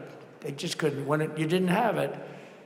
So sometimes you sacrifice beauty for efficiency, and we did. So we built this wall, and we built over 500 miles of wall. That's why we had such good numbers. The famous chart that came down very thankfully. The chart that came down on my right, Governor, had I not looked over there, I'm not speaking right now. You might be speaking here. You want to know the truth? You, JD, have got a lot of great people in this party, but I got very lucky, but we had the best numbers we've ever had. But I bought, you know what happens is when you fill it up, it's like water. You fill it up. Now we have 571 miles of wall. And they would always say, you know, when we renovated a wall, so there'd be like a piece of plywood sitting there for 60 years, or a 2x4 sitting for 60 years on the ground and rotting. Because, you know, and they say, you didn't build a new wall. Here we're building 50 feet up in the air, 30 feet sections, 50-foot sections, all steel, all concrete, all everything. And all, by the way, they don't even want me to say this, but what the hell, it doesn't take that long time. They're all wired for all of the equipment. We put wires in everything so they can easily wire for all the different types of equipment. And if there's a doubt, we have a wire. Whenever we just look, you just find the wires all over the place up top, so we could just hook it up. We don't have to have wires on the outside, which wouldn't do too well, right? So anyway, so we built an extra 200 miles of wall, and the governor wanted to buy it. He tried to buy it, and they wouldn't sell it to him. He wanted to put it up himself. Could have been done in 3 to 4 weeks, 200 more miles, because when you do it, now they just keep going further out, further out, further out, getting around. So we did an extra 200 miles, and it was all bought, and they announced that they're not going to put it up. And that's when I realized they wanted open borders, and that's when I realized that people are going to come pouring through the wall like nobody's ever seen before, but you've seen it. A lot of you are here because of that. I made it my #1 issue. They all said inflation was the #1 issue. I said I disagree. I think people coming into our country from prisons and from mental institutions is a bigger issue for the people that I know. And I made it my #1. I talked about inflation too, but you know, how many times can you say that an apple has doubled in cost? I'd say it, and I'd hit it hard, but then I go back to the fact that we don't want criminals coming into our country. We don't want the jails of every country in the world virtually being deposited into the United States, and that man had to suffer with it. And he did an unbelievable job. I'll tell you, he was a very popular governor, but now he's like an unbeatable governor because of your border policies. He was fantastic. And he really was. So. Governor Abbott he's a great man, great leader. And, but it did make him did you do it? You didn't do that for politics. You did it because you wanted to do the right thing. But I'll tell you, it sure as hell worked for politics too. It's self-preservation, that's right. But no, because the people are demanding it. The people of Texas are demanding it. The people are demanding it all over. So anyway, so we built it, and they wouldn't let us use it. They wouldn't let the governor use it. And other governors, they wouldn't let him use it. But he was the leader of the pack and did a great job. And then we heard about a month ago that not only wouldn't they let us use it, they were selling it, they were going to sell it for 5 cents on the dollar. Now, 5 cents on the dollar then, but today it would cost more than twice as much to build because we bought it like 6 years ago. And it was just sitting on the ground, and that does not do well for the whole thing. But it was just sitting on the ground, and I heard about it, and I called the governor, and I called a lot of people, your attorney general. And here's the story. They were going to buy it, and these are great business people. They were going to buy it for 5 cents on the dollar or less. And they were calling us up, we'll sell it to you for 200 cents on the dollar. In other words, it will cost you twice as much, so it's 200 cents on the dollar. I said, can somebody explain that to a judge? I mean, how corrupt is that? You'd think they'd say, maybe we'll sell it to you for 20 cents, 30 cents, but not 200 cents. So they were going to buy something for 5 cents, and they were going to sell it to us for a fortune. They were going to make it would be, they'd have it down in Fortune magazine, they'd put it of the deal of the year, okay? You buy something like that. But it was so corrupt and so horrible. And when we told that to the administration, they didn't care. They just kept going forward. They couldn't care less. And they kept going forward. They knew that they were trying to sell it back to us. They would have sold it back to us. You would have ended up buying it. You would have paid probably 50, 60 cents, who knows. But they were going to use it for scrap metal, but then they made a much better deal. They could just buy it and sell it to us for 15, 20 times what they paid. 20 times, think of it, like 20 times what they paid. And we wouldn't let it happen. And the governor with his attorney general, Ken Paxton, they made a fantastic, they're a good lawyer. He's pushed around pretty good by people, right? I said, you got a great attorney general. They should leave him alone. He was with me. But Ken and the governor went to court, and a judge actually became incensed and actually called for an investigation. How could a thing like this happen? So he stopped it. So we're waiting to put that wall up. And now that you have a new president, that wall will go up so fast. The governor will complain, sir. This is Greg Abbott, sir. Please, the wall is going up too fast. Please don't do that. You know the story about winning? No, we're going to win too much. We're winning too much, please. Let's stop. People always love that one. We'll do this with the wall. Governor Abbott calls, sir, the wall is going up too fast. We can't take it. We just can't take it. No, I think you'll be very happy if the wall goes up too fast, right? But we'll get that dude and we'll work with you on that. But it was a great decision by a great Texas judge, right? And it was beautiful to watch. We stopped them right in their track. I mean, they were literally loading this stuff onto trucks. It was terrible. Honestly, it was terrible. And he wouldn't take it. So I'm so glad I mentioned that they have a really good governor in Texas. And I swear, I didn't know he was here. I swear to you, it sounds like a setup. I didn't know you would end. Did I get lucky? I said the right thing. Because there have been moments when I wasn't so happy with him, you know? But not too many, I can tell you that. So anyway, it's good to see you too, Governor. Great. But I just want to thank everybody. You've been incredible. I recognize so many of you. It's so crazy. But this has been a long journey. This was a journey that started in 2015, probably started 20 years before that. People used to say, you're going to run for president? You're going to run? And I always said, no, I don't want. And then one day I said, let's give it a shot. And what I talked about then was the border, too. I think it probably was the number one issue for me. Back in 2015, 2016, I talked about the border. And now I talked about the border, but this border is much worse. We fixed the border. It was totally fixed. There was nothing to talk about. 2020, by the way, that election was totally rigged, but that's okay. It was a rigged election. You know the only thing good about it? It showed how bad they are, showed how incompetent, and frankly, historically, this is a much bigger event. If that would have gone like it should have, the bad thing about it is some bad things happen, like a lot of people in our country that wouldn't be in our country right now. So that's the bad part. But I will say that it started in 2015, and right from the beginning, we went to the top. Day one, they announced Trump, and Trump went to number one and stayed there for the whole primary. And then we took on Hillary. She didn't look too happy today. We took on Hillary. A very nice person, but we took on Hillary and we defeated Hillary, and then we did much better the second time in 2020. You know, we got millions more votes. We got millions, like 10, 12 million more votes than we did the first time. No president has ever gotten that many more votes. I got like 9 million more than anybody else had ever gotten, and they said we lost. And because of that, I said to Melania, what do you think? And she said, you want to do this again? And had we lost, and had I thought we lost, I wouldn't do it again, because that's like the ultimate poll, right? But I knew how well we did, and this time we made it too big to rig. It was so big. They tried. They tried like hell. But they tried to do it, and around 9:02, they gave up. Last time they did bad things, but this time they just said, you know, I don't know if you saw, Mr. Speaker, in Washington, they had placards. They were all set to march. They thought it'd be closer. A gentleman asked me, a very respected gentleman asked me yesterday, how come the polls were so wrong? They showed you winning, but not in a landslide.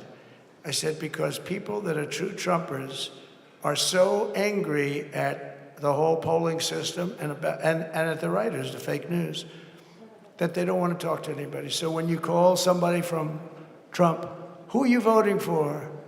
They say, it's none of your business. I'm not telling you. And that was probably 40% of the people they called. So they would discard that one, and they didn't show that. And then when the election happened, the vote came, and it was much different, much higher than we're going to win, but they really thought, they couldn't believe. The one man said, it was so much higher. We won all 7 swing states. We won the popular vote by millions of votes, which is hard for a Republican. I'll tell you who came through. The unions came through. The auto workers were great. The Teamsters were great. The firemen were great. I think almost every union was great. The only one that weren't great, although Sean was great, and the Teamsters, Sean O'Brien, the head of the Teamsters, was fantastic. But generally speaking, the head of the union was against Trump, but the union would be with us for like 85%. Look what we did with the auto workers in Michigan. Look what we did with the Teamsters. The Teamsters were unbelievable. They were a solid Democrat vote, and they voted for Trump. So we had a great experience. Now we have to go to work and get it done, because we have to do something that's going to be great. We're going to turn our country around, and we're going to turn it around fast. And I think this was a better speech than the one I made upstairs, okay? I think this was better, JD. I think this was much better, and I got to see my friend. So, Governor, take care of yourself. You call me, we'll start working. You know what that means with him? He's going to be calling me tomorrow morning at about 6. And I said, how about next week? You call me, and we're going to get it started real fast. We'll really help you a lot. You've done a fantastic job protecting something which it's not supposed to be for the states. And amazing job you've done. Thank you very much. And I want to thank everybody. And I have a First Lady who's been incredible.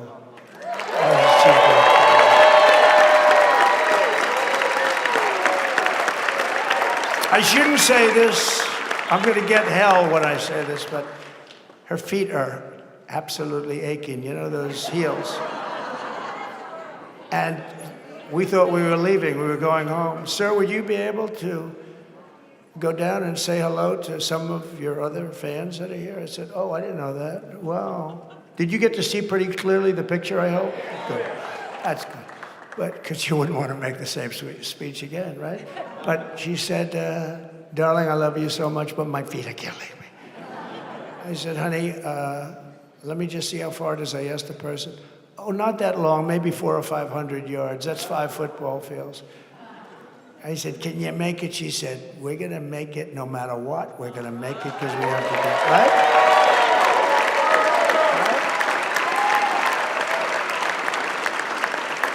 And then we went out to the helicopter, though, just prior to this, and said goodbye. And it's a custom, and the wind is blowing like crazy. And with the hat that she's wearing, she almost blew away. We almost lost her. She was being elevated off the ground. She almost blew away. No. So we all appreciate it, because she's been a great First Lady, a beautiful and a great First Lady. And they love our First Lady. JD, whenever I make a speech, I see hundreds of times, we love our First Lady, and they do, and they should. She's great. So I just want to thank you very much. I just want to thank everybody. And I felt that, I said to JD, should we give him the A treatment, the B treatment, the C, the D, or the F? You know what the F is? Hello, everybody. Thank you for being here. Bye-bye. I gave you the A+ treatment. Thank you. Thank you all. Thank you, Governor. Thank you all very much. Appreciate it.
And welcome back, everybody.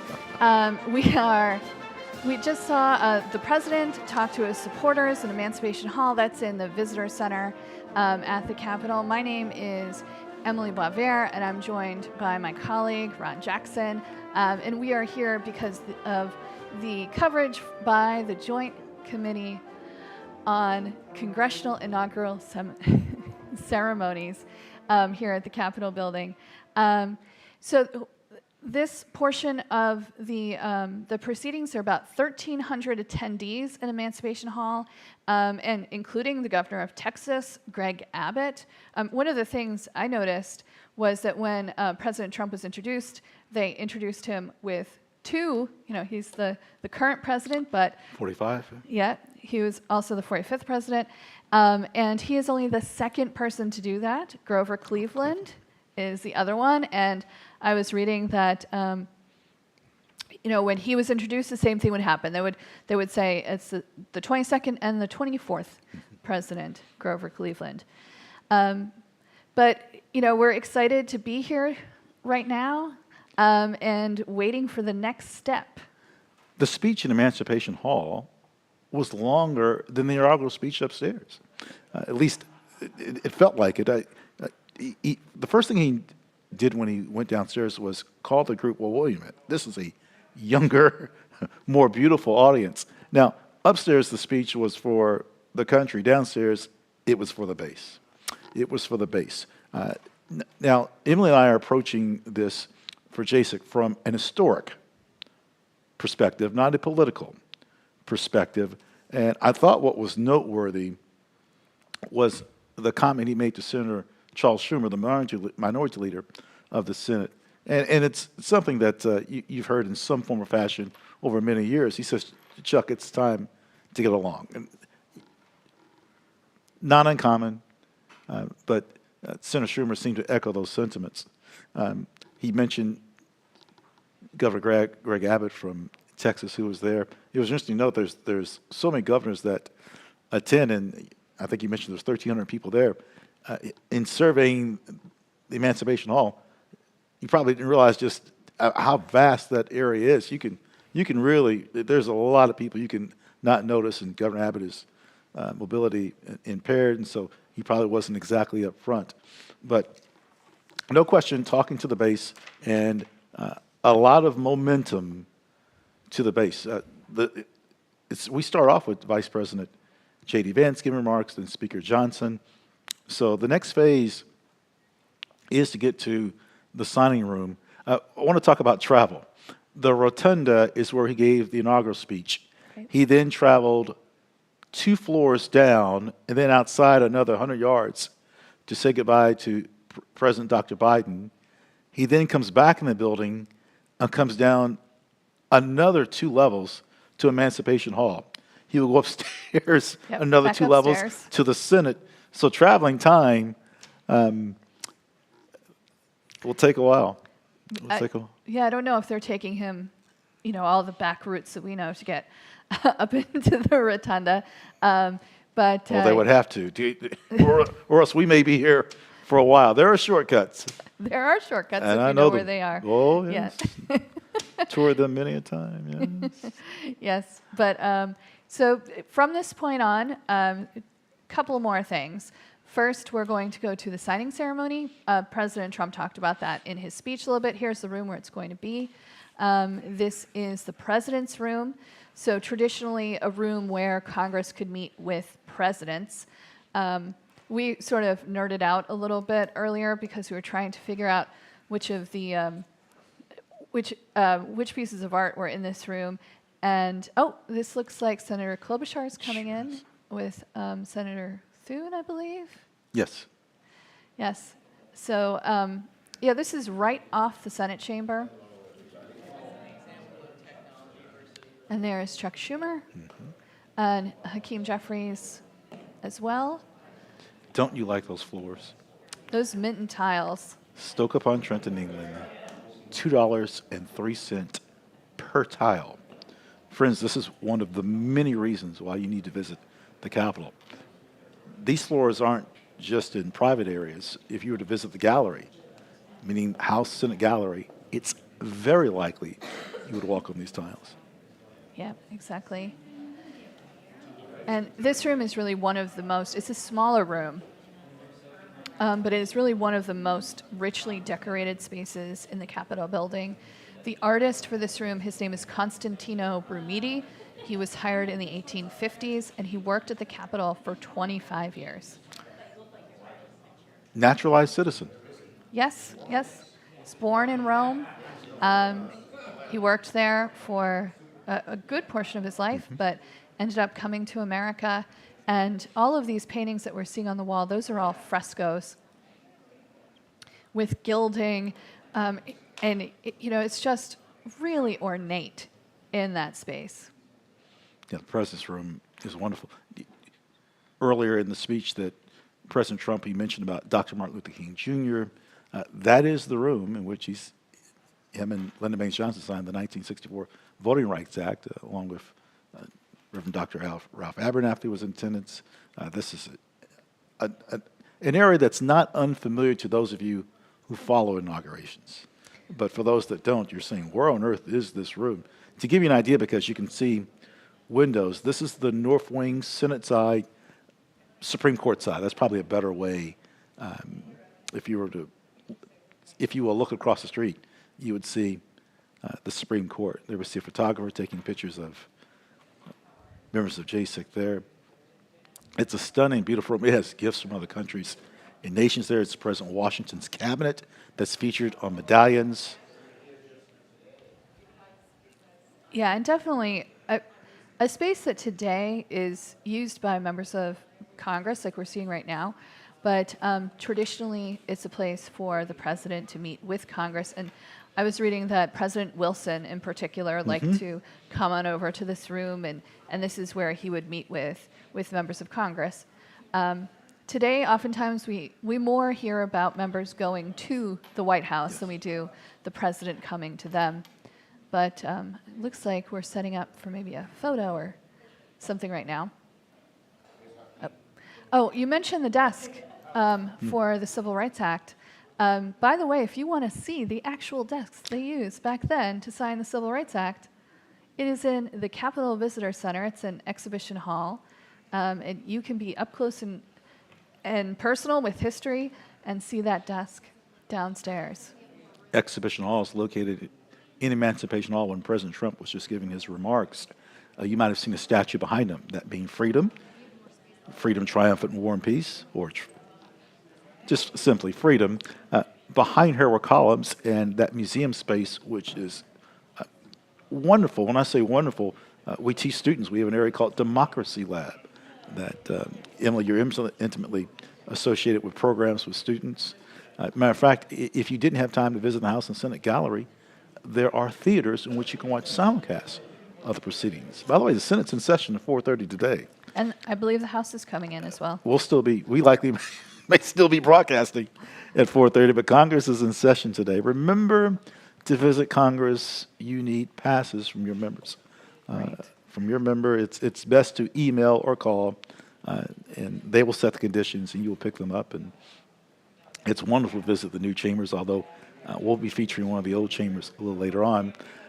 Emily, I'm going to give an unscheduled quiz. Oh. You see a fireplace to that corner right, don't you? Speaker Mike Johnson, our 56th speaker, just walked in on the Senate side. I'll have to ask him how many times he's been in the President's room. He's a 5-term member of Congress. Anyway, maybe he's been there a time or two. We see that beautiful fireplace. Okay, for our audience, there are, okay, how many fireplaces are in the Capitol? I'm going to give you 3 options. Okay? I'll give you 3 options. Okay? 500, 300, 244, 44, or 144 fireplaces. Working fireplaces or just fireplaces? Uh-oh, you trumped me. Okay, working fireplaces is under 20. Right, I was going to say. But there are 144 fireplaces in the Capitol, wow. but only about less than 20 work. And I can tell you, when Senator Byrd, rest his soul, Oh, if you walk past that office, you could feel some heat. Yeah, I mean, it's not unusual on a cold day like this for the leadership, especially who have working fireplaces, to lay fires in the fireplace, and you get that smell. Smell. I love the smell of firewood. Some people like the smell of coffee. My broadcast partner loves the smell of coffee. But firewood, once they make a cup of firewood, look at Speaker Johnson looking, look at him looking. He's like, look, he's not a bad tour guide. I've heard him a time or two. So he's looking around like, well, wait a minute, what do I see here? The beautiful ceilings. He's looking at the cabinet. I caught you, Speaker Johnson. Look, look at that, Emily. Well, there's quite a lot to see looking up. There are 4 allegorical figures personifying the foundations of government: religion, legislation, liberty, and executive authority. Yep.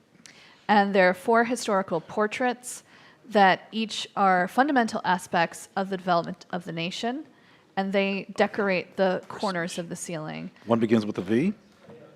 Vespucci. One begins with a C. Columbus. William Brewster. Yep.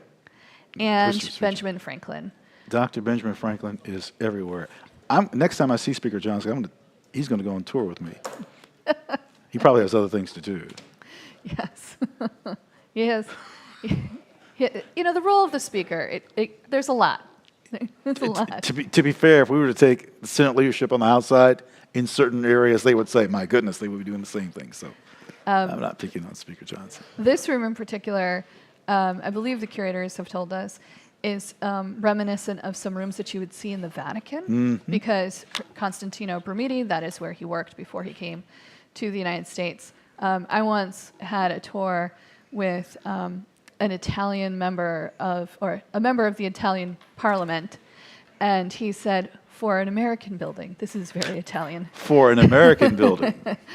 But he's referencing this, this style that we've used and modified to make our own, this sort of neoclassic style that we see throughout the building. We shouldn't just mention Constantino Brumidi. There are so many throughout Europe that came over to assist Brumidi. As a matter of fact, there's the names in a certain book that we use to teach art, and it's over 200 people. It's James Leslie from Great Britain. It's Louis Ordens, so many. Yeah, As a matter of fact, we have a tour on art. We do. We do. Halls of the Senate. It's a tour that'll bring you down into the Senate on the first floor of the Senate side of the building, and it's just if you're into art history, you should definitely take that tour. 11 o'clock, 2 o'clock Eastern time. No, you may not purchase the tickets. They're free. And no, you can't reserve them in advance. It's same day. The hours for those are 11 o'clock and 2 o'clock, Monday through Friday. We'll come back to the President's Rooms very shortly.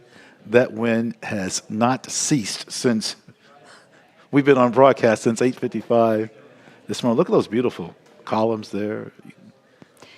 Yeah, we're lucky. We sometimes get to go up into the dome and see those columns up close and personal.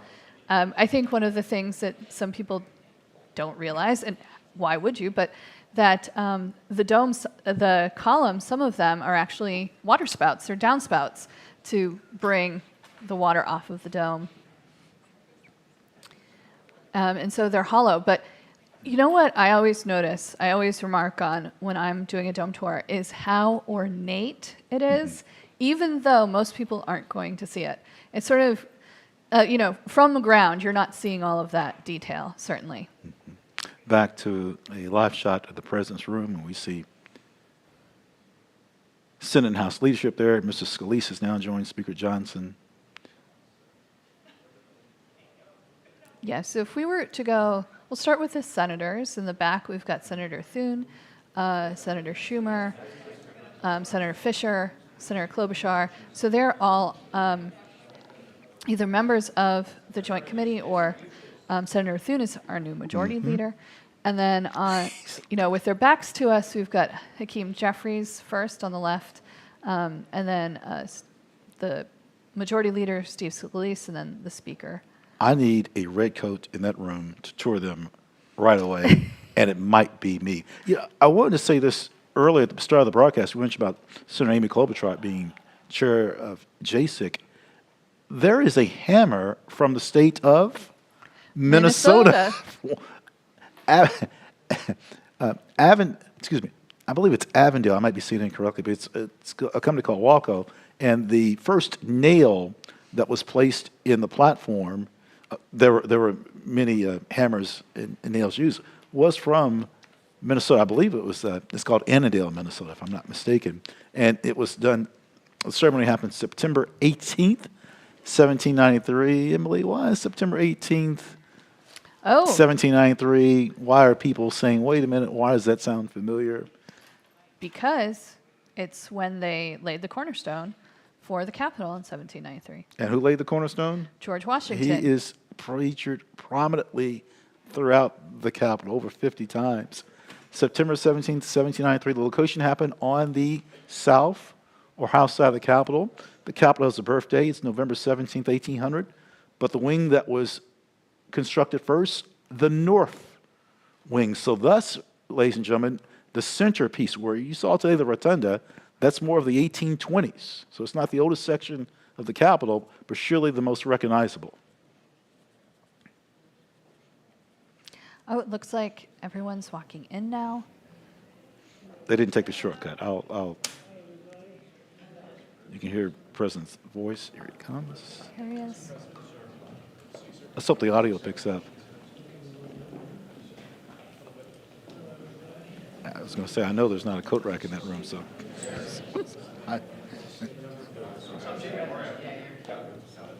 There is, depending on where the camera's scanned, there's a wonderful floor clock by a company called Harrison Schaefer. They used to be on Pennsylvania Avenue. They date back to the 1880s. They stopped in that location in the 1930s, moved on 1300 block of F Street Northwest. Let's see if we can pick up on President Trump. It's the next step. Come on in. Tradition. Sir, the first is 22 cabinet and cabinet level appointments previously.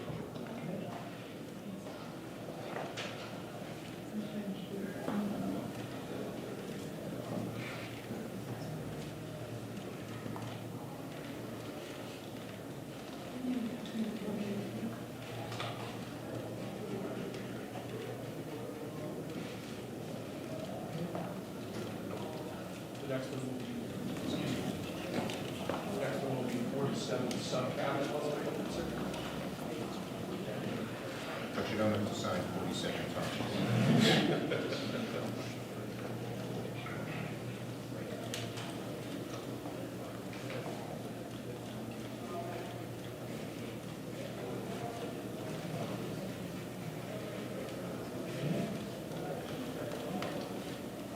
Thank you, sir. Now 31 acting designations and appointments that effectively take control of the government.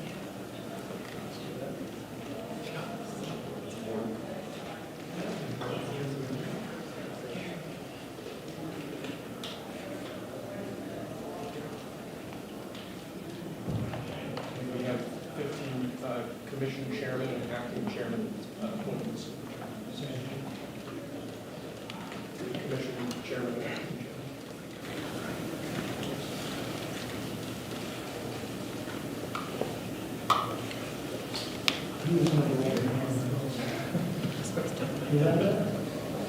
Good counsel. Lastly, we have a proclamation ordering all future inauguration days, including this inauguration day, that flags shall be flown at full mast.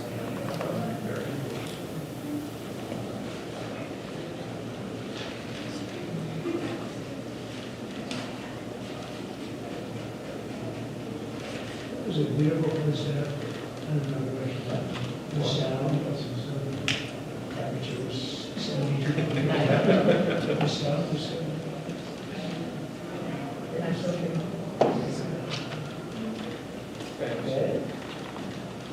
Good acoustics. Yeah. All right. Thank you. We go to lunch. Great. Very good. Sorry.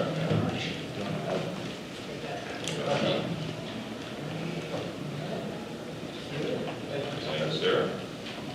Mr. President, did you have a good meeting with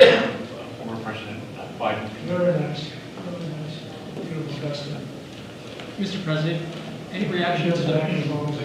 Before that, it was a stage ovation. I thought it was beautiful. Mr. President, do you have any reaction to the pardons President Biden did at the last minute? Well, I'm not going to discuss it now. I think it was unfortunate. We won't discuss it now. Plenty of time to discuss it. Thank you, Press. Thank you very much, guys. Should we go to lunch? Right now. Thank you guys very much. Okay. Ready for lunch? Okay.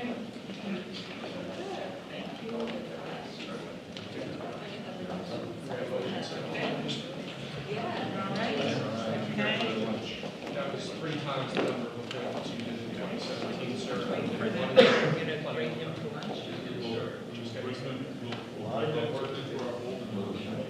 So where are we going?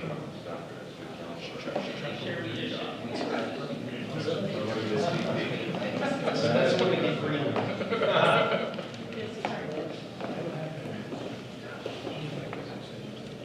Thank you. That was great. Okay, so now from this point, President Trump has to walk all the way across to the other side of the Capitol building to National Statuary Hall, where JASIC has set up a luncheon. They have been hosting luncheons for Inauguration Day since 1953, and I think we have a little video about it. So let's watch.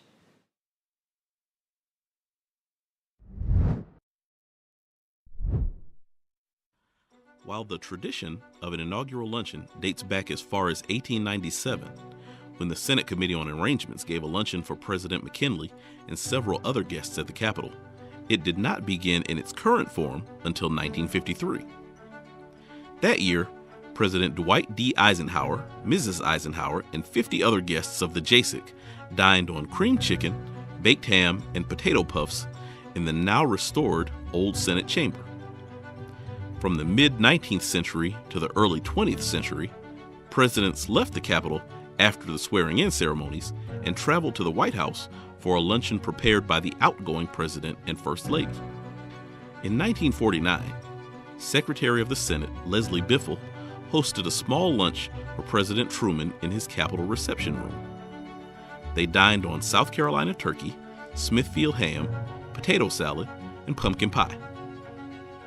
In 1953, the JASIC began its current tradition of hosting a luncheon for the president, vice president, and their spouses, Senate leaders, the JASIC members, and other invited guests.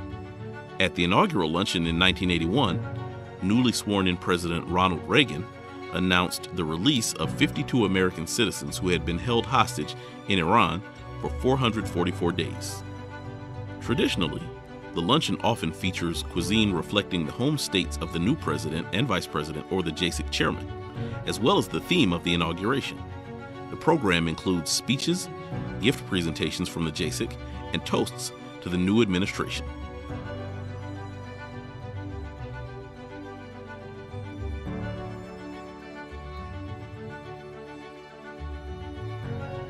Okay, so now we're back in Statuary Hall.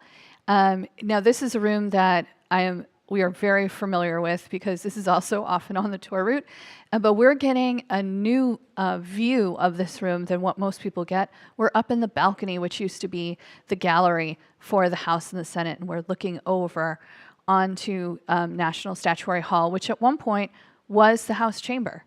A few things I want to point out while we're watching this. Not only do we have all of these guests seated at the table, but you'll notice at the head table, there's a lovely picture, a painting. And this is a tradition that was started by President Reagan, that there's a painting behind the head table.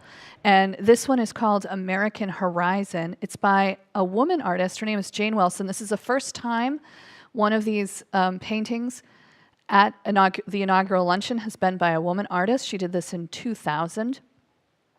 And this is a picture of the horizon. Obviously, that's in the name. But I want to give you a quote from Jane herself about her art. She says, "What I'm aiming for are moments of strong sensation, moments of total physical experience of the landscape when weather just reaches out and sucks you in. And I think we definitely get this in this expressionist landscape painting. Now, we're also looking at some of our state statues. Every state may send 2 statues to the Capitol. And initially, all of those statues were in Statuary Hall. We can't do that today. That's 100 statues. And so they're now all over the building, but they have to be made out of marble or bronze. It has to be of someone who lived in your state, who did something that your state thinks is worthy of recognition, and you have to choose someone who's deceased. So we have about 99 statues at the moment because every state may, if the statue's been there for 10 years, they can replace it if they want to, and they can send us somebody new. So we've gotten quite a few new statues. We were looking at the portrait, the painting. If you look to the right, there's a statue of Chief Standing Bear by Benjamin Victor. And that is one of our newer statues that came here in 2019. Ron, are you interested to learn what's for lunch today, at least for them? I trust we're having salmon. No. No. I know it's lobster because it's always lobster. It is not. No, There's no lobster today. There's no lobster. President Trump had it with Mike Pence in 2017. What are we having today? So a nod to where we are in the Chesapeake Bay region. For the first course, we're having Chesapeake crab cake with tomato tartare, bay sauce, pickled vegetables, Romanesco, dill, and chive oil. And a local vineyard also provided the wine, Veritas Vineyards Reserve. Oh. Now, for your second course, this I think is one of President Trump's favorite foods. Want to guess? Well, he likes meat. Yes. So it's probably beef.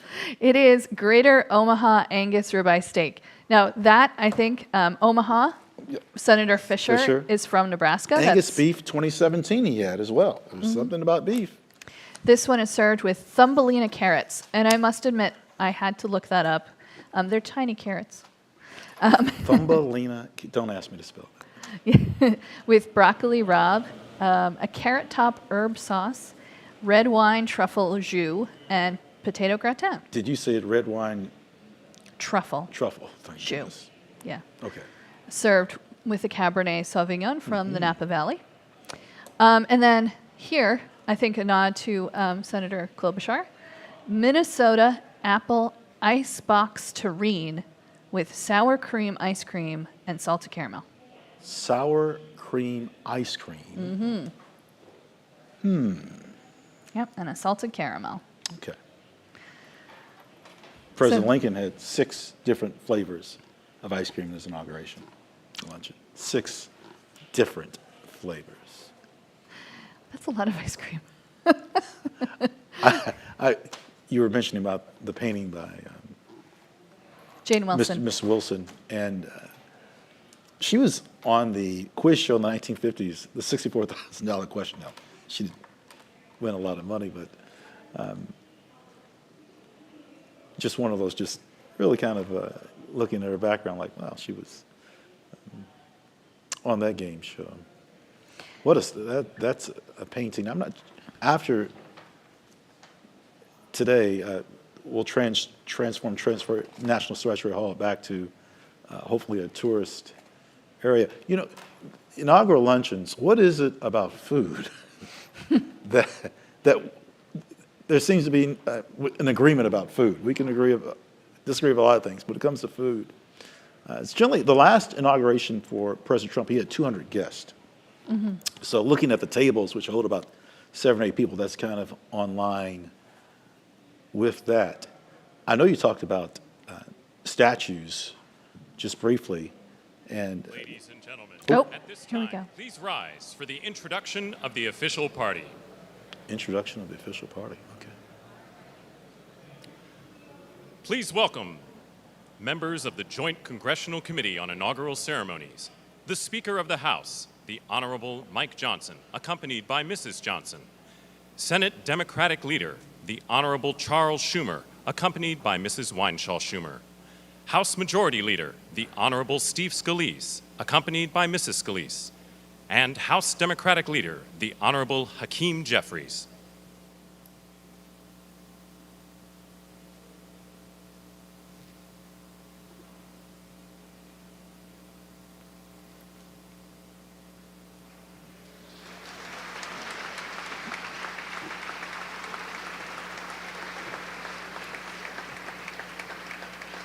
Please remain standing for the honors and the invocation.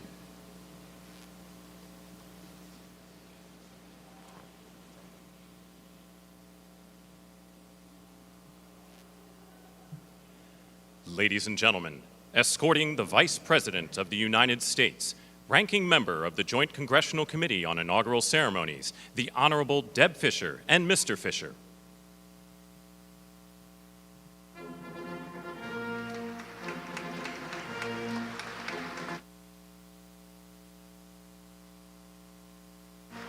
Ladies and gentlemen, the Vice President of the United States, the Honorable J.D. Vance, accompanied by Mrs. Vance.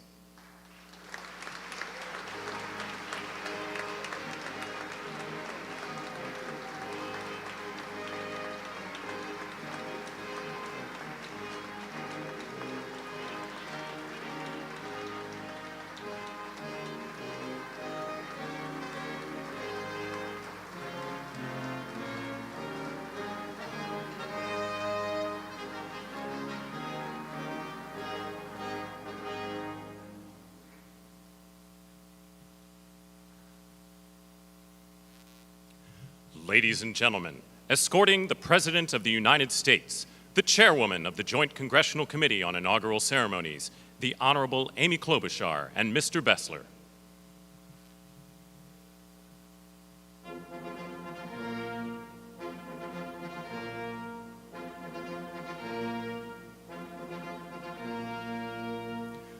Ladies and gentlemen, the President of the United States, the Honorable Donald John Trump and Mrs. Trump.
I have a feeling people are very hungry, so I'm going to get this started. Mr. President and Madam First Lady, Mr. Vice President and Madam Second Lady, my colleague Senator Fischer, distinguished guests including the Speaker, Leader Jeffries, and Senate Leaders Thune and Schumer, on behalf of the United States Congress, welcome to the 60th inaugural lunch. Big surprise, we are featuring Nebraska beef and Minnesota apples for dessert. We are here in Statuary Hall, where these luncheons have taken place since President Reagan's first inauguration in 1981, and where the House of Representatives once met over 150 years ago. That would be before you were born, Mr. Speaker. In 1864, after the new House wing of the Capitol was built, and in the midst of the Civil War, Congress dedicated this chamber to host statues chosen by every state. Walking into the hall, we all passed under the arch, holding the marble Car of History clock. The statue shows Clio, the Greek muse of history, holding a book to record events as they happen. And as you can see, she's heard a lot of stuff. And as she rides her chariot forward into the future, she looks behind her to remember the past. She remains here as she has for hundreds of years, a reminder that history will remember the events of the present, and it is on us to write that history right now. Speaking of art, the painting right here before you, I chose this painting for this lunch this summer, and it's titled American Horizon. It's by Jane Wilson, who grew up on her family farm in Seymour, Iowa. Coming from the middle of our country, Senator Fisher and I both liked the painting because the artist is from America's heartland, but the horizon could easily be Florida, Mr. President. I will also note that this is the first time in history we are featuring the work of a woman artist at this lunch, and we thank the Art Institute of Chicago for their assistance. Looking at the vast open landscape of this painting, we're drawn to the bottom of the frame where the land or the water, depending on where you're from, meets the sky, and the horizon endures. The enduring horizon is especially meaningful for us today as we mark our enduring democracy as we approach its 250th anniversary. It's a reminder that what's over the horizon is our next chapter, and it is my prayer that the people in this room can write that chapter together. I'd now like to ask U.S. Senate Chaplain Dr. Barry Black, and we thank God he is back with us and in good health, to deliver the invocation, after which lunch will be served. Thank you.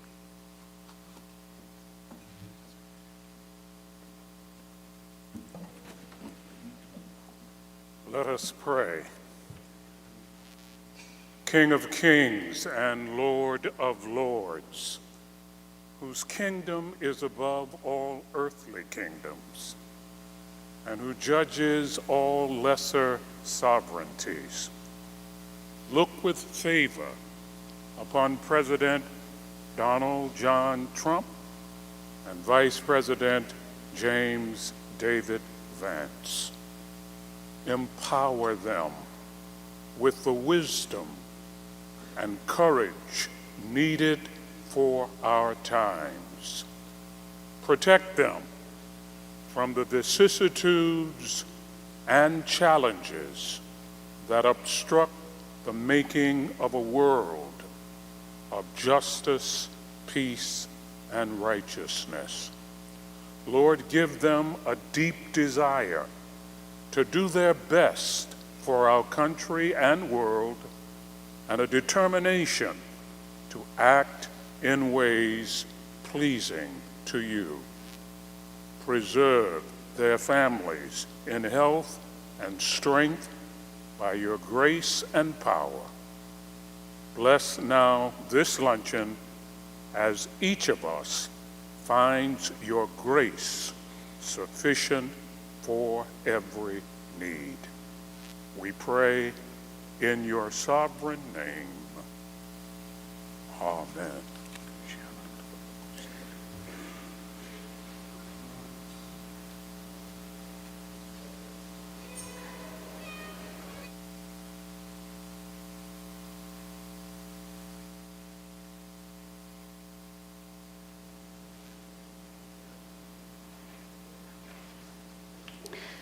Well, that was Senator Klobuchar and the Senate's chaplain who gave a little bit of a welcome to the luncheon. I wanted to mention something in particular. Did you notice the podium that they used was different than the others? I did not. Well, there is a Rhode Island connection to this podium, and since my husband is from Rhode Island, I feel like I must say that this was a gift. Well, no, it's not a gift. It's loaned from the Daughters of the American Revolution national headquarters here in Washington, D.C. They've been doing it for almost 20 years, and it was originally given to them by a Rhode Island chapter. So it's got a very ornate eagle on the front. And so that's a little nod. That was for my husband. The first state to bring to us a statue. Oh, it was Rhode Rhode Island. Nathaniel Greene, whose daughter is named after Martha Washington. I want to say something about Chaplain Barry Black's yes, voice. Please. There are a lot of noted voices in history, congressional history. members of the House and Senate, other than them, Chaplain Black has to have one of the best voices one has ever heard. It just, I don't know how to describe it. It's more than soothing. It's more than powerful. Oh, it just the moment he opens his mouth, you listen to every word. You mentioned the painting by Jane Wilson. In that room used to be two paintings of the Marquis de Lafayette. That's the best I can do. I don't speak That was French. pretty good. And George Washington, of course. Where are they now? In the new House chamber. So I was really happy to hear that Senator Klobuchar also mentioned my favorite sculpture in the entire building because it's about history, and that's what we do, right? Cleo or Clio. I won't be critical if you say Cleo. Oh, and the chariot, you'll have to come and visit or look at the website. What caricature is on the chariot? George Washington. He is everywhere. My goodness, people must, 2:30 and they're having lunch. Yeah, they must be hungry. They're not alone. But we have a treat. We have a treat for you right now. We've been talking a lot about music. Yes. Right, and including the president's own Marine Band. And so we're going to watch a video to talk some more about them. So let's watch that now. I'm looking forward to this segment.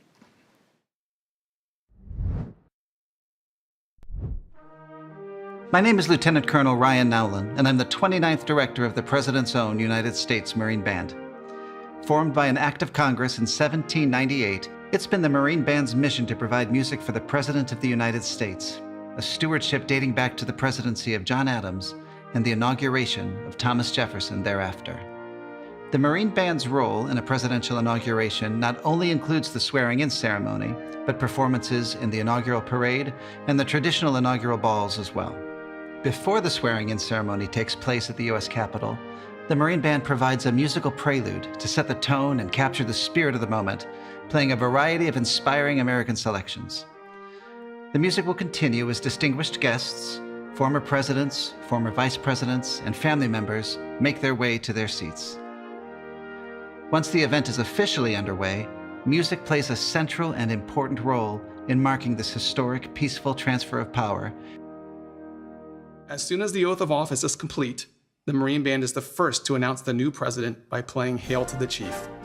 This song has been associated with the President of the United States since the early 19th century. In fact, the Marine Band started playing Hail to the Chief unofficially for the President, beginning with our 8th President, Martin Van Buren. Shortly thereafter, First Lady Julia Tyler, wife of President John Tyler, began to request that the Marine Band play Hail to the Chief when her husband entered the room as an official announcement. President James Polk continued that tradition throughout his presidency. Interestingly, this ceremony is the only time you will hear Hail to the Chief rendered twice.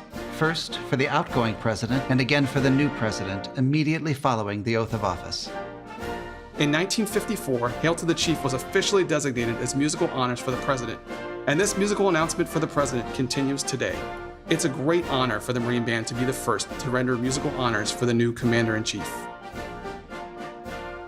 Following the inaugural address, benediction, and national anthem, the Marine Band traditionally brings this festive occasion to a close with John Philip Sousa's most famous march, our national march, The Stars and Stripes Forever.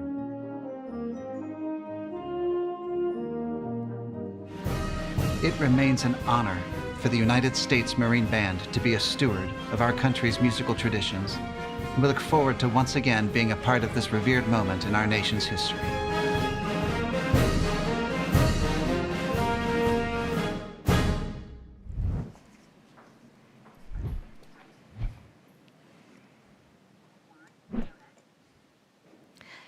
Well, that was really interesting to hear about the perspective of a military band, about participating in these ceremonies and how important it is for the music and the words to match, right? And we've, like we said, we've listened to a lot of great music today. I'm going to be, look out, a little biased. Uh-oh. Uh-oh. Okay, love the Marine Band. Emily and I tour students. When high school bands come to us, they are so easy to work with. They are wonderful. And what are they here for? Our Memorial Day concert, 4th of July concert. We've seen marching bands come to us the week of Macy's Thanksgiving Parade, and they make their way here up to New York City. There is another band to talk about. Yes, we're going to talk about the Coast Guard Band next. The Coast Guard Band is based in New London, Connecticut, at the Coast Guard Academy, and let's watch a little bit about them.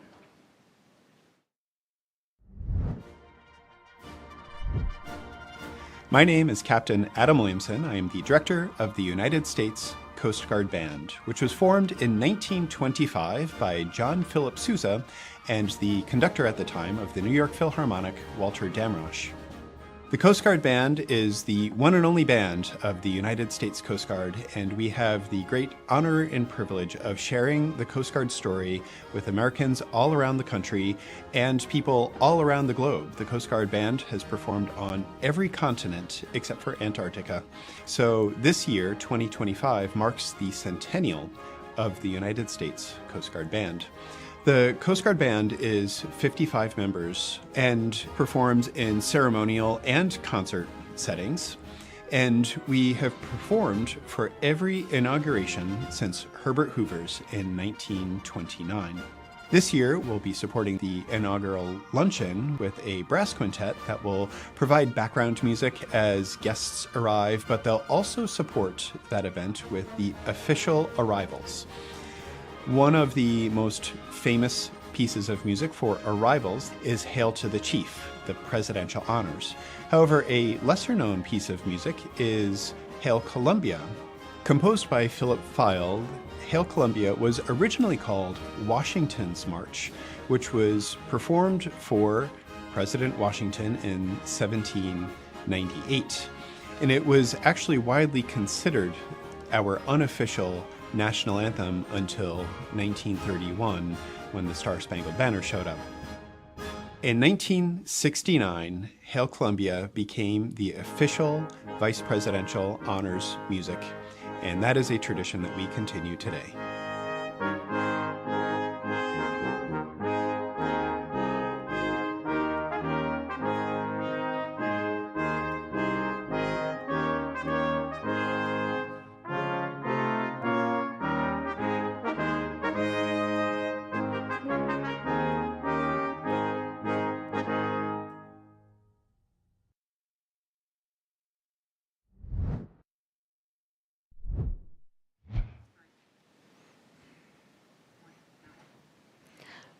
I mean, I love hearing about this stuff. So that was also just a great moment to hear about what goes into producing some of what we saw already today, and how the traditions and the music, they reach far back.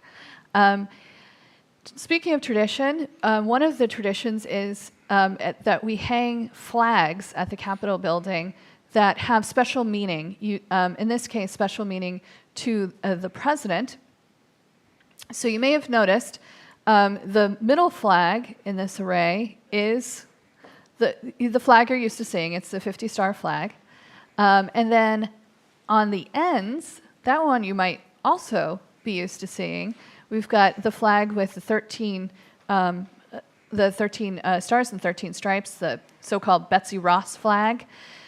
I think if you've been to any kind of celebration, certainly growing up in New England, we saw that flag a lot because Massachusetts is one of the original 13 colonies, right? But then if you go just to the left or to the right, we've got this other flag with 27 stars, and that one is to represent the 27th state of the Union, which is Florida, which is the president's home state. So that one is a nod to the new president, returning president, President Trump. You mentioned President Trump's birthday is on Flag Day. My birthday as well. I did, as long as I've known you, I did not know that June 14th is President Trump's birthday. It's on Flag Day. I mentioned this earlier. I want to do this again. The flags that you just saw, there was a large Flag Day ceremony in 1929. The flag was 90 by 175 feet from a department store called Hudson's in Detroit, Michigan. This was under the leadership of Vice President Curtis from the state of Kansas. They marched it from the White House, and it was a hot day. Down Pennsylvania Avenue to the Capitol, right? The 1920s, right? Let the good times roll, what have you. Of course, that would change shortly, but great view of our West Front. A real quick trivia question. I mentioned about fireplaces. There are 144 in the building, less than 20. Here's one for you. Mm-hmm. How many rooms are in the Capitol? Now, you're going to jump off the deep end right away, so I'm going to give you 3 options, okay? Okay. 540, 440, 640. How many rooms are in the Capitol? 440, 540, or 640? It's 540. 540 rooms in Yep. the Capitol, yes. Someone once asked me how many doorknobs were in the Capitol. I don't know the answer to that question. That's homework tonight. I don't know about dinner time tonight. Um, Well, Government Printing Office, GPO, that's a familiar acronym in Washington, D.C., and frankly to the region. Well, we have a video, and let's find out more about the impact of the Government Printing Office.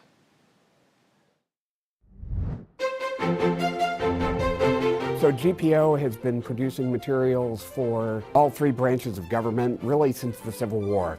We do everything from Congress's daily work to making sure that the data from Congress and the judiciary and the executive branch is all available online and available to our customers. If a member of Congress decides to write a bill on the back of a legal pad, we have to take that and make that available as data in addition to the printed output. We've got about 1,650 folks here who work at GPO, and they run the gamut from people who are artisanal bookbinders who use the handmade techniques that have been in use for 1,000 years, all the way to cutting-edge software developers. And we have partners all over the country, all 50 states, most of the territories. GPO started its work with the Joint Committee on Inaugural Ceremonies about a year ago, talking about requirements and designs and things like that. And GPO supports all of the printed materials that the inauguration requires. And it's a whole breadth of things. It's everything from the invitations to the tickets to security items like vehicle placards or maps or signage or all of those kinds of things. We work very closely with the Capitol Police to make sure that those documents are secure, they can't be counterfeited, and that their personnel can make sure that that's a genuine ticket when they're reviewing it. It's a pretty big job, pretty big order. I can tell you from personal experience, my wife has a set of inauguration tickets from when my son was only 8 years old, and they're framed in his bedroom.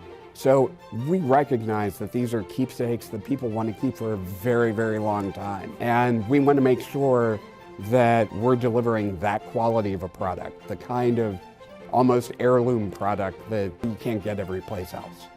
The inauguration is one of those things that happens every 4 years, but each one is unique. And even in a case like this one where a former president is coming back, it's different. Being that part of history, every single time you're facilitating that peaceful transfer of power, and you're making sure that that we're recognizing it with the gravitas that the moment requires.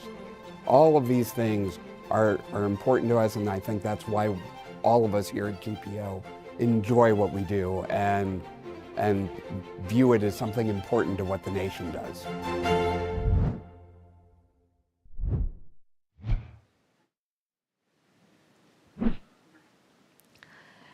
I just love that video about the GPO. And I think one of the things that he said that I would like to echo is how many people are just, it's almost a number too big to imagine how many people are working behind the scenes for an event like today. and how much pride everyone takes in making sure that everything works the way it should. We were talking earlier about the agency we work for, the architect of the Capitol, and all of the work they had to do for today. But even down to the details of the programs, and everything has to be just right, and people take a lot of pride in doing that. They're having lunch in National Statuary Hall, the Old House Chamber, right now. Those cards on the table, the menu, the gifts, everything related to paper, government printing office. How many times has that been looked over and over, the oversight of that? The video mentioned that a year out, they're notified and they start working. That's a lot of pressure. The delivery of it. That's a big order. You know someone is in that truck or whatever vehicle they use. It probably has, a Secret Service agent. I'm not exaggerating, to make sure it doesn't go anywhere to get to the Capitol. It is, 200,000 tickets issued. There's probably half that of people associated with this inauguration. Right, and the tradition of the inauguration is just so important. And Senator Klobuchar has talked about this, and I think that we have a little video to watch of her speaking about tradition and inaugural ceremonies. So let's watch that. The peaceful transfer of power is at the heart of our democracy. It reaffirms that ours is and always will be a government of, by, and for the people. The inaugural ceremonies are one of our most iconic traditions, where we recognize our democracy and the sacred values that tie us together in front of millions of people across the country and around the globe. The tradition of the inaugural ceremonies at the Capitol dates back to when Thomas Jefferson took office in the old Senate chamber in 1801.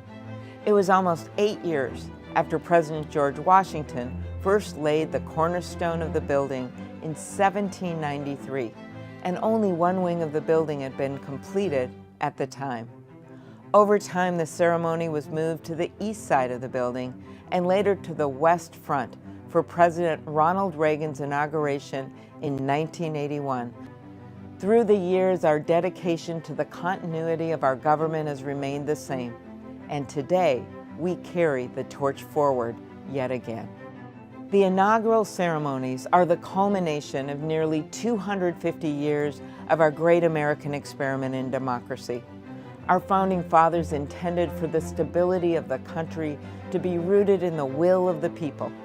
Whether or not our candidate wins, we as a nation recognize that when the president-elect raises his right hand and takes the inaugural oath of office, that signifies the peaceful transfer of power.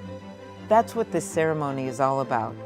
Since George Washington was sworn in as our first president in 1789, the inaugural ceremonies have taken place every 4 years through times of peace, prosperity, and adversity. Today, we gather at the Capitol, a beacon of freedom, to fulfill the Constitution's promise to protect our enduring democracy for generations to come.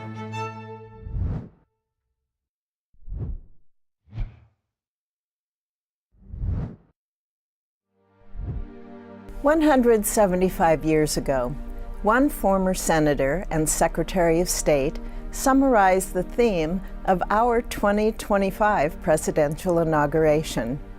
He said, "The Constitution of the United States was made not merely for the generation that then existed, but for posterity, unlimited, undefined, endless, perpetual posterity." Our Constitution established this country as a shining city upon a hill, the first nation founded upon an idea. Our Constitution realized the founders' vision of a government striving to protect each person's right to life, liberty, and the pursuit of happiness. Our Constitution revolutionized America. It revolutionized the world. It was the first of its kind. In many ways, our Constitution was for the generation who wrote it, but more than that, it was for the generations that followed. It is for us today, and it is for our descendants, the generations that will follow us. The Constitution enshrined our inalienable God-given rights. It immortalized America's commitment to justice and to liberty for all, and the democracy that keeps those ideals alive. After all, the Constitution begins with we the people. Today's inauguration continues the traditions that have upheld our nation and its peaceful transfer of power for almost 2.5 centuries. The theme of the 60th Inaugural Ceremonies is Our Enduring Democracy, a constitutional promise. Like I said earlier, that theme was described 175 years ago, a decade before the Civil War. But most significantly, it was described at our founding. It is described in our very own Constitution, established to secure the blessings of liberty to ourselves and our posterity. This 60th inauguration, only the second time a president has been sworn in for a second time, marks another milestone in securing those blessings for ourselves and the generations to come. May we not forget the rich significance of our peaceful transfer of power today. And may today renew our commitment to the American Constitution and to the American people.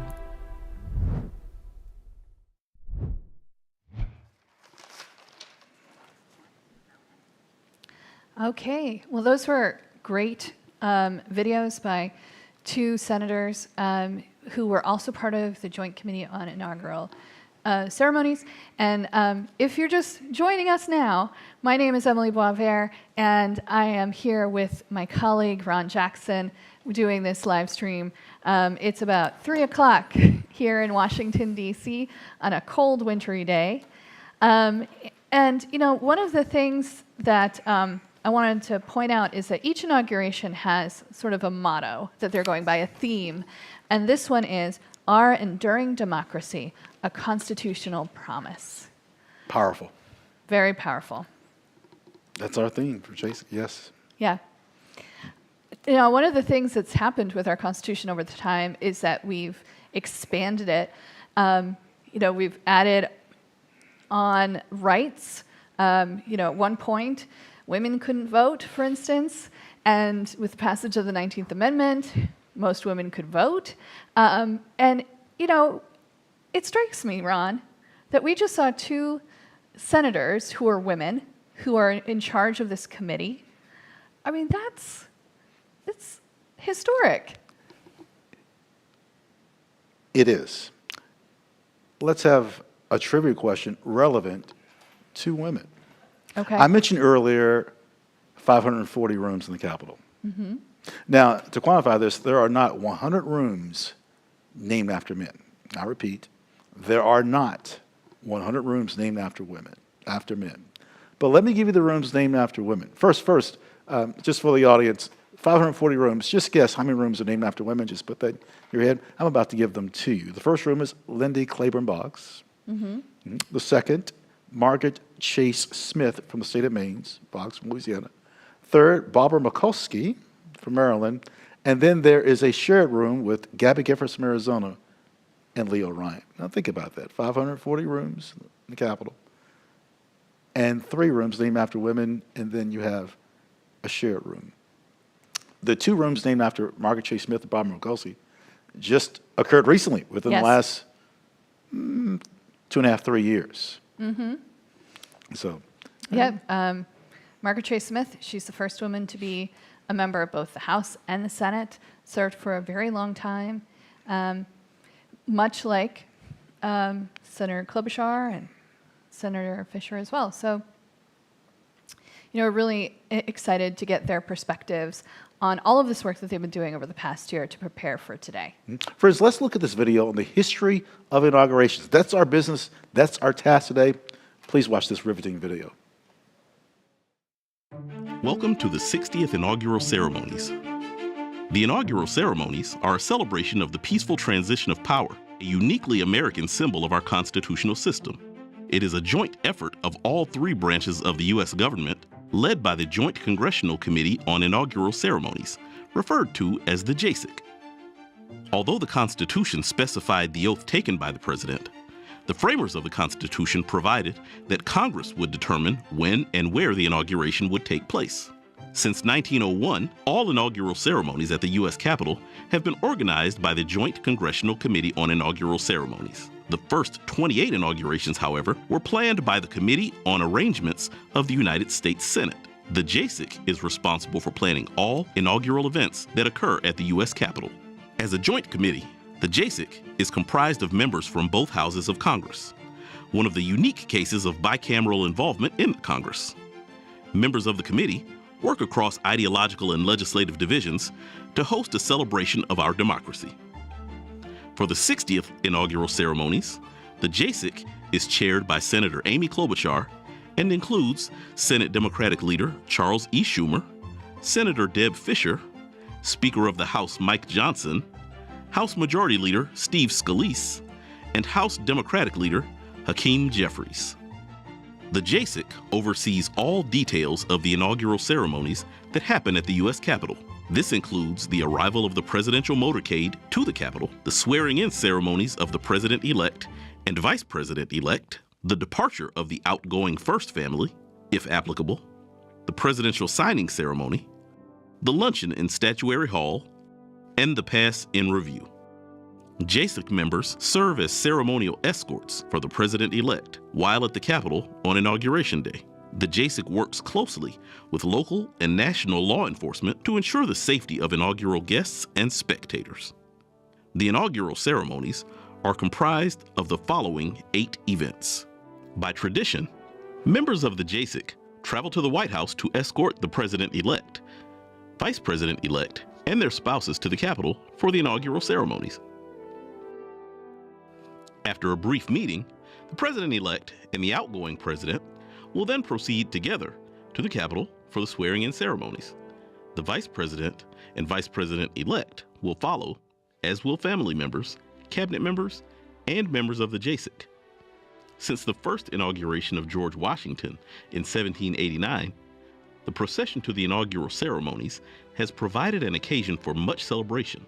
In 1845, outgoing President John Tyler joined President-elect Polk for the carriage ride to the Capitol, firmly establishing the tradition first carried out by Van Buren and Jackson in 1837.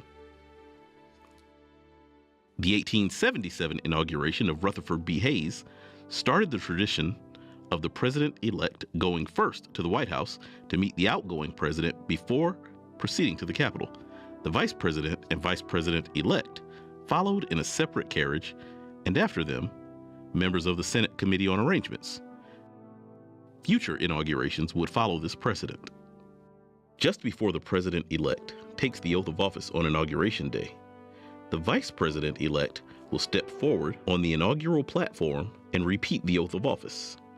Although the United States Constitution specifically sets forth the oath required by the President, it only says that the Vice President and other government officers should take an oath upholding the Constitution.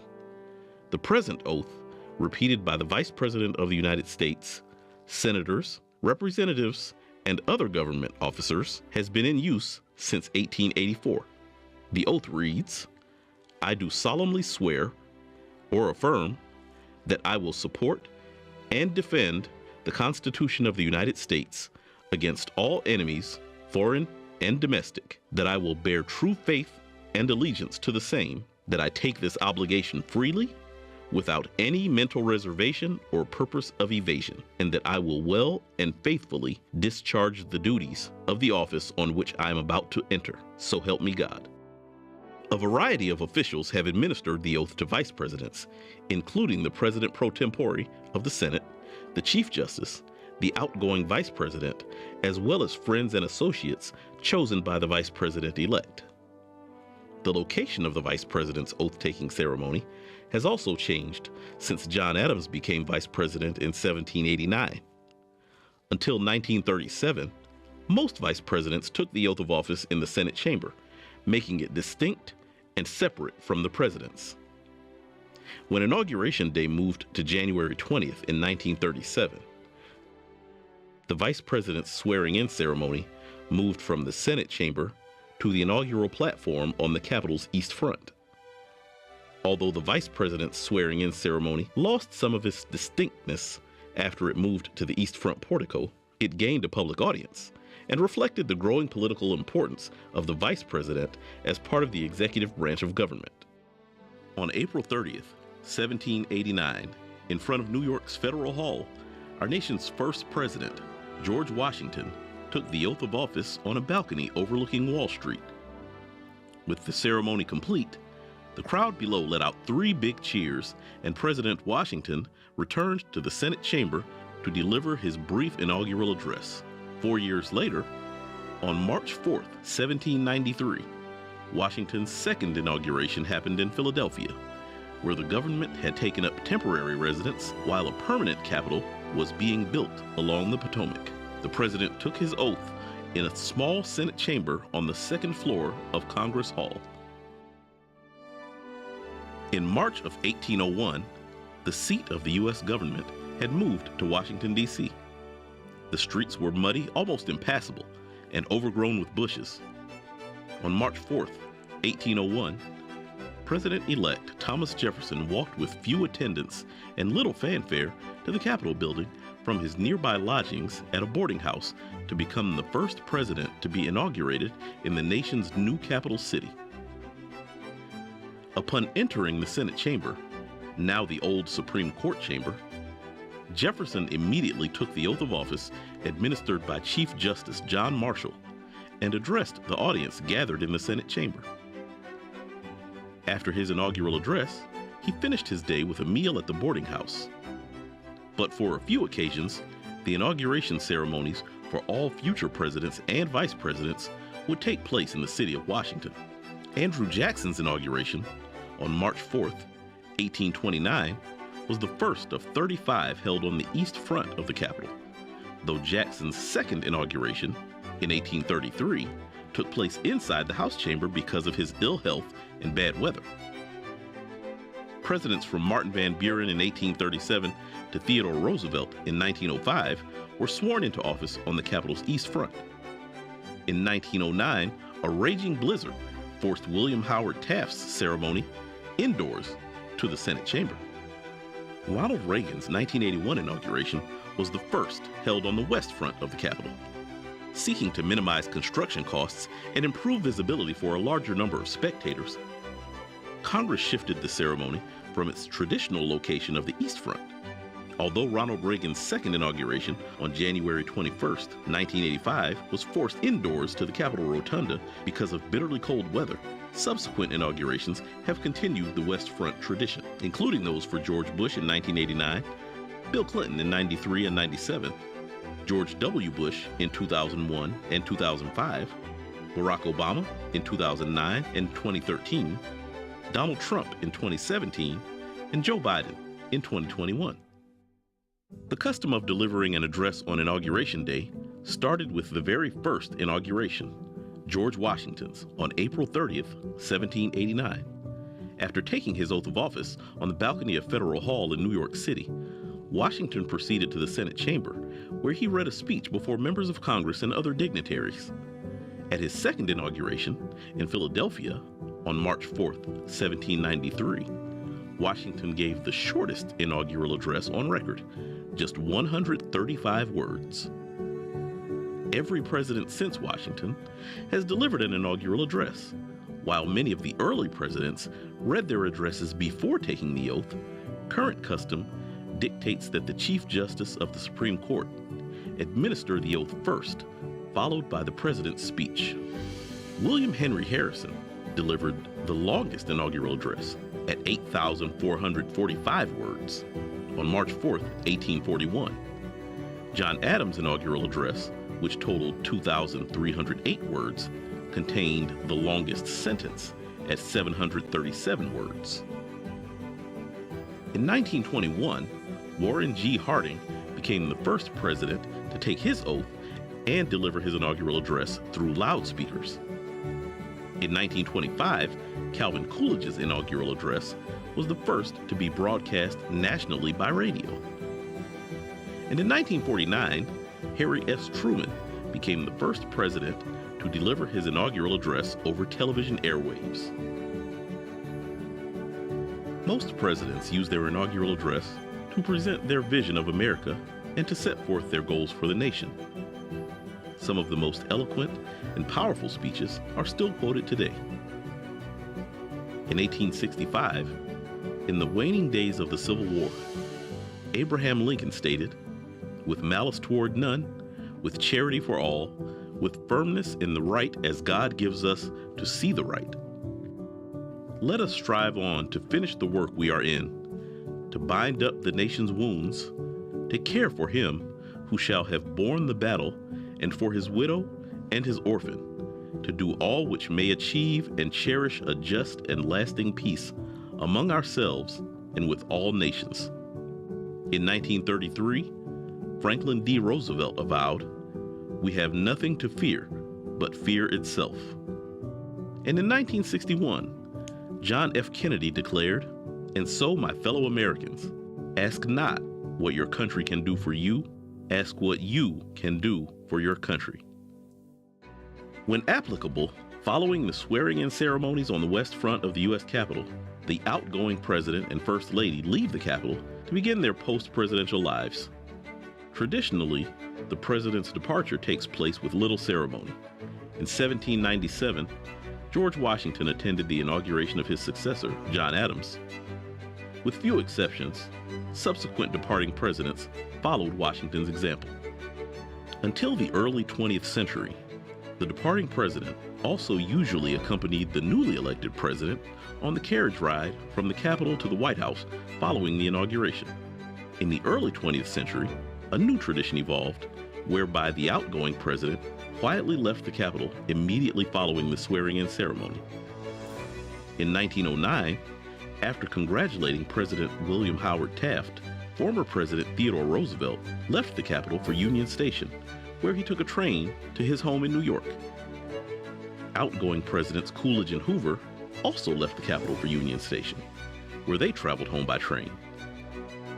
Outgoing Presidents Truman, Eisenhower, and Johnson left the Capitol by car. In recent years, the newly installed President and Vice President have escorted their predecessors out of the Capitol after the swearing-in ceremony. The members of the JASIC gather on the stairs on the east front of the Capitol building and watch as the new Vice President escorts the outgoing Vice President and his spouse out of the Capitol through a military cordon. Then the new President escorts the outgoing President and his spouse through the military cordon. Since Gerald Ford's departure in 1977, the former President and First Lady have traditionally left the Capitol grounds by helicopter, weather permitting. The first official actions taken by the newly sworn-in President of the United States occur in the President's Room, just off the Senate chamber in the U.S. Capitol. After the departure of the former President and First Lady, the new president gathers there with aides and members of Congress to sign nominations and sometimes memorandums, proclamations, or executive orders. This tradition began in 1981 with President Ronald Reagan. Prior to that time, nominations were often submitted to the Senate on Inauguration Day without ceremony. While the tradition of an inaugural luncheon dates as far back as 1897, when the Senate Committee on Arrangements gave a luncheon for President McKinley and several other guests at the Capitol, it did not begin in its current form until 1953. That year, President Dwight D. Eisenhower, Mrs. Eisenhower, and 50 other guests of the JASIC dined on creamed chicken, baked ham, and potato puffs in the now restored Old Senate Chamber. From the mid-19th century to the early 20th century, presidents left the Capitol after the swearing-in ceremonies and traveled to the White House for a luncheon prepared by the outgoing President and First Lady. In 1949, Secretary of the Senate Leslie Biffle hosted a small lunch for President Truman in his Capitol reception room. They dined on South Carolina turkey, Smithfield ham, potato salad, and pumpkin pie. In 1953, the JASIC began its current tradition of hosting a luncheon for the President, Vice President, and their spouses, Senate leaders, the JASIC members, and other invited guests. At the inaugural luncheon in 1981, newly sworn-in President Ronald Reagan announced the release of 52 American citizens who had been held hostage in Iran for 444 days. The luncheon often features cuisine reflecting the home states of the new president and vice president, or the JASIC chairman, as well as the theme of the inauguration. The program includes speeches, gift presentations from the JASIC, and toasts to the new administration. After the conclusion of the inaugural ceremonies and the luncheon, the president and vice president traditionally make their way to the East Front steps of the Capitol, where they will review military troops before leading a procession of ceremonial military regiments, citizen groups, marching bands, and floats down Pennsylvania Avenue to the White House for the inaugural parade. The inaugural ceremonies may be a routine event, but it remains a unique symbol of our constitutional system. Today, as we celebrate the inauguration of our next President of the United States, we signal to the rest of the world that we are united as a people behind an enduring republic.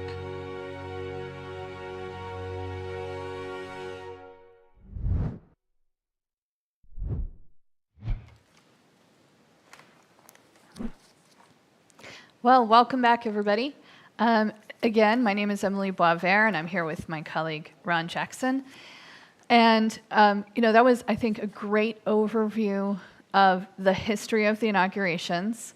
One of the things that I always forget, because in my lifetime, Inauguration Day has always been January 20th, I forget that it used to be March 4th. And that makes sense in a 19th century world where it's going to take you a lot longer to get here. It doesn't make sense when you have an airplane, right? True. 20th Amendment in 1937, we have a significant change in which we have our ritual on January 20th. Mm-hmm. And this, well, of course, I shouldn't say of course, we were referencing so much about President Reagan, but in 1985, there were two ceremonies, because January 21st is when we had the ritual at the Capitol, but the 20th at the White House, and many of the players involved, the 21st attended the 20th. Speaking of President Reagan and the vaunted West Front inaugurations, we have not had this year because of weather.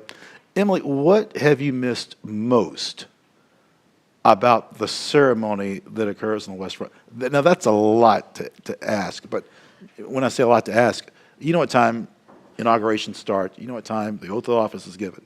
It's hours. What is it that you missed most? And I interrupt you again, I shouldn't just mention the West Front, but the East Front as well with the departure. We did see that, but is there anything on the west side of the Capitol that you miss? I think just the stage. Right? The stage? Yeah, that you get this wide view. You're looking down the mall at the Capitol building, which is quite an impressive sight. Mm-hmm. Most people, I've been saying that most people enter the Capitol on the east, but I think most people walk to the Capitol from the west, from the Smithsonian's. I think you're right. And so they get to come in on that side of the building. And then, after we've brought them through the visitor center, then they get to really see the interiors of the Capitol, including National Statuary Hall, where they're still having the luncheon, and we're going to go see that in a few minutes. But this is the view I think most people think of when they think of the Capitol. President Trump was given the oath of office by Chief Justice Roberts in the Rotunda. I miss the oath of office, yes, outside. Same words, but boy, the angle that we had today is just a bit different from when we see it on the west side. There's a lot more people in the background. Look at this image of the West Front now. The flags in the background. You can see more people I miss the oath given at that moment on the West Front. I think that's special. That's what I miss the most. Yeah. I mean, it is a very powerful symbol. And, the Capitol Dome is a symbol of American government throughout the world. But it hasn't always been there, right? We used to, that's not our first dome. The first dome was much smaller. It was made out of wood. Combustible. This was made out of cast iron. Good close-up. Thank you, production crew. Look at that. Yeah, that's a great view. That's not something that you normally get to see. Even though sometimes we get up on top of that dome, we don't get to see it from that angle. That would be hanging in the middle of the sky. But 11 times we've had indoor inaugurations. I'm not counting the number of times we've had to swear in a vice president, really at the last minute because of some event, some tragic event. But 11 times we've hosted the inauguration inside. It's just only the second time we've done it in the Rotunda itself. Yes. Well, our 56th speaker, Mike Johnson, from the state of Louisiana.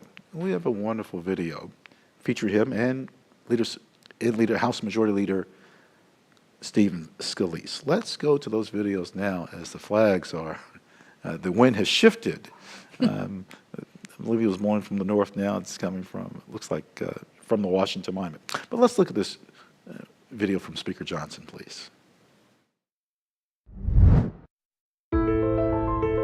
The history of the inauguration is in part a history of our people and our government.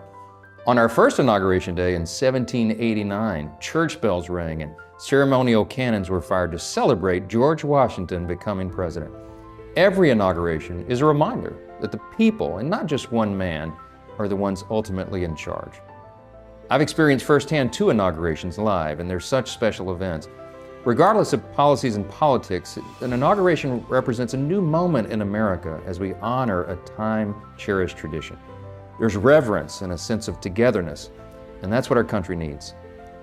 I really believe President Trump will do a phenomenal job, and we all know the presidency is bigger than even just one man.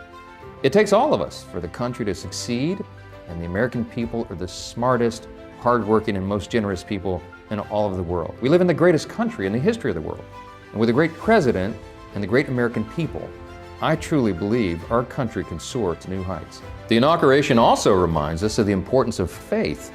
Every president has taken the oath of office using a Bible. After George Washington was sworn in, he kissed the Bible where he placed his hand. Calvin Coolidge, Ulysses Grant, Benjamin Harrison, so many other presidents did the exact same thing. And for hundreds of years now, presidents have concluded their oath with the words, "So help me God." So help you God. So help me God. So help me God. So help me God. The United States is a gift from above, and our founders made sure that we knew that our rights come from God and not the government. They boldly proclaimed that as a self-evident truth. So even that phrase, "So help me God," is a reminder that we would be nowhere without heaven's continued care and blessing. We're all excited for the America First agenda that President Trump is leading. And we also have a real sense of reflection on our history. Our grand experiment in self-governance has endured for nearly 250 years now. In fact, it was 250 years ago, this year, that the first shots of the Revolution were fired at Lexington and Concord, and Paul Revere made his famous ride. Our people have endured world wars and civil wars. We've endured economic depressions and even terrorist attacks. But no matter what trouble we face, or how many times we get knocked down, we're going to get back up. We'll never be destroyed, and we will always press ahead. The secret of our genius is the timeless principles that we represent. The belief that every person is made in the image of God and has the inalienable rights to life, liberty, and the pursuit of happiness. We boldly proclaim that as a self-evident truth. And as we remember all the presidents we've had and the 250 years of history our people have made, we're praying that our country and our experiment in self-government will endure for generations to come.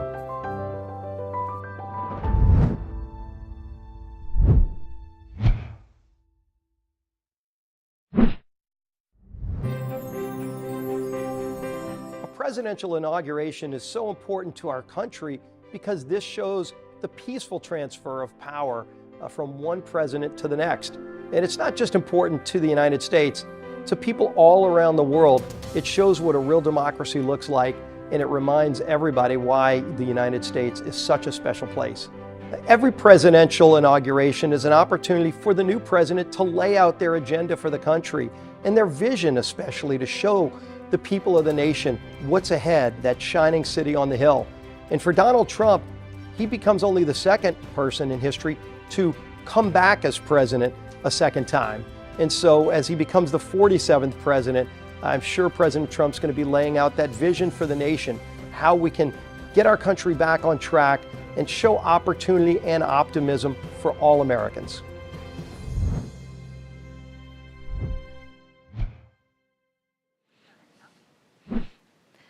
Well, that was great to hear from the House leadership like that. And now we're looking at the Capitol building again from Pennsylvania Avenue. And even though it is very cold outside, it is still a lovely sunny day. And you can see the sun shining off the Capitol dome.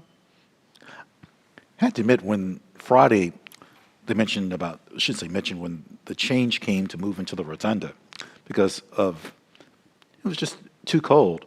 I didn't realize how much the sun was going to shine all day. All day. It is a spectacular day. The inaugural parade down Pennsylvania Avenue is something to witness as well. Our pastor review, we'll talk about that shortly. We want to go to the Rotunda. There is, I guess, a point of emphasis we like to make as they are still disassembling. This is, the scene where at 12:02 that our 45th and now 47th President John Trump was given the oath of office, and Vice President J.D. Vance. I want to close up, if we can, to the right on the portrait monument. We talk about the Revolutionary War paintings, but to the right-hand side, there's a marble statue of three women sculpted by a woman, Sarah Adeline Johnson, from Plymouth, Illinois. She renamed herself Adelaide. And the women from right to left are Lucretia Mott. In the middle is a familiar name, Susan Brownell Anthony, Susan B. Anthony. And then comes Elizabeth Cady Stanton. And I love how they're zooming in. I want you to pay attention to the woman in the middle, Susan B. Anthony. Frederick Douglass eulogized her father, and Susan B. Anthony eulogized Frederick Douglass. And sometimes they didn't always get along. But look at her expression. Look at her. That is a moving moment. Emily, this hasn't always been in the Rotunda. No, there was a ceremony to unveil this statue in the Rotunda in 1921. It is a gift from the National Women's Party, who was really influential and needed in the fight for women to get the right to vote. And then after the ceremony, they moved it downstairs to a room that they called the basement, but we know it as the crypt. The crypt. Which is right underneath the Rotunda. And then it wasn't until 1997 that they moved it back upstairs into the Rotunda where it is now. It is a huge statue. As a reminder, that painting on either side of it, each painting is 12 by 18 feet. So those are quite large paintings. And this statue is supposed to look a little unfinished to show you that the fight for women's rights in 1921 still, they thought there were more gains that could be made. We talked about this a little bit earlier, but these paintings are done by a man named John Trumbull, who's from Connecticut. And we're seeing the two we didn't see earlier right now. We've got the surrender of Lord Cornwallis first in Virginia. October 19, 1781. There are a lot of people in that painting. Alexander Hamilton. There is the Marquis de Lafayette. But who is the person that you can't see? Cornwallis. Cornwallis. Yeah, he didn't show up. Well, he said he was sick. Excuse me? That's what he said. And so the man on the white horse in the front, I'm going to throw out another Massachusetts fact. I know you're surprised, is Benjamin Lincoln from Hingham, Massachusetts. What part of Massachusetts again? Hingham. Hingham. Yes. Thank you. I didn't know that. And behind him is Washington, because Benjamin Lincoln, was Washington's second in command. Don't miss George Washington's posture on that beautiful brown Morgan horse. Look at that right arm. Defiant. And resolute, if I had to use another word. House of Bourbon, flag on the left-hand side. And friends, you'll find this in the Capitol. This is just one scene at Yorktown. What you might see in the Rotunda may be reinforced on the House or Senate side of the building. That's one of the fun parts of the Capitol building. This next painting is Annapolis, Maryland. In the State House, a room you can visit. Yes. If you come to Maryland and go to Annapolis, which you all should. It's a beautiful city. I often tell people you should visit two beautiful Capitol buildings, Richmond, Virginia, Annapolis, Maryland, because you'll see some things that look somewhat similar to us, or at least in metaphors. Now, if you were to enter this room now, you might enter under the balcony. Correct. This room in particular in Annapolis, you'd come in under the balcony. And notice the symbolism. George Washington can't sit down, stands. Right, and the cloak of monarchy, he has thrown that off. Ah, powerful. Right, because this is a country of we the people. So the monarchy has no place. There is no second, an American King George. We already had one of those, and we don't want another. No. The ceiling painting of George Washington, glorified. When you walk in the Rotunda, you might say, okay, looking up at that first. But then when you look around, you see statues, you see paintings, and particularly for our youth, they see these paintings and they say, oh, my goodness, these are familiar scenes to us. And again, we're teaching the world about those paintings, about the Revolutionary War. They're by John Trumbull, if that name sounds familiar. His father has a statue not far from National Statuary Hall, Associate Justice John Trumbull. Yeah, I mean, also, his father was John Trumbull. His brother is Jonathan Trumbull, and then he's John. They like that name. Yes, interesting enough, as what John Trumbull, the artist, favored his sister who could draw. That was one of the people that was influential in his life. This camera angle is also showing well. There we go. There's the apotheosis of Washington in the Capitol Rotunda. You're getting an idea of what a person would see if you're coming on tour of the Capitol. And in the middle, we have George Washington surrounded by 13 women for the 13 colonies. The 13 colonies. We have classical figures. Greek or Roman or Greek is that? Just depends on what your taste is, but everything can teach and does teach an American story. Yeah, I think, the classical figures around the center figures are there because they're matching the style of the building, right? This is a neoclassically designed building. They do that on purpose. They want you to think of Greece and Rome when you look at this, and about the tradition of democracy that's traveling through time and, over an ocean here to America. Now, this is Saratoga, New York. The red coat is General John Burgoyne.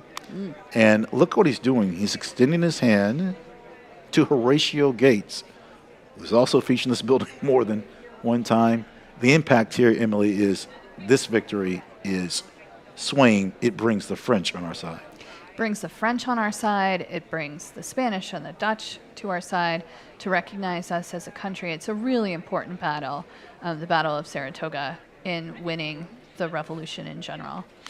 Speaker Johnson, Speaker and Majority Leader Scalise mentioned about America's 250th birthday quickly approaching. It's next year. And what should we say about 2026? But here's a mark that, here's a painting that is familiar, but there's so much going on here. It's in Philadelphia. It's Independence Hall. It's not Independence Day. It's June 29th. This is Thomas Jefferson, the red vest, handing the Declaration of Independence to John Hancock to be confirmed. Look at all of the people in terms of their body language. This is a point in moment in our country's history. Look at the flags in the background. Familiar, I hope. So, pop quiz. Okay. Which dollar bill is this painting on the back of? I better get this right since I think you'd give me one of them. $2 bill. It is a $2 bill. When we mentioned that. Do we sell it in our gift shop? We do. I don't think you can get it for change in the gift shop, but you can at, where they print the money. Bureau of Engraving and Printing. Yeah, Bureau of Engraving and Not Printing. far from the Washington Monument. Right. No, I think when we mentioned that we have a $2 bill, a lot of our international visitors are surprised, but it's because we hoard them, right? I have a few. Right. Another thing about Olive Trumbull's work, he wasn't there when these events happened, right? So he's using people's memories. He's sort of, in some way, doing what we do. We're telling a story by using people's memories and histories. And in this case, his medium is art. The Joint Committee of the Library, chaired by Senator Klobuchar, is in charge of what art and statues go where. Well, we're looking at a few statues. And again, I need to state this. Just because you see a statue and just because you see a state, don't assume that every statue in the Capitol is from a state, but yet every state must give 2 statues. And we're looking at an angle closest to the center of President Ulysses Grant. He's featured as General Grant here. To the left, President Harry S. Truman and President George Washington. The white marble statue just to the side is Abraham Lincoln, designed by Vinnie Ring from Madison, Wisconsin, who was escorted here by her sister Mary.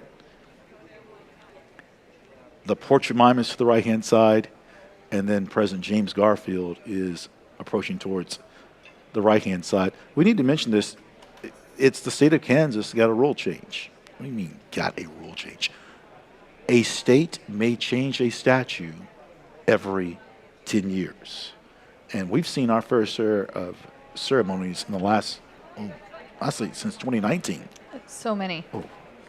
And change is coming. Now, look, friends, there's some change you like and some change you don't like. In America, we've heard about that. The impossible but that's James Garfield to the right-hand side. And I think that epitomizes the spirit when you think about this room. Oh, and we're going back to the luncheon. Statuary hall, and you look at some of the statues. Thomas Edison, he did the impossible. Elon Musk, I'm not sure if Elon's still here. Elon does some of those things himself. But you look at somebody like Rosa Parks, and she did something that many would have said couldn't be done with just a simple gesture of saying, I'm not going to sit in the back of the bus. And so the impossible is what we do in America. And President Trump said something else. He said, our golden age has just begun. America's ready for another golden age. Mr. President, we present to you these flags that were flown over the United States Capitol at full mast in honor of being sworn in as President of the United States.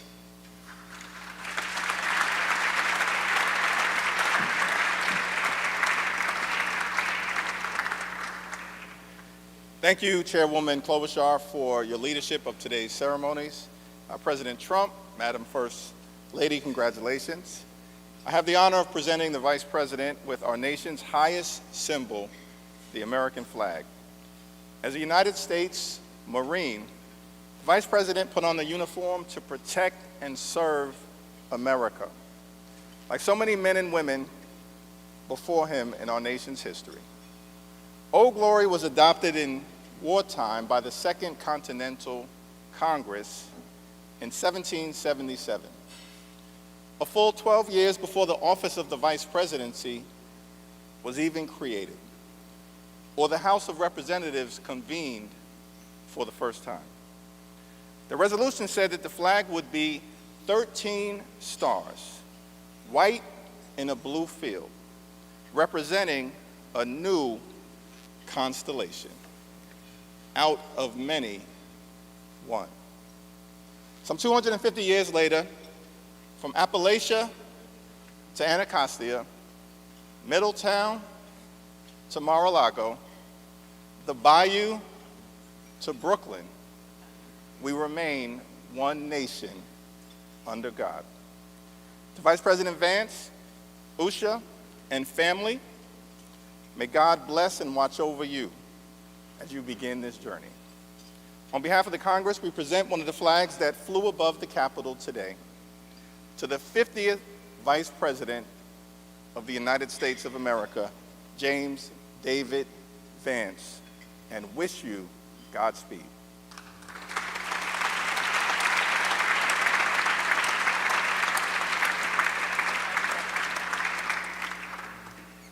Thank you, Leaders Scalise and Jeffries. I now ask my friend Senator Deb Fischer of Nebraska, as in the beef you had for the entree, who has been an excellent partner in planning today's events, to come up and present the inaugural photographs.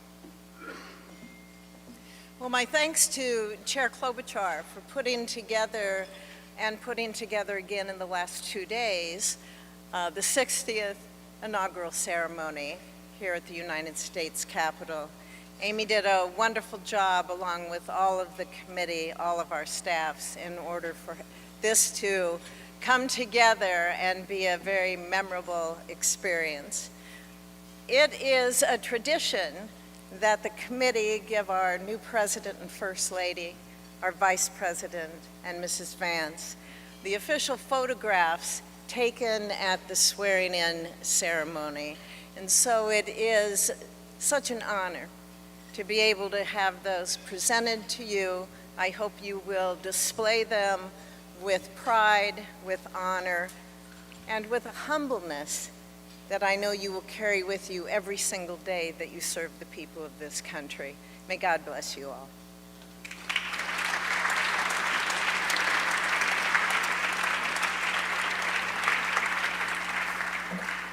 Thank you, Senator Fischer. Now, on behalf of the Joint Congressional Committee on Inaugural Ceremonies, I'd like to present the President and Mrs. Trump and the Vice President and Mrs. Vance with these crystal Lenox vases. See them over here?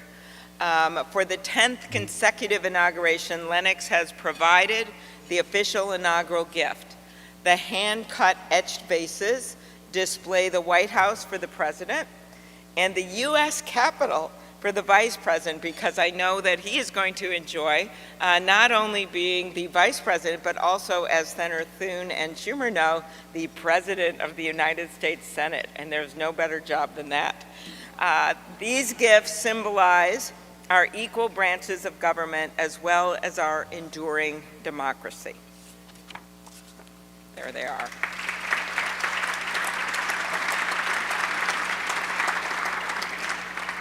I will now invite Speaker of the House, Mike Johnson of Louisiana, to give the toast to the Vice President.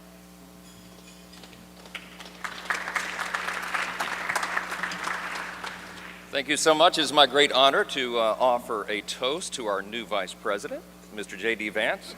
J.D., you wrote something very poignant in your memoir, actually many things very poignant, but let me quote you here.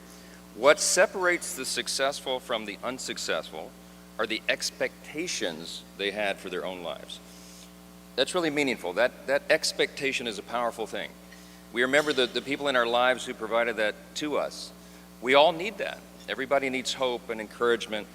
They need a greater expectation. We need people in our lives who will make us look farther and reach higher.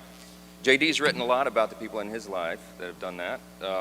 He's written about, we know the great story of your grandparents and what they did in your life. He's written about his professors and mentors that he met in law school.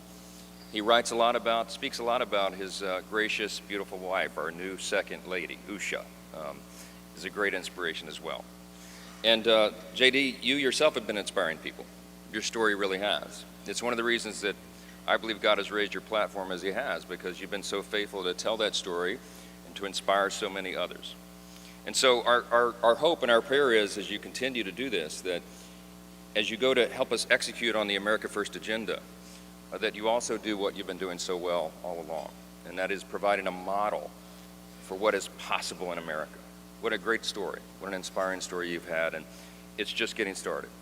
I pray specifically that you inspire a lot of the young men in America. Some of them feel hopeless and stagnant sometimes, and you're a great example to all of them and to all of us, that if you work hard and you play by the rules and you do the right thing, you can make a better life. You're now the Vice President of the United States, my friend. So everyone, will you please join me in raising a glass to our own mentors, the people who inspired all of us, to the possibilities of our own future, to these great new horizons. What a perfect choice this was for the painting, the artwork today, and to the great example of our new Vice President, Mr. J.D. Vance. You're here.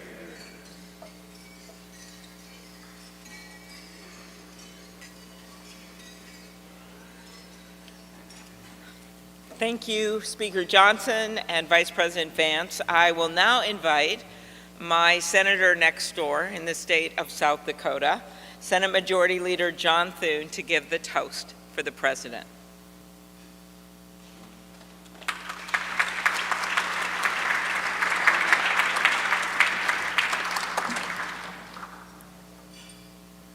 Well, Mr. President, Madam First Lady, congratulations.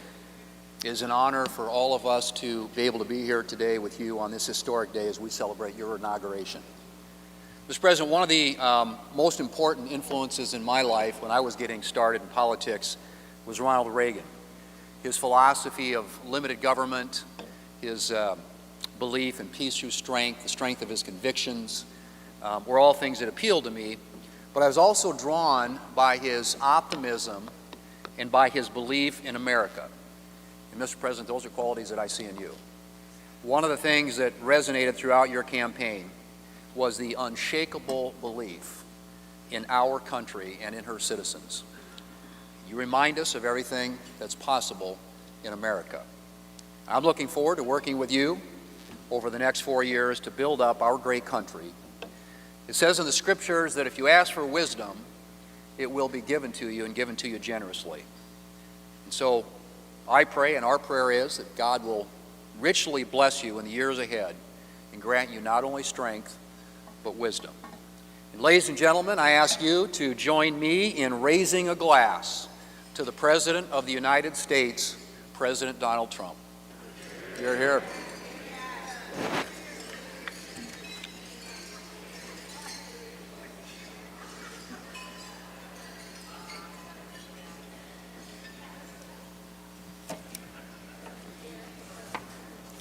So, this has been a long day with many other things ahead for so many of you.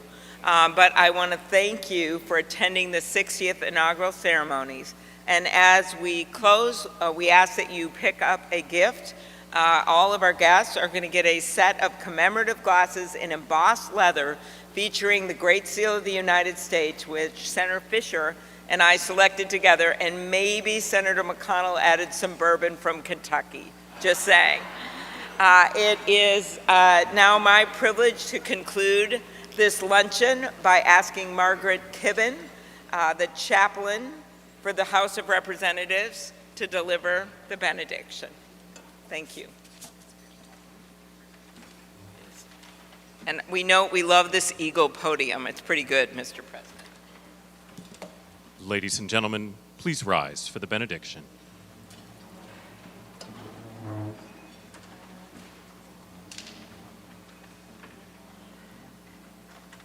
Would you pray with me? Holy and merciful God, having witnessed another successful moment in the experiment that you have entrusted into the hands of the American people, we pray your blessing on our 47th President of these United States, Donald J. Trump, and Vice President James D. Vance.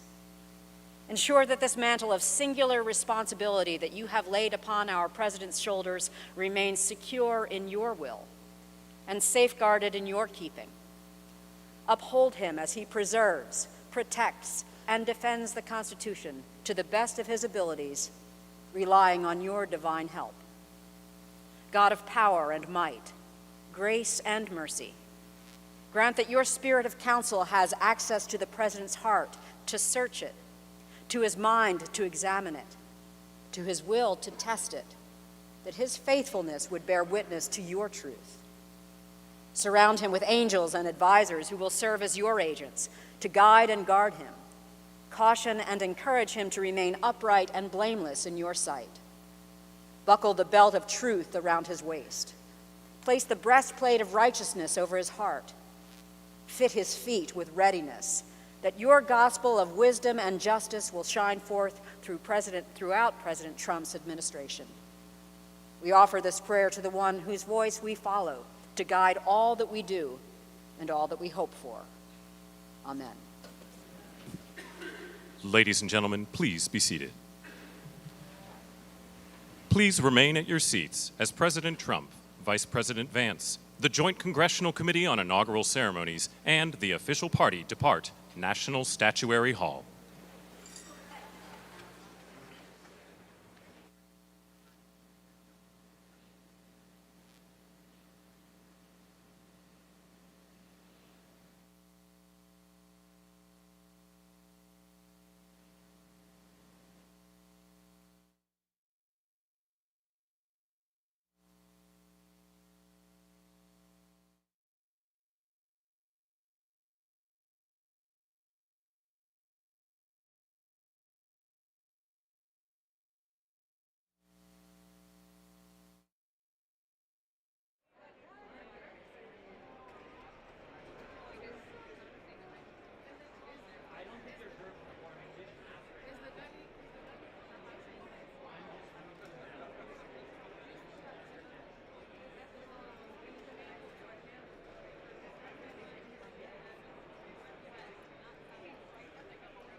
Well, that was a great ceremony, or end of the ceremonies. We still have one more to go, but the end of the luncheon here in National Statuary Hall. Now, I don't know if everyone knows this, but some of the gifts that they got, we just heard about right now, were the flags that were flown over the Capitol today.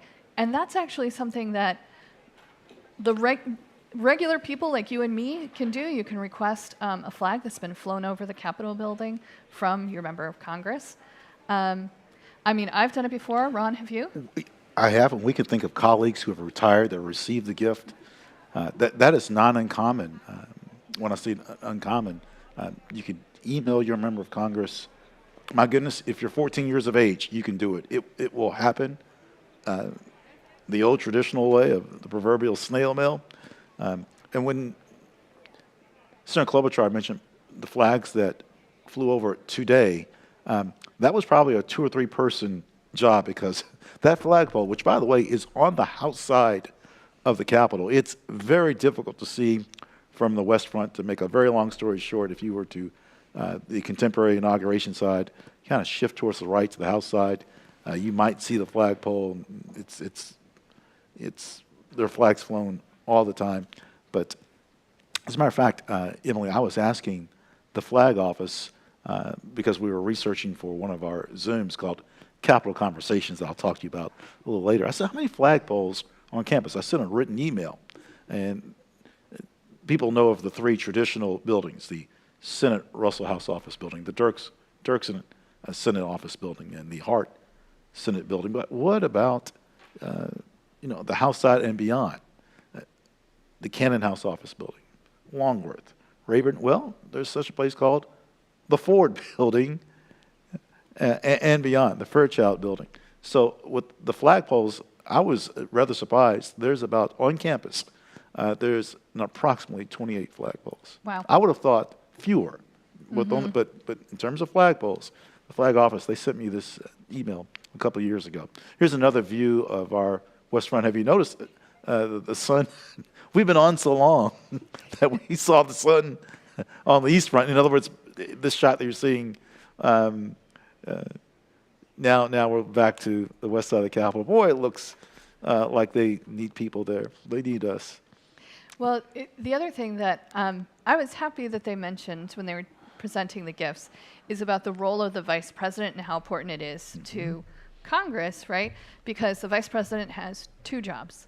They're the vice president and they're also the president of the Senate. And until the 20th century, believe it or not, the vice president spent most of his time here on Capitol Hill working with the Senate. So I was pleased to hear her talk about that as, a history nerd. It's really Vice President Nixon that really changed that role, Right. where he said, well, the leadership, they're there, they control, I'll go down to the old executive office building and work from there. What a beautiful background as we see Old Glory, the American flag in the center, and then just beyond it, aircraft that is, I don't know where they're going to and fro, but that's rather impressive looking. Yes, and to your point earlier, when we first went to this view earlier this morning, this was in full sunlight, right? So we have been here for quite a long time, as I think Senator Klobuchar said.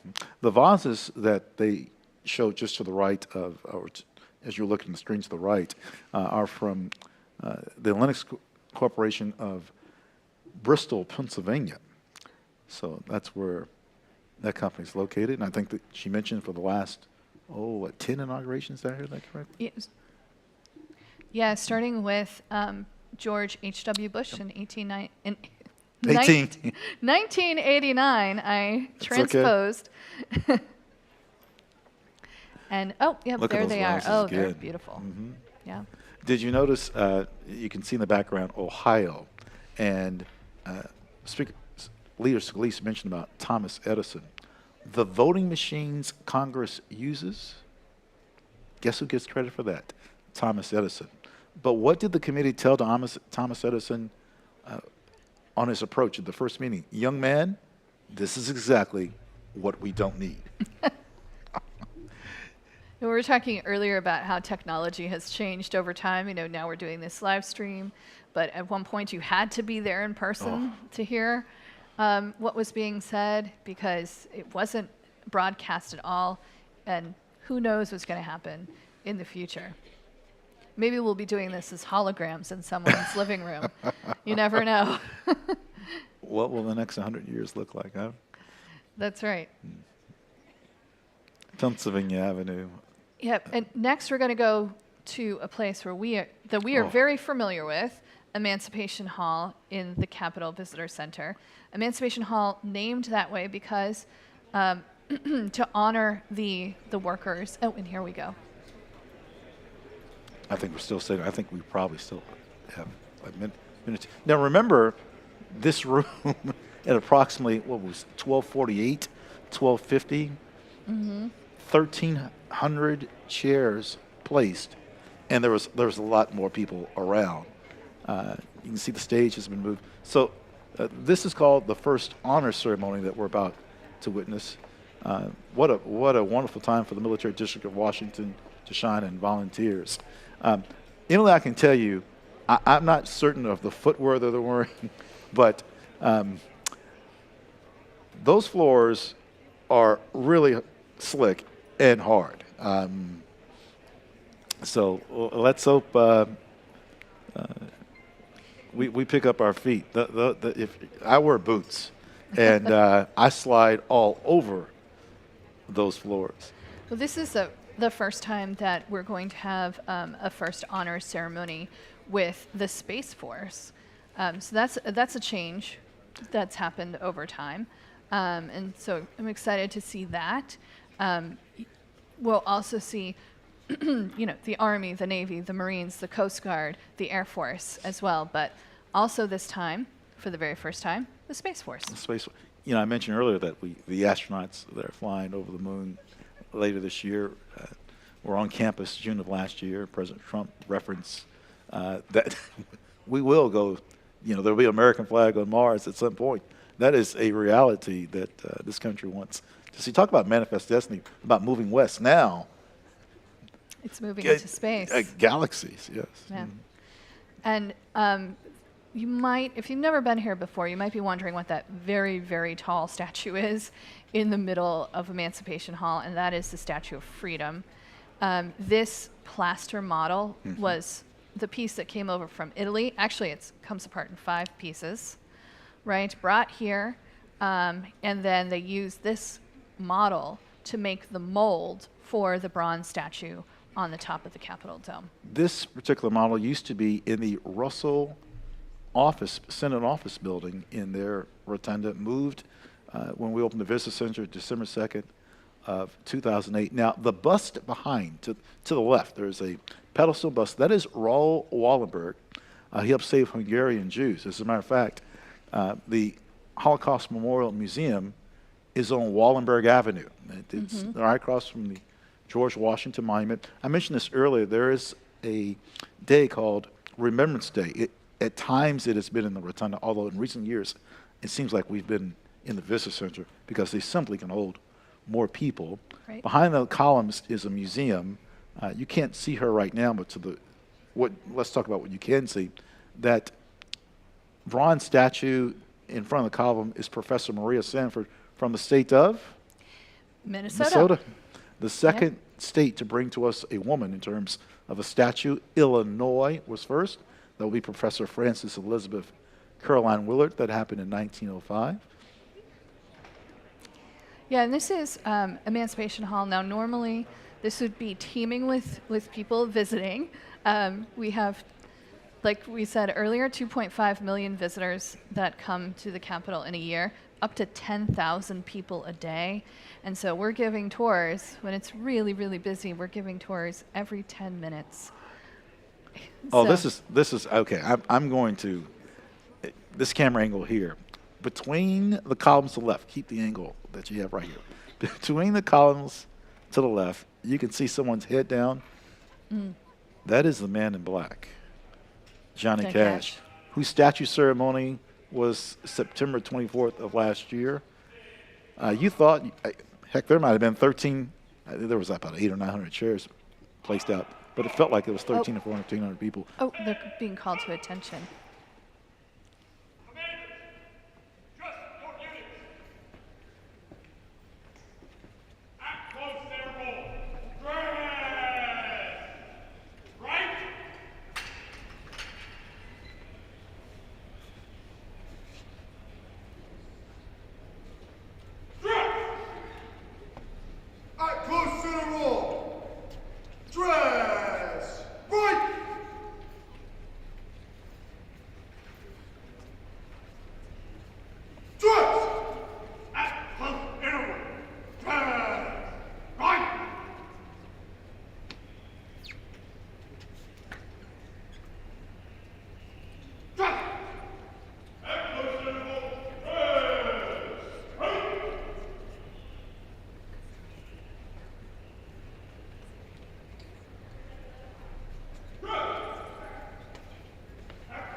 Okay, so because this is new to us, we don't usually do this in Emancipation Hall. Right, the command "stand at ease" was given. I could hear that. And for those who are watching, might have heard. If you didn't, it was garbled, but dress right, dress. So they were aligning, and now stand at ease. Some of you might think parade dress. You might have heard. So we're awaiting the dignitaries to arrive. I'll tell you what, they put in a lot of steps, right? Yeah. Second floor rotunda. Some of them, remember, they came from the first floor to the second floor. Right. The route of travel. In translation, there's a lot of people that have already done about 16,000 steps. Yeah. Or maybe a little less than that. We should give them red jackets. I mean, that's, about how many steps we take in a day. I right? have several of them, 3-button, double-breasted. I've got a couple extra. Oh, goodness gracious. Yeah, we are really all over the Capitol building today. We're in every nook and cranny, and it is a really large building. Emily, ceremony moved inside. People talk about the 200,000 tickets were dispersed. How about the Military District of Washington Honor Guard? Can you imagine them on the East Front standing for this prolonged period of time? Mm-hmm. I think we hear activity.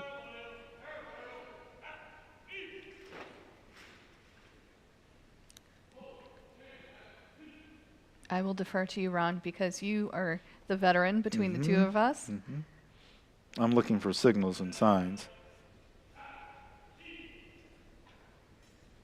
Movement. Oh, this is a procession out on the East Front. Okay. So, some of the Trump family are departing right now. So, right after the luncheon, friends and family. The motorcade is going to be large, given that. Now, mind you, their evening isn't done. No, not by a long shot.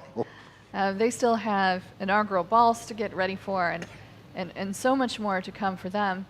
But for right now, their official duties are over. I think I see Ivanka Trump again.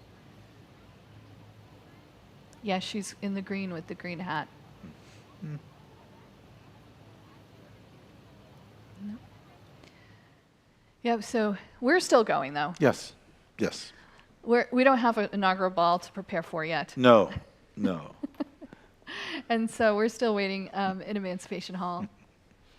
Now, I was going to say it earlier, and I interrupted myself, but Emancipation Hall, that it was supposed to be called, originally it was called the Great Hall, but they decided to name it Emancipation Hall to honor the people who built the Capitol building, which included enslaved people. And so that's why we call it Emancipation Hall today. Now, from this angle, I can see one of my favorite statues. I usually don't say I have a favorite statue, but there's a statue of Popeye from New Mexico, and it is next to Jeanette Rankin. Jeanette Rankin. Emily, let's quickly go to something that our friends have not seen, and that is the control room. Thanks to all the men and women. Look at this. I see Blaine and see so many. Look at how long have they been here? I mean, some of them slept here last night. Yeah. So, but this is how the magic happens. This is the behind-the-scenes look of everything that's happening to make this live stream happen. Thanks to our executive producer Paul, and people can tell there are people in our ear. So many people to think, but this is just there's Kim. Yeah, we are not physically in the Capitol. I don't think it's top secret where we are, but we're not physically in the Capitol, but we are close by, and so thanks to everyone supporting this effort. Now the split screen, looking back in Emancipation Hall. I don't know about you, Ron, but I mean, if I had someone in my ear telling me everything I was going to do when I'm giving tours, that would be really helpful. So I want to thank everyone who's helped us today and really just guided us through this process. including, We appreciate it. in my case, including mistakes, including a text from our former colleague Janet said, Ronnie, it's government publishing office. I said, printing. So, and then again, the control rooms, they correct our mistakes as well. Well, look at this. This is the the upper level or first floor of the visitor center. Good shot of that area. That's where you would also visit the House and Senate galleries. Mm-hmm. To give you an idea of proximity, you could reach the Rotunda in less than 30 seconds. Yep, so this is the if house. You took the escalator. Right. Which I don't. I take it. I love stairs. This is the House leadership lining up to come downstairs for the ceremony. Again, this is the first honors ceremony. Marine Band will, among others. Okay, scene movement down the staircase. Please be careful. Emily and I know intimately about the stairs. They are unforgiving.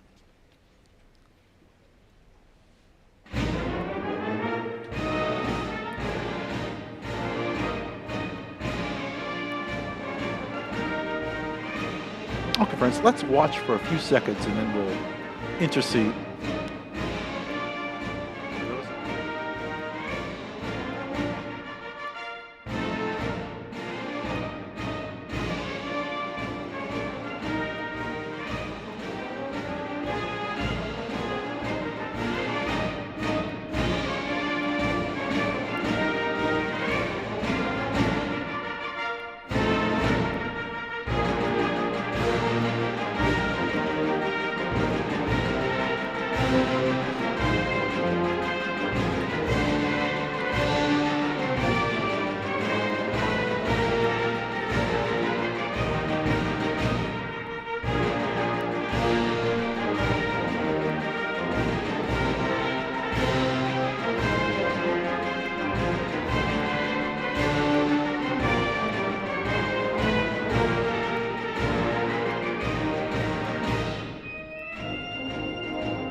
Attachment.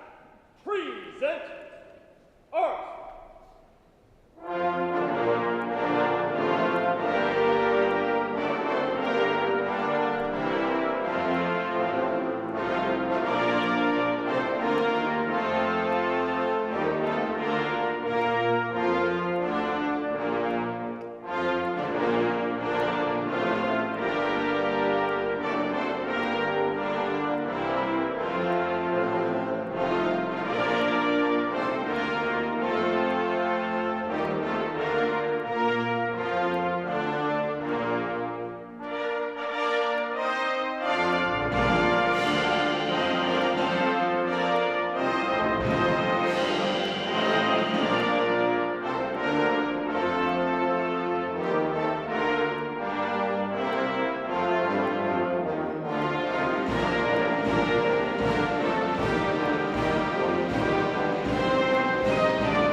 Sir, this includes first honors.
Okay, well that was, I mean, I've never seen anything like that before at Emancipation Hall.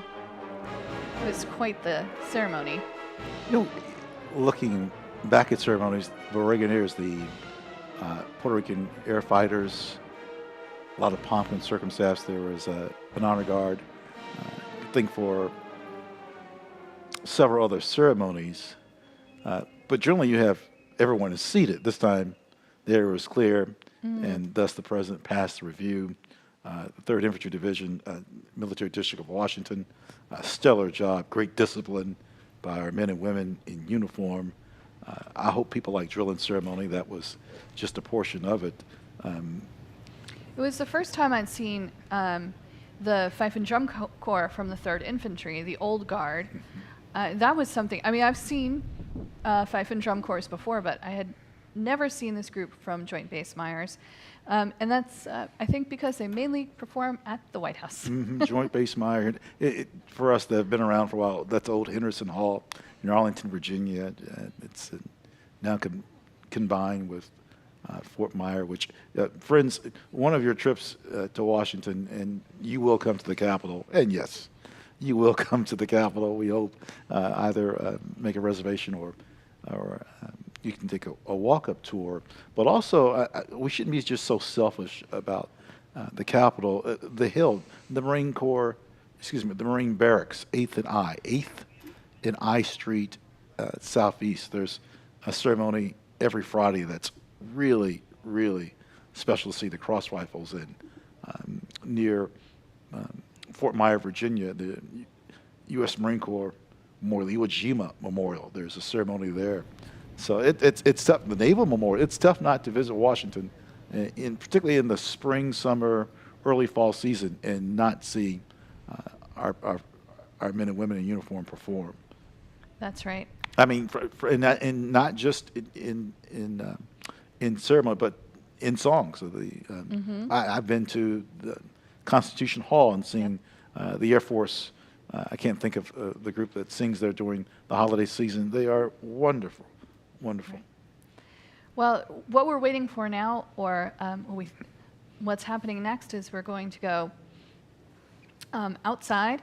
The president and the first lady and the vice president, and there we go. They're leaving the Capitol right now. Wait, they just arrived about, 10:15 in the morning. Now is it time already? It is. It's time already. Oh. Yep.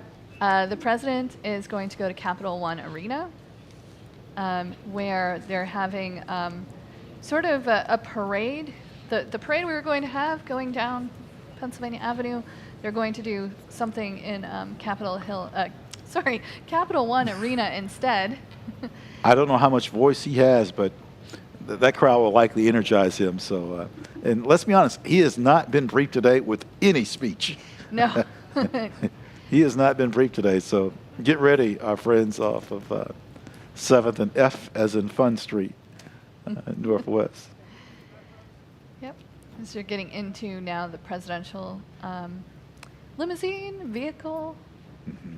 Certainly a very large armored car. I like you mentioned armored car. I like this shot. This is one of our best shots. Look how thick that door is. Mm-hmm. Yeah. And if that door is thick, just know that glass equally so. Absolutely. I like that viewpoint.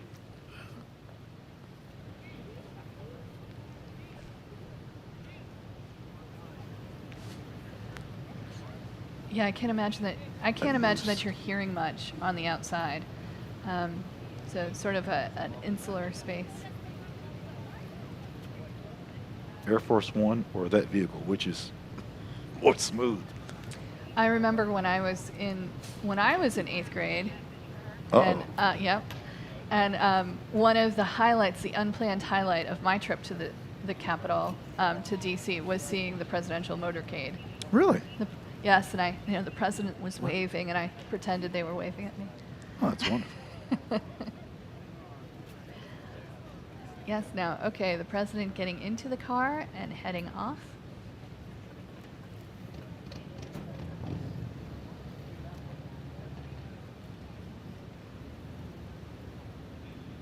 But I'm sure we will see him again. We still have the State of the Union to look forward to. 2025 will, there's benchmarks, right?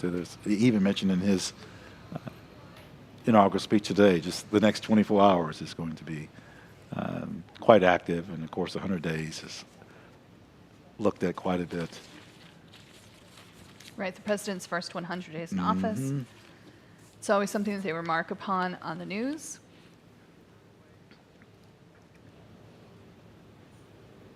There are a lot of people that have to be more than satisfied that from Friday until today, they were able to do everything they wanted to do in just a condensed amount of space.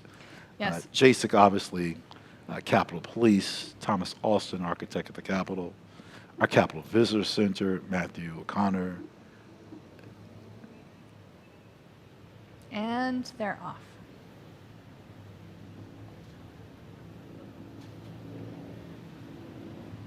And you're getting a great view right now of the top of the visitor center. Mm-hmm.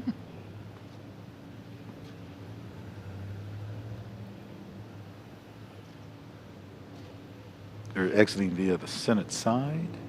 That would be Constitution Avenue.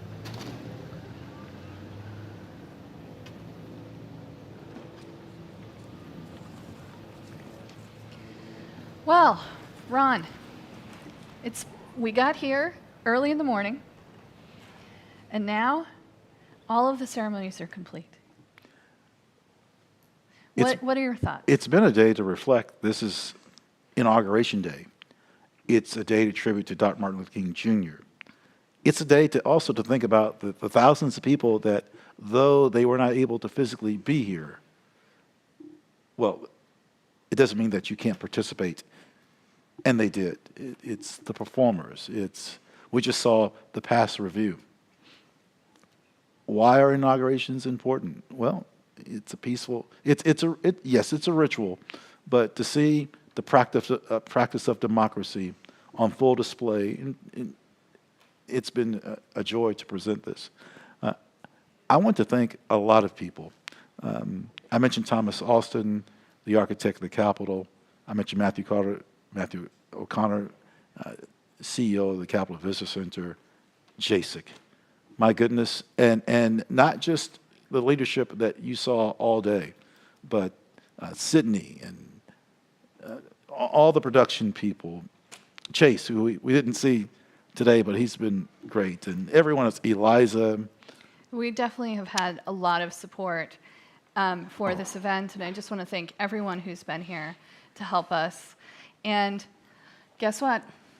Now it's on to 2029. 2020. America, you've been great. Goodbye. Bye, everyone. You've been great. Thank you. Thank you For your patience.